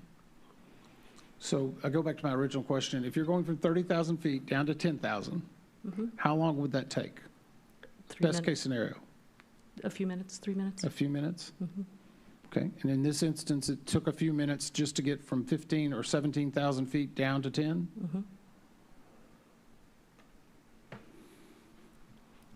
That's all time I have right now. Thanks. Okay, I don't have any more questions in this section. Member Chapman? Sorry, Member Graham. Member Chapman? Nope. Member Inman? Catch all will be fine. Okay. I do want to just take a moment and thank Member Chapman for his strong advocacy on the child restraint issue. This really has been something you have championed, and thank you for your work on that. All right, we are going to move to the 4th round, which is on recorders, both their deactivation and 25-hour duration, starting with Member Graham. Thank you, Chair. Once again, we didn't get any recording off the CVR, did we? No, we did not. Recurring theme. I can't remember how many times in the last 5 years I've been here. Way too many. It's just kind of frustrating to see this, that how important the CVR is. I noticed there's a proposed recommendation in the report by staff that asks the FAA to require operators to incorporate guidance into company SOPs or emergency protocols and post-incident and accident checklists detailing actions to preserve the cockpit voice recorder. And having flown myself, I would say crews out there, the most important thing is to get that aircraft, get your passengers and your crew safely on the ground. And the last thing a crew is thinking about at that point is pulling a circuit breaker or doing whatever they have to preserve the CVR. I wouldn't be thinking about that. I'd be thinking about the safety of everybody. So I appreciate this, I support this, but there's a solution to this. I'd say operators, you don't have to wait for a mandate to put a 25-hour CVR on your aircraft. I know a lot of new aircraft are going out there with it already. So just put it on there, bypass this. The other thing is, I know many years ago, we put out a recommendation to the FAA to put together programs where, not unlike flight data recorders with FOQA programs and ASAP, that you monitor what's going on in the CVR. You might learn something about your SOPs or sterilized cockpit from that. But that was closed unacceptable because the FAA didn't want to do anything. But that doesn't stop you, the operator, from doing it at your own program. Remember, the regulations are the bare minimum. I would hope a safe organization that does SMS does more than just what the FAA rules and requirements are. That's all I got in this section. Thank you. Great, thank you. Member Chapman. Thank you, Chair. And just picking up on Member Graham's comments, the Alaska Airlines Flight Operations Manual at the time of this accident, as I understand it, required flight crews to pull the CVR circuit breaker as soon as possible after the aircraft was secured. But as Member Graham points out, that it's understandable given the dramatic circumstances. It's understandable why that might be overlooked. Again, the answer here is 25-hour CVRs. The NTSB's pushed for 25-hour CVRs since, I believe, at least 2018. We now have language in the FAA Reauthorization Act of 2024, which requires 25-hour CVRs for Part 121 aircraft. Is that requirement now in effect, or does that require an FAA regulation to implement it? What is the status of that requirement? Do we know? Yeah, that requirement is now in effect as of May 16, 2025. So all newly manufactured airplanes operating under Part 121, and then certain other operations that have more than 30 passenger seats will have 25-hour CVRs coming out of the factory. And with regard to Alaska Airlines, how many airplanes in the Alaska Airlines fleet are currently equipped with 25-hour CVRs, and do they plan to retrofit their entire fleet? Yes, so they indicated to us that they already have 6 airplanes that have 25-hour CVRs. Every new delivery after this will have them, and that they're already working on plans to retrofit their fleet to meet the mandate in the FAA reauth. And for them, the task there, they're actually dealing with 2 fleets, because it's the Alaska Airlines fleet and then the Hawaiian Airlines fleet because of the merger, correct? That's correct, yeah. Yeah, thank you. Well, this is an example, I think, of what Member Graham is referencing, which is you don't have to wait for the you don't have to wait for the mandate. I mean, you can do these things on a volunteer basis. We have the mandate now, but it's important for carriers to meet the requirements of the mandate and, frankly, beat them if possible. Thanks, Chair. Thank you. Member Inman. So I'll go back, I guess, and Member Graham and Chapman both brought it up. Can someone tell me the process of how we preserve this CVR? I know we've talked about this crew operating exceptionally chaotic, but what is the process? And we talked about the SOP. How do you actually preserve the CVR? So in the event of an incident or an accident, you need to remove power from the CVR for it to stop recording if the airplane is still powered. So the only way to do that would be to remove the CVR circuit breaker. Is that, I mean, if I go into my house and try to remove a circuit breaker, I'm probably going to either get electrocuted or yelled at by my wife. Is that a hard process to turn around and pull the circuit breaker? Is it laborious? Do you need tools? It depends on the airplane. Some of them are electronic, but it's not a difficult process, no. Is it easily accessible? Yes. So do we ask why in this instance that it was not done? I think, as some of the other members alluded to, it was a very chaotic event, and the last thing on the crew's mind after the airplane parked at the gate was to make sure that the circuit breaker was pulled. They had other duties to perform. So that's why we proposed a recommendation in this area, to make sure that other people in the operation are aware that they need to get that circuit breaker pulled before it starts overriding itself. Okay, and in the instance of again, this circuit breaker issue, It's the crew's responsibility, not the maintenance or the others. In the event of an incident or accident, it's still the cockpit crew? So yeah, technically in the Alaska Airlines Flight Ops Manual, it is the responsibility of the flight crew if possible, but sometimes maintenance does respond in time to be able to preserve the accident flight recording as well. Okay. So I know we talked about earlier, actually, I'm just going to wait for the catch-all on the rest of mine, Chair. Okay, great. And Mr. Brazy, on this point, Alaska Airlines did ask their maintenance personnel to pull it to the aircraft stayed powered, and it was a couple hours, and it was overwritten. Correct. Yeah. Okay. So, what could the CVR have helped us with had we had a recording?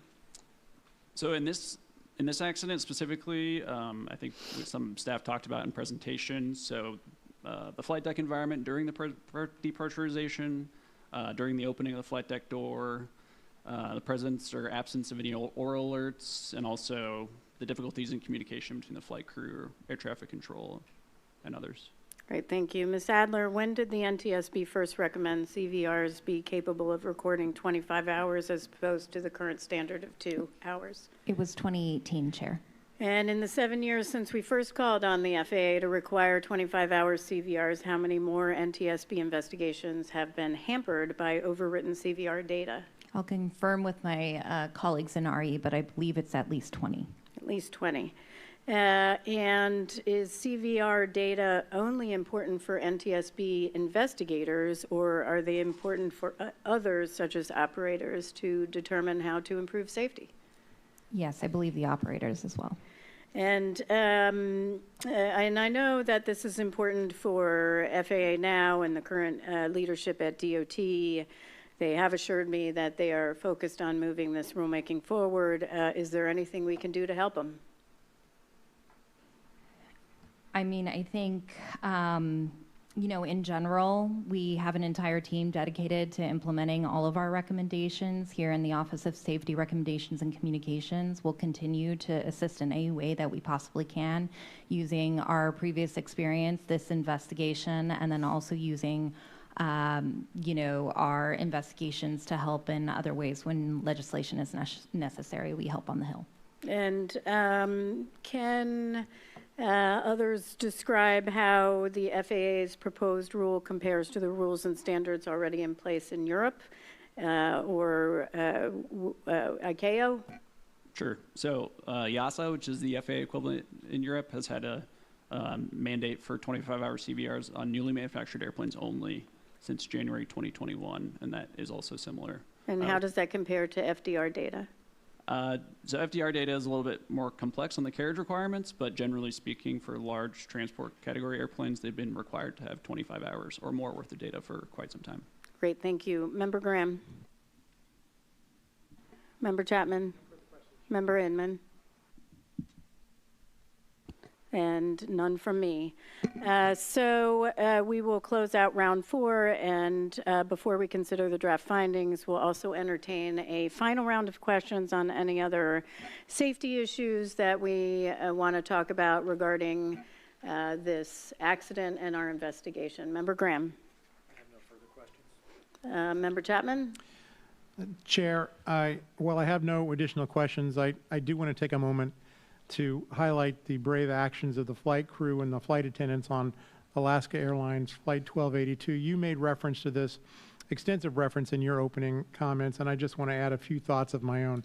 I'm terribly impressed by the flight crew's excellent work as a team during the emergency to get the airplane safely on the ground.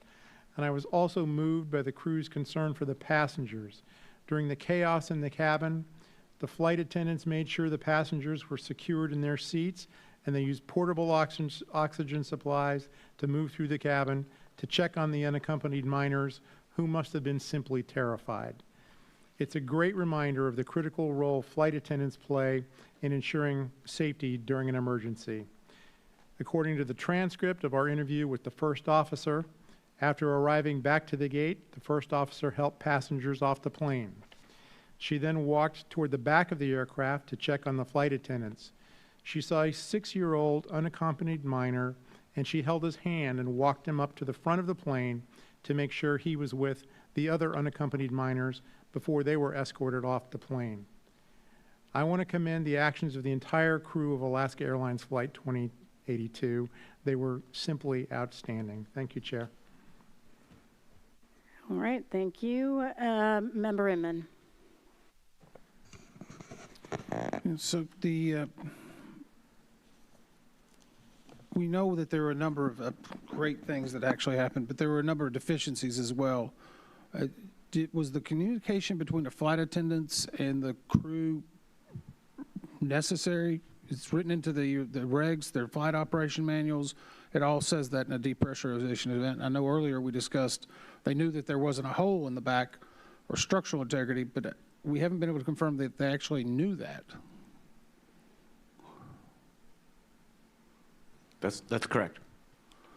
So in these cases, I know they took the initiative to do what they needed to, but if they would have followed the exact procedures, we could have had a different outcome? Is that the best way to put it? I don't think the outcome would have been different. I think that the flight attendants would have felt better knowing exactly what was going on, and the inability to communicate was very distressing for them, but I do not believe that would have a different outcome. What about the reverse for the pilots knowing what happened actually in the fuselage? Yes, they too didn't know exactly what was going on. Again, all the captain heard was hole. They obviously knew it was a rapid depressurization, but to what extent, they did not know. If they would have known that large of a hole, do you think it would have changed their? And this is speculation, so I don't want to put you in that, but and it's easy after the fact. So we actually had some discussions, I think, about the Spirit and its contractors at one point. We now know that Spirit is being acquired or taken back in by Boeing. I guess in this catch-all kind of phrase, is there additional risk that will be inserted now that they're coming into that? Because we know that they have a different set of audits, I guess, from the FAA, different reporting. Will the acquisition of Spirit make this a better manufacturing process or inject more risk? I can take that one on. I think that, again, with any major change that you make, there has to be a change management process. We've discussed that earlier, and this would be just one such change. Although, you know, they were together, and then there was a divestiture, and now there's that proposition to bring Spirit back on. One of the things that they'll have to look at is how they will incorporate and mesh together Spirit's existing practices and what Boeing has in place. Can't speak for the future. I just know that it can't be something that is disregarded. The potential for risk being introduced cannot be disregarded, and it has to be assessed.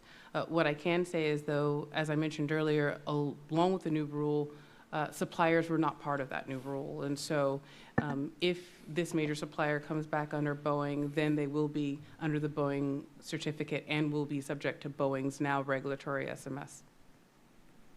Where previously, by being a supplier, they were not subject to it, but they were not, no.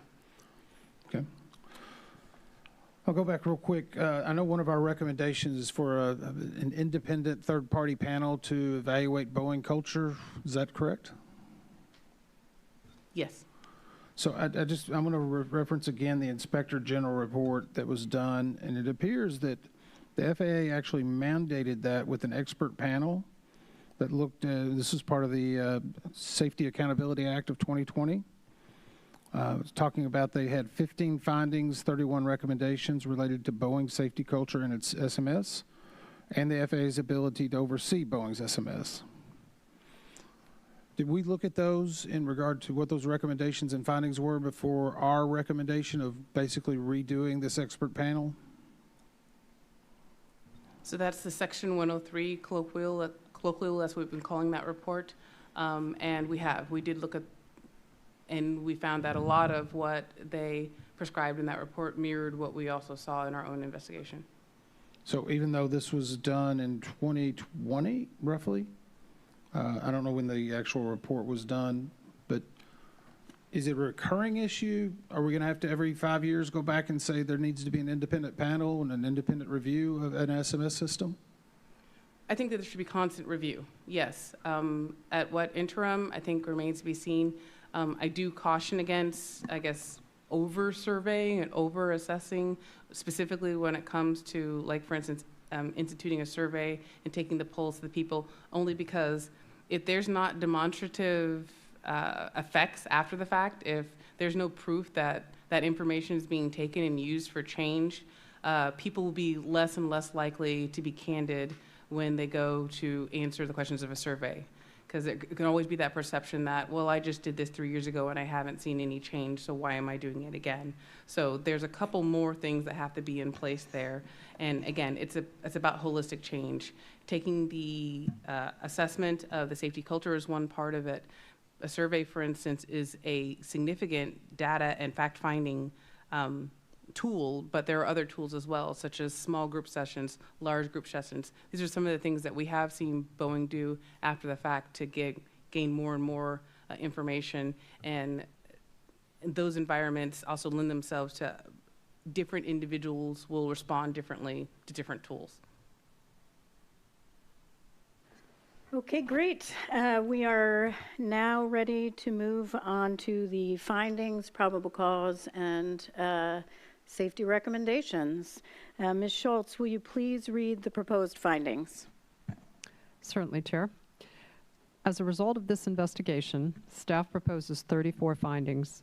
Number 1, the flight and cabin crew members were certificated and qualified in accordance with applicable federal regulations and Alaska Airlines requirements. Number 2, there was no evidence that Alaska Airlines performed any maintenance, inspection, or retrofit work on the airplane since delivery that would involve opening the left mid-exit door plug. Number 3, the left mid-exit door plug displaced incrementally upward during previous flights. Then, during the accident flight, it displaced upward to the point of stop pin to stop pad instability, then upward, outboard, and aft as it separated from the fuselage. Number 4, the evidence of the upward displacement of the left mid-exit door plug before the accident flight would not have been readily detectable by a flight crew member performing a routine pre-flight walk-around inspection. Number 5, the airplane's cabin pressurization system operated as designed both before and after the left mid-exit door plug, MED plug, separated, and there was no evidence that the previous pressurization system auto-fail light illumination events were associated with the left MED plug's upward displacement during previous flights. Number 6, the flight crew's immediate actions to don their oxygen masks after the rapid depressurization and use the cabin altitude or rapid depressurization checklist were consistent with company procedures. Their decision to descend the airplane and return to the departure airport was timely and appropriate, and they demonstrated effective high workload management and task allocation appropriate for a 2-person crew to safely handle the emergency. Number 7, the teamwork and complementary duties of the flight crew, which occurred during the emergency, reinforced the necessity for a minimum crew of 2 pilots, as specified in the airplane type certificate, as well as Title 14 Code of Federal Regulations, Part 121 Operating Rules. Number 8, although the flight crew did not perform the procedures to switch communications back to their headsets after removing their oxygen masks, this had no adverse effect on their subsequent safe landing of the airplane. Number 9, Flight Attendant A's difficulty communicating with the flight crew and challenges communicating with the other cabin crew members did not impede the cabin crew's ability to execute cabin procedures and effectively ensure the safety of the passengers, including unaccompanied minors, after the rapid depressurization and during the descent and return to the airport. Number 10, all flight attendants and passengers were able to use the overhead oxygen masks to obtain oxygen after the rapid depressurization, and the portable oxygen bottles provided oxygen to the 2 flight attendants who used them to move through the cabin. Number 11, the absence of bolt contact damage or deformation around the holes associated with the vertical movement arrestor bolts and upper guide track bolts indicates that the 4 bolts that should have been installed to prevent the left mid-exit door plug's upward movement were missing before the plug moved upward off the stop pads. Number 12, the left mid-exit door plug's vertical movement arrestor bolts, upper guide track bolts, and associated hardware were installed before the fuselage was delivered to Boeing, but subsequently removed during the manufacturing process when the plug was opened to facilitate additional work. Number 13, neither the door team manager nor any of the door team personnel on duty when the left mid-exit door MED plug was opened had any experience with opening an MED plug, and none said that they had any knowledge of who opened it. Number 14, whoever opened the left mid-exit door plug did not generate a removal record, which increased the risk that the closure would not be performed properly due to the absence of the documented steps for the bolts and hardware to be reinstalled and for a quality assurance inspection to verify that the installation was restored to accepted condition. Number 15, Boeing Commercial Airplanes Business Process Instruction, perform part or assembly removal, lacked clarity, conciseness, and ease of use to be an effective tool for manufacturing personnel to consistently and correctly determine when and how to generate a removal record. Number 16, Boeing Commercial Airplanes on-the-job training was unstructured, undocumented, and focused primarily on routine build tasks, which decreased the likelihood that door team personnel with limited exposure to non-routine tasks would be able to correctly perform the process for opening a mid-exit door plug, including generating the required removal record. Number 17, only door team personnel were allowed to perform work on doors and mid-exit door MED plugs, but none were on duty at the time the left MED plug was closed. Number 18, due to the absence of a removal record indicating that the left mid-exit door plug installation had been disturbed, no quality assurance inspection of the plug closure was performed. Number 19, the post-accident design enhancement of the mid-exit door MED plug, if certified by the Federal Aviation Administration and implemented by Boeing Commercial Airplanes, will help ensure the complete closure of an MED plug following opening or removal. Number 20, because Boeing Commercial Airplanes did not conduct a change management assessment to identify and address the risks associated with using a workforce with reduced experience, including hiring many with little or no previous manufacturing experience, it missed an opportunity to proactively implement mitigations to ensure quality standards were maintained. Number 21, although accepted by the Federal Aviation Administration, Boeing Commercial Airplanes' corrective actions were ineffective to address the persistent deficiencies with Boeing's business process instruction, perform part or assembly removal, which had a documented history of compliance issues for at least 10 years before the accident. 22, although Boeing Commercial Airplanes' short stamp process for deferred or traveled work does not negate the need to generate a required removal record for disturbed installations, had the short stamp process been correctly applied on Boeing installation plan OK to install blankets for the accident airplane, it may have provided an opportunity for personnel to detect the left mid-exit door plug's missing bolts and attachment hardware. Number 23, the Federal Aviation Administration's compliance and enforcement surveillance, audit planning assessments, and record systems were deficient and lacked the functionality necessary to identify repetitive and systemic discrepancies and nonconformance issues with Boeing Commercial Airplanes business process instruction, perform part assembly or removal, including previous instances of undocumented parts removals. Number 24, Boeing Commercial Airplanes Quality Escape Guidance, which focused on components rather than the actions of people performing tasks, did not adequately address controls for human error, leaving a gap in Boeing's ability to identify and build effective mitigation strategies. Number 25, in the 2 years before the accident airplane's production, Boeing Commercial Airplanes Voluntary Safety Management System was an immature program that lacked the formal Federal Aviation Administration oversight and did not proactively identify the risk of the quality escape that occurred. Number 26, having a fully developed safety management system implemented at every level of the quality management and production process will provide Boeing Commercial Airplanes with a systemic approach to proactively identifying and managing the human risks associated with aircraft production. Number 27, due to the mixed perspectives provided by the relatively small sample size of employees interviewed about the accident airplane's left mid-exit door plug and the prolonged work stoppage at Boeing commercial airplanes that precluded the National Transportation Safety Board from conducting a broader safety culture survey, an assessment of Boeing's safety culture, including whether adverse pressure existed on the production line, could not be performed as part of this investigation. Number 28, for future implementation of Boeing commercial airplanes' regulatory safety management system and integration into its quality management system to be successful, accurate and ongoing data about its safety culture is needed.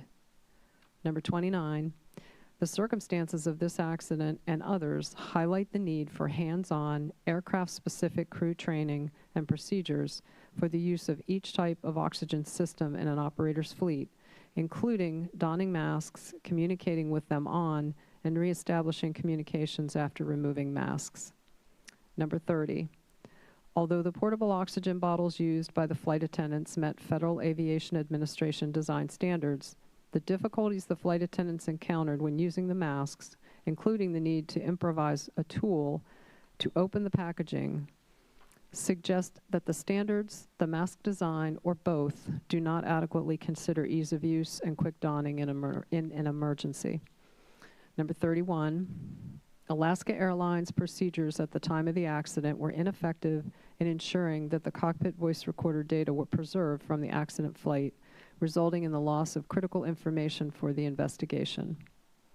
Number 32, the circumstances of this accident and others show that cockpit voice recorders, CVRs, with a 25-hour recording capability are necessary because valuable information continues to be overwritten on CVRs that are designed to record only 2 hours of audio data. Number 33, the Federal Aviation Administration's emphasis on increasing voluntary usage of child restraint systems rather than mandating their use, as the National Transportation Safety Board has long recommended, has continued to allow children under the age of 2 to travel on board aircraft at a lower level of safety than that of seatbelt-wearing adult passengers. And number 34, although the caregivers of the 3 lap-held children on board the accident flight did not report any difficulty holding on to their children during the rapid depressurization, the circumstances of this accident and others show that the potential for severe injury or death exists for children less than 2 years old who are not secured in a child restraint system appropriate to their size and weight. Thank you very much, Ms. Schultz. And I know we have a couple of amendments to the findings. I'm going to recognize Member Chapman first for an amendment to finding 34. Do you have a motion? I do, Chair. I move that we amend finding 34 as follows. Strike the opening clause up to the point of the comma and substitute this language. Although none of the 3 lap-held children on board the airplane sustained injury, comma. And the proposed final wording of this finding would be as follows. Although none of the 3 lap-held children on board the airplane sustained injury, the circumstances of this accident and others show that the potential for severe injury or death exists for children less than 2 years old or who are not secured in a child restraint system appropriate to their size and weight. Thank you. Is there a second? Second. Great. Starting with Member Chapman for discussion. Chair, I'm offering this because I believe it keeps a cleaner focus on this second part of the finding, which is that the circumstances of the accident demonstrate the potential for severe injury or death. I think the opening clause that I've offered makes this a cleaner finding. Thank you. Others like to make any comments? Okay. Staff, do you have a position? Staff concurs. All right. Council, go ahead and call for a vote and tally the vote. Okay, Chair. Board, if in favor of the amendment to finding 34, say aye. If opposed, say nay. Member Graham. Aye. Member Chapman. Aye. Member Inman. Aye. And Chairman Homendy. Aye. Chair, the vote tally is 4 in favor of adopting the amendment. Great, thank you, and thank you to Member Chapman for his work on that. And we have another amendment. I'm going to recognize Member Inman for a motion.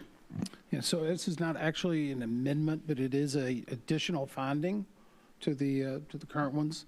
And the new finding would read, and I believe this was circulated earlier, while hands-on oxygen mask simulator training was provided to the crew before the incident, it lacked realistic scenario-based exercises and therefore failed to adequately prepare them for potential real-world events. Great, and is there a second? Second. Board discussion, starting with Member Inman. This was originally paired with a recommendation as well, but I think the crazy thing about this is we research it. We made similar recommendations and findings over 15 years ago in regard to real-life scenario training, and the FAA closed this as unacceptable. I hope they'll take a chance to look back at not only this finding, but the recommendation in Recommendation 8 that talks about these things that need to be done in order to make sure everyone's operating safe and the crews and flight attendants and passengers can all get home. I think we don't often learn from the mistakes of the past, so I'm hopeful that between this and the Recommendation 8, we'll see some success with the FAA this time around. Further discussion by other members?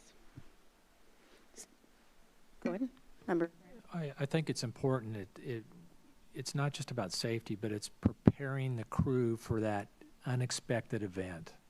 That's what we're doing in the training. That's what most of your training is out there. When you go back to recurrent, is preparing for that unexpected event. So I'm supportive of this, but I'd like to hear what staff thinks. Agreed. Staff position? Staff concurs. Thank you very much. We'll go straight to a vote. Mr. McMurray. All right, Board, this is the vote in favor of adopting the new finding. Member Graham? Aye. Member Chapman? Aye. Member Inman? Aye. And Chair Hamady? Aye. Chair, the vote tally is 4 in favor of adopting the new finding. Thank you very much, and thank you to Member Inman for offering that additional finding. And Ms. Schultz, if you'll go ahead and read the draft probable cause. Certainly, Chairman. Did you want to adopt the findings as amended? Sorry, we're going to have to adopt the proposed findings as amended. Yes, it's actually right in front of me. Motion to adopt the findings as amended. Member Inman, I'll second. Go ahead and tally the vote. All right, Board. The vote on adopting the findings as amended. Member Graham? Aye. Member Chapman? Aye. Member Inman? Aye. And Chair Hamady? Aye. 4 in favor, Chair. Take it away, Ms. Schultz. Will do. Staff proposes the following probable cause. The National Transportation Safety Board determines that the probable cause of this accident was the in-flight separation of the left mid-exit door MED plug due to Boeing commercial airplanes' failure to provide adequate training, guidance, and oversight necessary to ensure that manufacturing personnel could consistently and correctly comply with its parts removal process, which was intended to document and ensure that the securing bolts and hardware that were removed from the left MED plug to facilitate rework during the manufacturing process were reinstalled. Contributing to the accident was the Federal Aviation Administration's ineffective compliance, enforcement, surveillance, and audit planning activities, which failed to adequately identify and ensure that Boeing addressed the repetitive and systemic nonconformance issues associated with its parts removal process. Thank you very much, Ms. Schultz. Is there any amendments to the probable cause? Hearing none, is there a motion to adopt the probable cause as presented? So moved. Second. Okay, great. Any further discussion?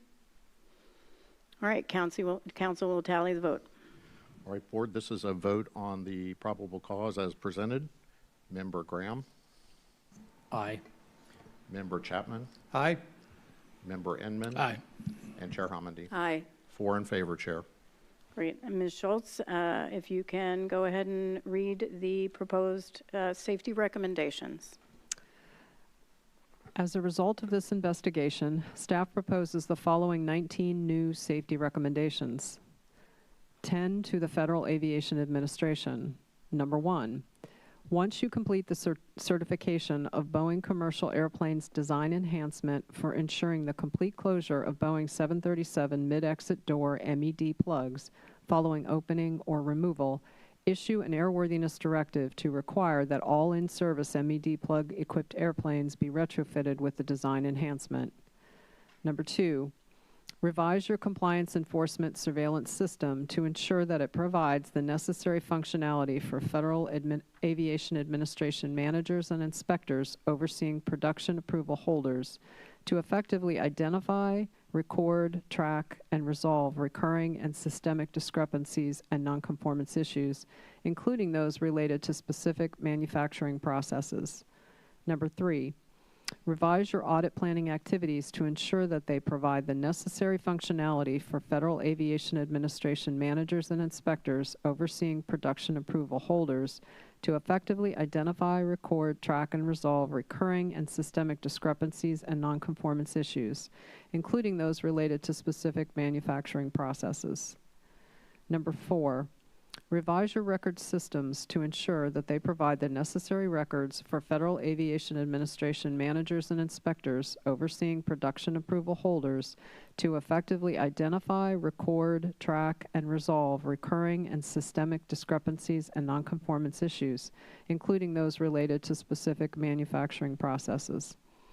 Number 5, once the actions in Safety Recommendation 2 through 4 are completed, develop guidance for Federal Aviation Administration managers and inspectors who provide oversight of production approval holders on how to identify, record, track, and effectively address repetitive and systemic discrepancies and nonconformance issues, to include strategies for assessing the effectiveness of corrective actions taken by the production approval holder during the previous year. During the previous year when developing next year's certificate management plan. Number 6, once the actions in Safety Recommendation 5 are completed, provide Federal Aviation Administration managers and inspectors who provide oversight of production approval holders with recurrent training on how to identify, record, track, and effectively address repetitive and systemic discrepancies and nonconformance issues, to include strategies for assessing the effectiveness of corrective actions taken by the production approval holder during the previous year when developing next year's certificate management plan. Number 7, retain historical compliance enforcement surveillance and audit records older than 5 years and provide Federal Aviation Administration managers and inspectors access to these records to enhance their oversight planning for production approval holders. Number 8, notify operators of the circumstances of the accident involving Alaska Airlines Flight 1282 and encourage them to review their flight crew training programs and ensure that they include hands-on, aircraft-specific training and procedures for each type of oxygen system in the operator's fleet, to include establishing and maintaining communications when the oxygen masks are donned and removed while participating in realistic emergency procedures training. Number 9, review and revise as necessary the design standards that apply to portable oxygen bottle design to ensure that they adequately address ease of use and quick donning in an emergency situation, including considerations for the effort needed to remove the mask from its packaging. Number 10, require operators of airplanes equipped with a cockpit voice recorder, CVR, to incorporate guidance into company standard operating procedures, emergency protocols, and post-incident and post-accident checklists applicable to both flight crew and non-flight crew personnel, detailing actions to preserve CVR recordings as soon as practical after completion of a flight with a reportable event. 9 recommendations to the Boeing Company. Number 11, continue the certification process for the design enhancement for mid-exit door plugs to ensure that, once the design enhancement is certified, all applicable newly manufactured airplanes are equipped with the enhancement. Number 12, once the design enhancement for mid-exit door MED plugs is certified, issue a service bulletin to address retrofitting in-service MED plug-equipped airplanes with the design enhancement. Number 13, apply your updated safety risk management process to current and future revisions to business process instruction perform part or assembly removal to ensure that it provides clear and concise guidance for determining when a removal record is needed. Number 14, develop recurrent training on business process instruction, perform part or assembly removal for Boeing commercial airplanes manufacturing personnel that emphasizes the importance of removal records for product safety, prepares personnel to consistently and correctly determine when a removal record is needed, and ensures that a removal record is generated when required. Number 15, develop a structured on-the-job training program that identifies and defines tasks necessary for manufacturing personnel to be considered fully qualified in their job series and includes a grading system for trainers and trainees to track progress and determine competence. Number 16, document and archive the results of training provided and received as part of the program recommended in Safety Recommendation 15 to support future data analysis. Number 17, revise your safety risk management process to ensure that it, 1, identifies the root causes of manufacturing process compliance issues, like the persistent deficiencies with business process instruction, perform part or assembly removal, and other production process inconsistencies identified in this investigation, and 2, evaluates the effectiveness of corrective actions. Number 18, as you integrate your quality management system and safety management system, develop a process that can identify escapes that result from human error, assesses them using a system specifically designed to identify factors that contribute to such errors, and implement effective mitigation strategies. Number 19, reconvene a third-party independent panel to do a safety culture review to inform the continued development of Boeing commercial airplanes' regulatory safety management system and integration into its quality management system. Staff also proposes reiterating the following safety recommendations. 4 to the Federal Aviation Administration. A-18-30. Require all newly manufactured airplanes that must have a cockpit voice recorder CVR be fitted with a CVR capable of recording the last 25 hours of audio. A-24-9. Require retrofit of all cockpit voice recorders, CVR, on all airplanes required to carry both a CVR and a flight data recorder with a CVR capable of recording the last 25 hours of audio. A-21-40. Conduct a study to determine the factors that affect caregivers' decisions about the use of child restraint systems, CRSs, when traveling on a Title 14 Code of Federal Regulations Part 121 air carrier airplane with children under the age of 2, and to understand the challenges associated with using CRSs. Publish the study findings. A-21-41. After the action and safety recommendation A-21-40 is completed, use the study findings to direct the Federal Aviation Administration's efforts to increase child restraint system usage. And 1 recommendation reiterated to the Airlines for America, the National Air Carrier Association, and the Regional Airline Association. A-21-45. Coordinate with your member airlines to develop and implement a program to increase child restraint system, CRS, usage in airplanes. This effort should include collecting data to determine the program's effectiveness at increasing CRS usage. Ms. Schultz, can you read recommendations 5 and 8 to FAA one more time, and then I have a couple from Boeing, for Boeing. Okay, sure. You said recommendation 5 and 8? Okay. 5 is,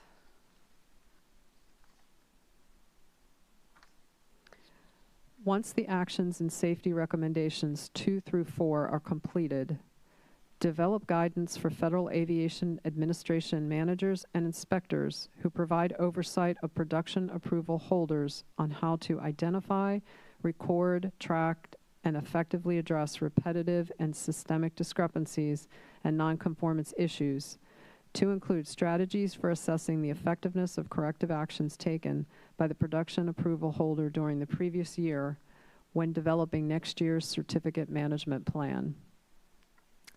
That's 5, Chair. And number 8, notify operators of the circumstances of the accident involving Alaska Airlines Flight 1282 and encourage them to review their flight crew training programs and ensure that they include hands-on, aircraft-specific training and procedures for each type of oxygen system in the operator's fleet, to include establishing and maintaining communications when the oxygen masks are donned and removed, while participating in realistic emergency procedures training scenarios.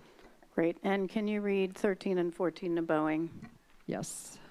Number 13, apply your updated safety risk management process to current and future revisions to business process instruction, perform part or assembly removal, to ensure that it provides clear and concise guidance for determining when a removal record is needed.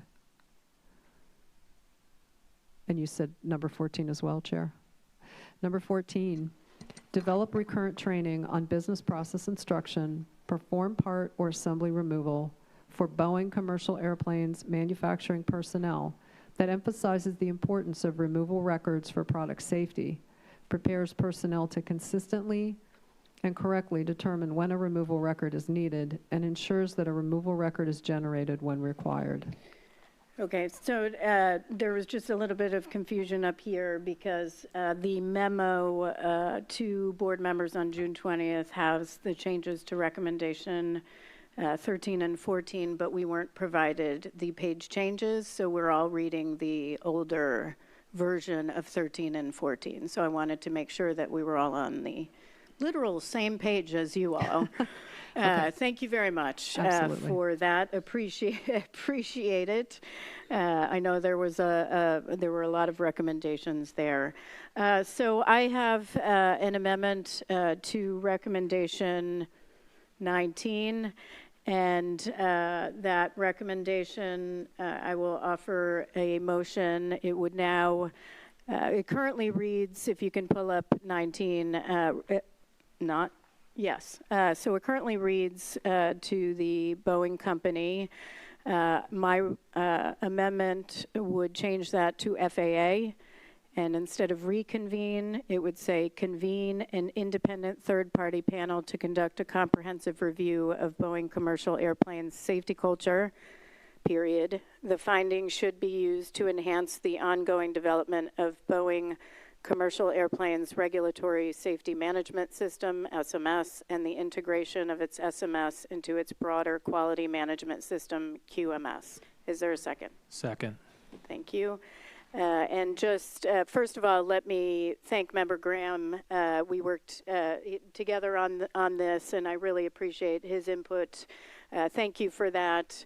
And just to restate some of what was stated during the board meeting, I think staff probably meant to send this to FAA because Boeing had not convened a third-party panel in the first place, so reconvening a panel would really be that ODA panel, a reference to that ODA panel from before. In 2020, and I think the intent here is to have FAA, and Dr. Woods talked about having an independent entity would provide something where there was no bias or less bias. And so in this case, not directing that it should be on ODA, but convening another panel so that they could assess Boeing's safety management system and the development of that and safety culture since this accident, since that previous one was well before it. So that is the intent, and welcome comments from my colleagues. I support the change, Chair. Okay. Thank you. Staff position? Or, I mean, do you have? Okay. Staff concurs. Okay, thank you very much. And Council, can you tally the vote? Yes, Board, this is a vote in favor of the amendment to recommendation 19. Member Graham. Aye. Member Chapman. Aye. Member Inman. Aye. And Chair Hamady. Aye. 4 in favor, Chair. All right, so I'll ask for a motion to adopt the proposed recommendations as amended. So moved. Second? Great. And council, can you tally the vote? Yes, Board, this vote is in favor of adopting the recommendations as amended. Member Graham. Aye. Member Chapman. Aye. Member Inman. Aye. And Chair Hamady. Aye. 4 in favor, Chair. All right, so now we're moving to the final report. Are there any amendments to the final report in its entirety? Hearing none, is there a motion to adopt the final report as amended? So moved. Second. Great, and further discussion? All right, council, please tally the vote on the final report as amended. Or as presented. Actually, we're Oh, amending the okay. entire report. As amended. Thank you, Chair. All right, Board, if in favor of the report as amended, Member Graham. Aye. Member Chapman. Aye. Member Inman. Aye. And Chair Hamady. Aye. 4 in favor, Chair. All right, is there any member wish to reserve the right to file a concurring or dissenting statement? I do, Chair. I do, Chair. I do as well. You're gonna be the odd man out. Oh, I'll do the same. Oh, right. All of us will reserve the right to file a concurring or dissenting statement. Brian's not happy right now. I just made it difficult for him. To be appended to the report. And with that, I did commit at a previous board meeting to allow board members to make some closing remarks. So we'll start with Member Graham. Thank you, Chair. I just want to thank the team again for the great work they've done in a very difficult investigation when you're looking at processes and procedures of how somebody built an aircraft. I know it's very difficult, but I thank you for your professionalism and your hard work over the last, I guess, year and a half now. Great job. And I also want to thank Boeing, Spirit, and Alaska Airlines for opening up their operation to me, showing me what they do, how they do it, and what they've changed since this accident. So I appreciate your hospitality and your openness and in our discussions. That's all I have. Thank you. Great, thank you. Member Chapman. Thank you, Chair. I, too, want to thank our team for the outstanding work. I know this was a complicated investigation. It was very well done, the report. I'm very proud of the report. I think it's a great product. I am, Chair, going to step up on my soapbox one last time on lap children. That probably won't surprise you. Again, there were 3 small children on board Flight 1282 who were flying unrestrained and without a seat, and they're so-called lap children. Very thankfully, none of those children were seriously harmed, but it doesn't take much to imagine a more devastating outcome. Today, we're reiterating our 2021 recommendation calling on the leading airline industry trade associations to coordinate with their member airlines to develop and implement a program to increase usage of child restraint systems.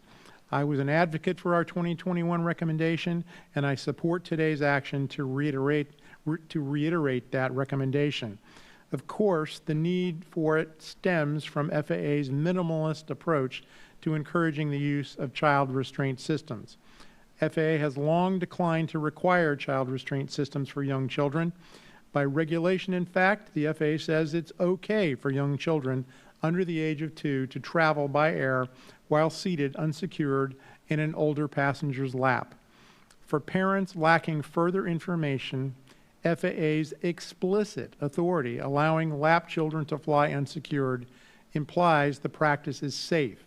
Because, after all, the agency responsible for regulating air safety says it's okay. The existing regulatory structure calls on parents or other caregivers to override FAA's implied safety judgment and substitute their own. Unfortunately, families can only make the safest choice if they know enough to understand the serious risk to which they are exposing their children. And FAA has made little effort to educate the public about the risk to lap children, a risk which FAA acknowledges but has declined to regulate.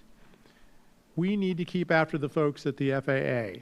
They have it wrong when it comes to the safety of young children, and we should remind them at every opportunity.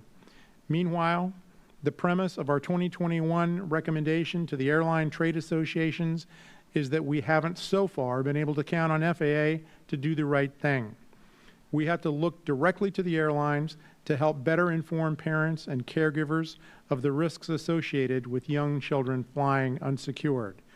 I urge the airlines to take our recommendation to heart and help to ensure that this dangerous gap in safety is addressed. Chair, thank you for your indulgence. Thank you, Member Chapman. Member Inman. Thank you. I'm actually going to try to take back 1 or 2 minutes. I think in the catch-all round, I wasn't able to ask a question. I've tried to ask at every board meeting. So if you'll indulge me, Managing Director, how many investigations do we currently have open across all modes of the NTSB right now? Let's see, Member Inman. We have a total of 1,047 investigations open across all modes.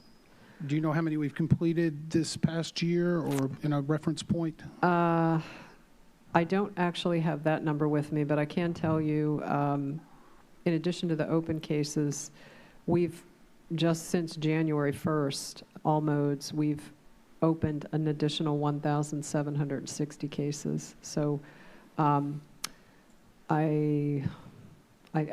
don't want to hazard to guess. I can get you that number It's okay, for the but closures. we've opened 1,760 this year. Since January 1st, yes. Okay. Tim, can you tell us in aviation alone how many you currently have open?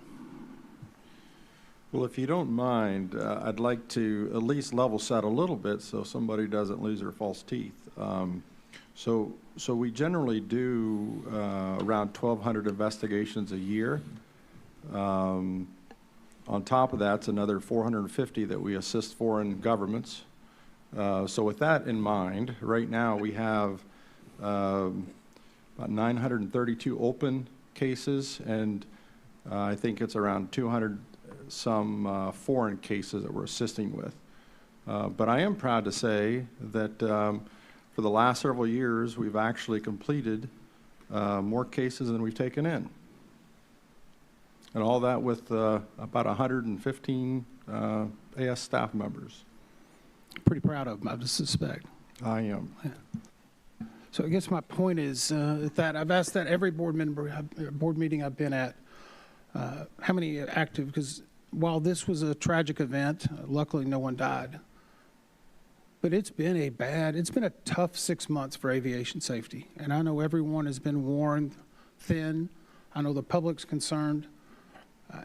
If anything, I guess that we should convey is that we are on the job 24 hours a day, 7 days a week. These are proud individuals that work across the modes. I know we have some of our Alaska staff that are here that are working some significant tragedies up there. And I think all of us can convey we're proud of you. We're proud of the work you do. But it has been a tough 6 months, and it will be another tough 6 months.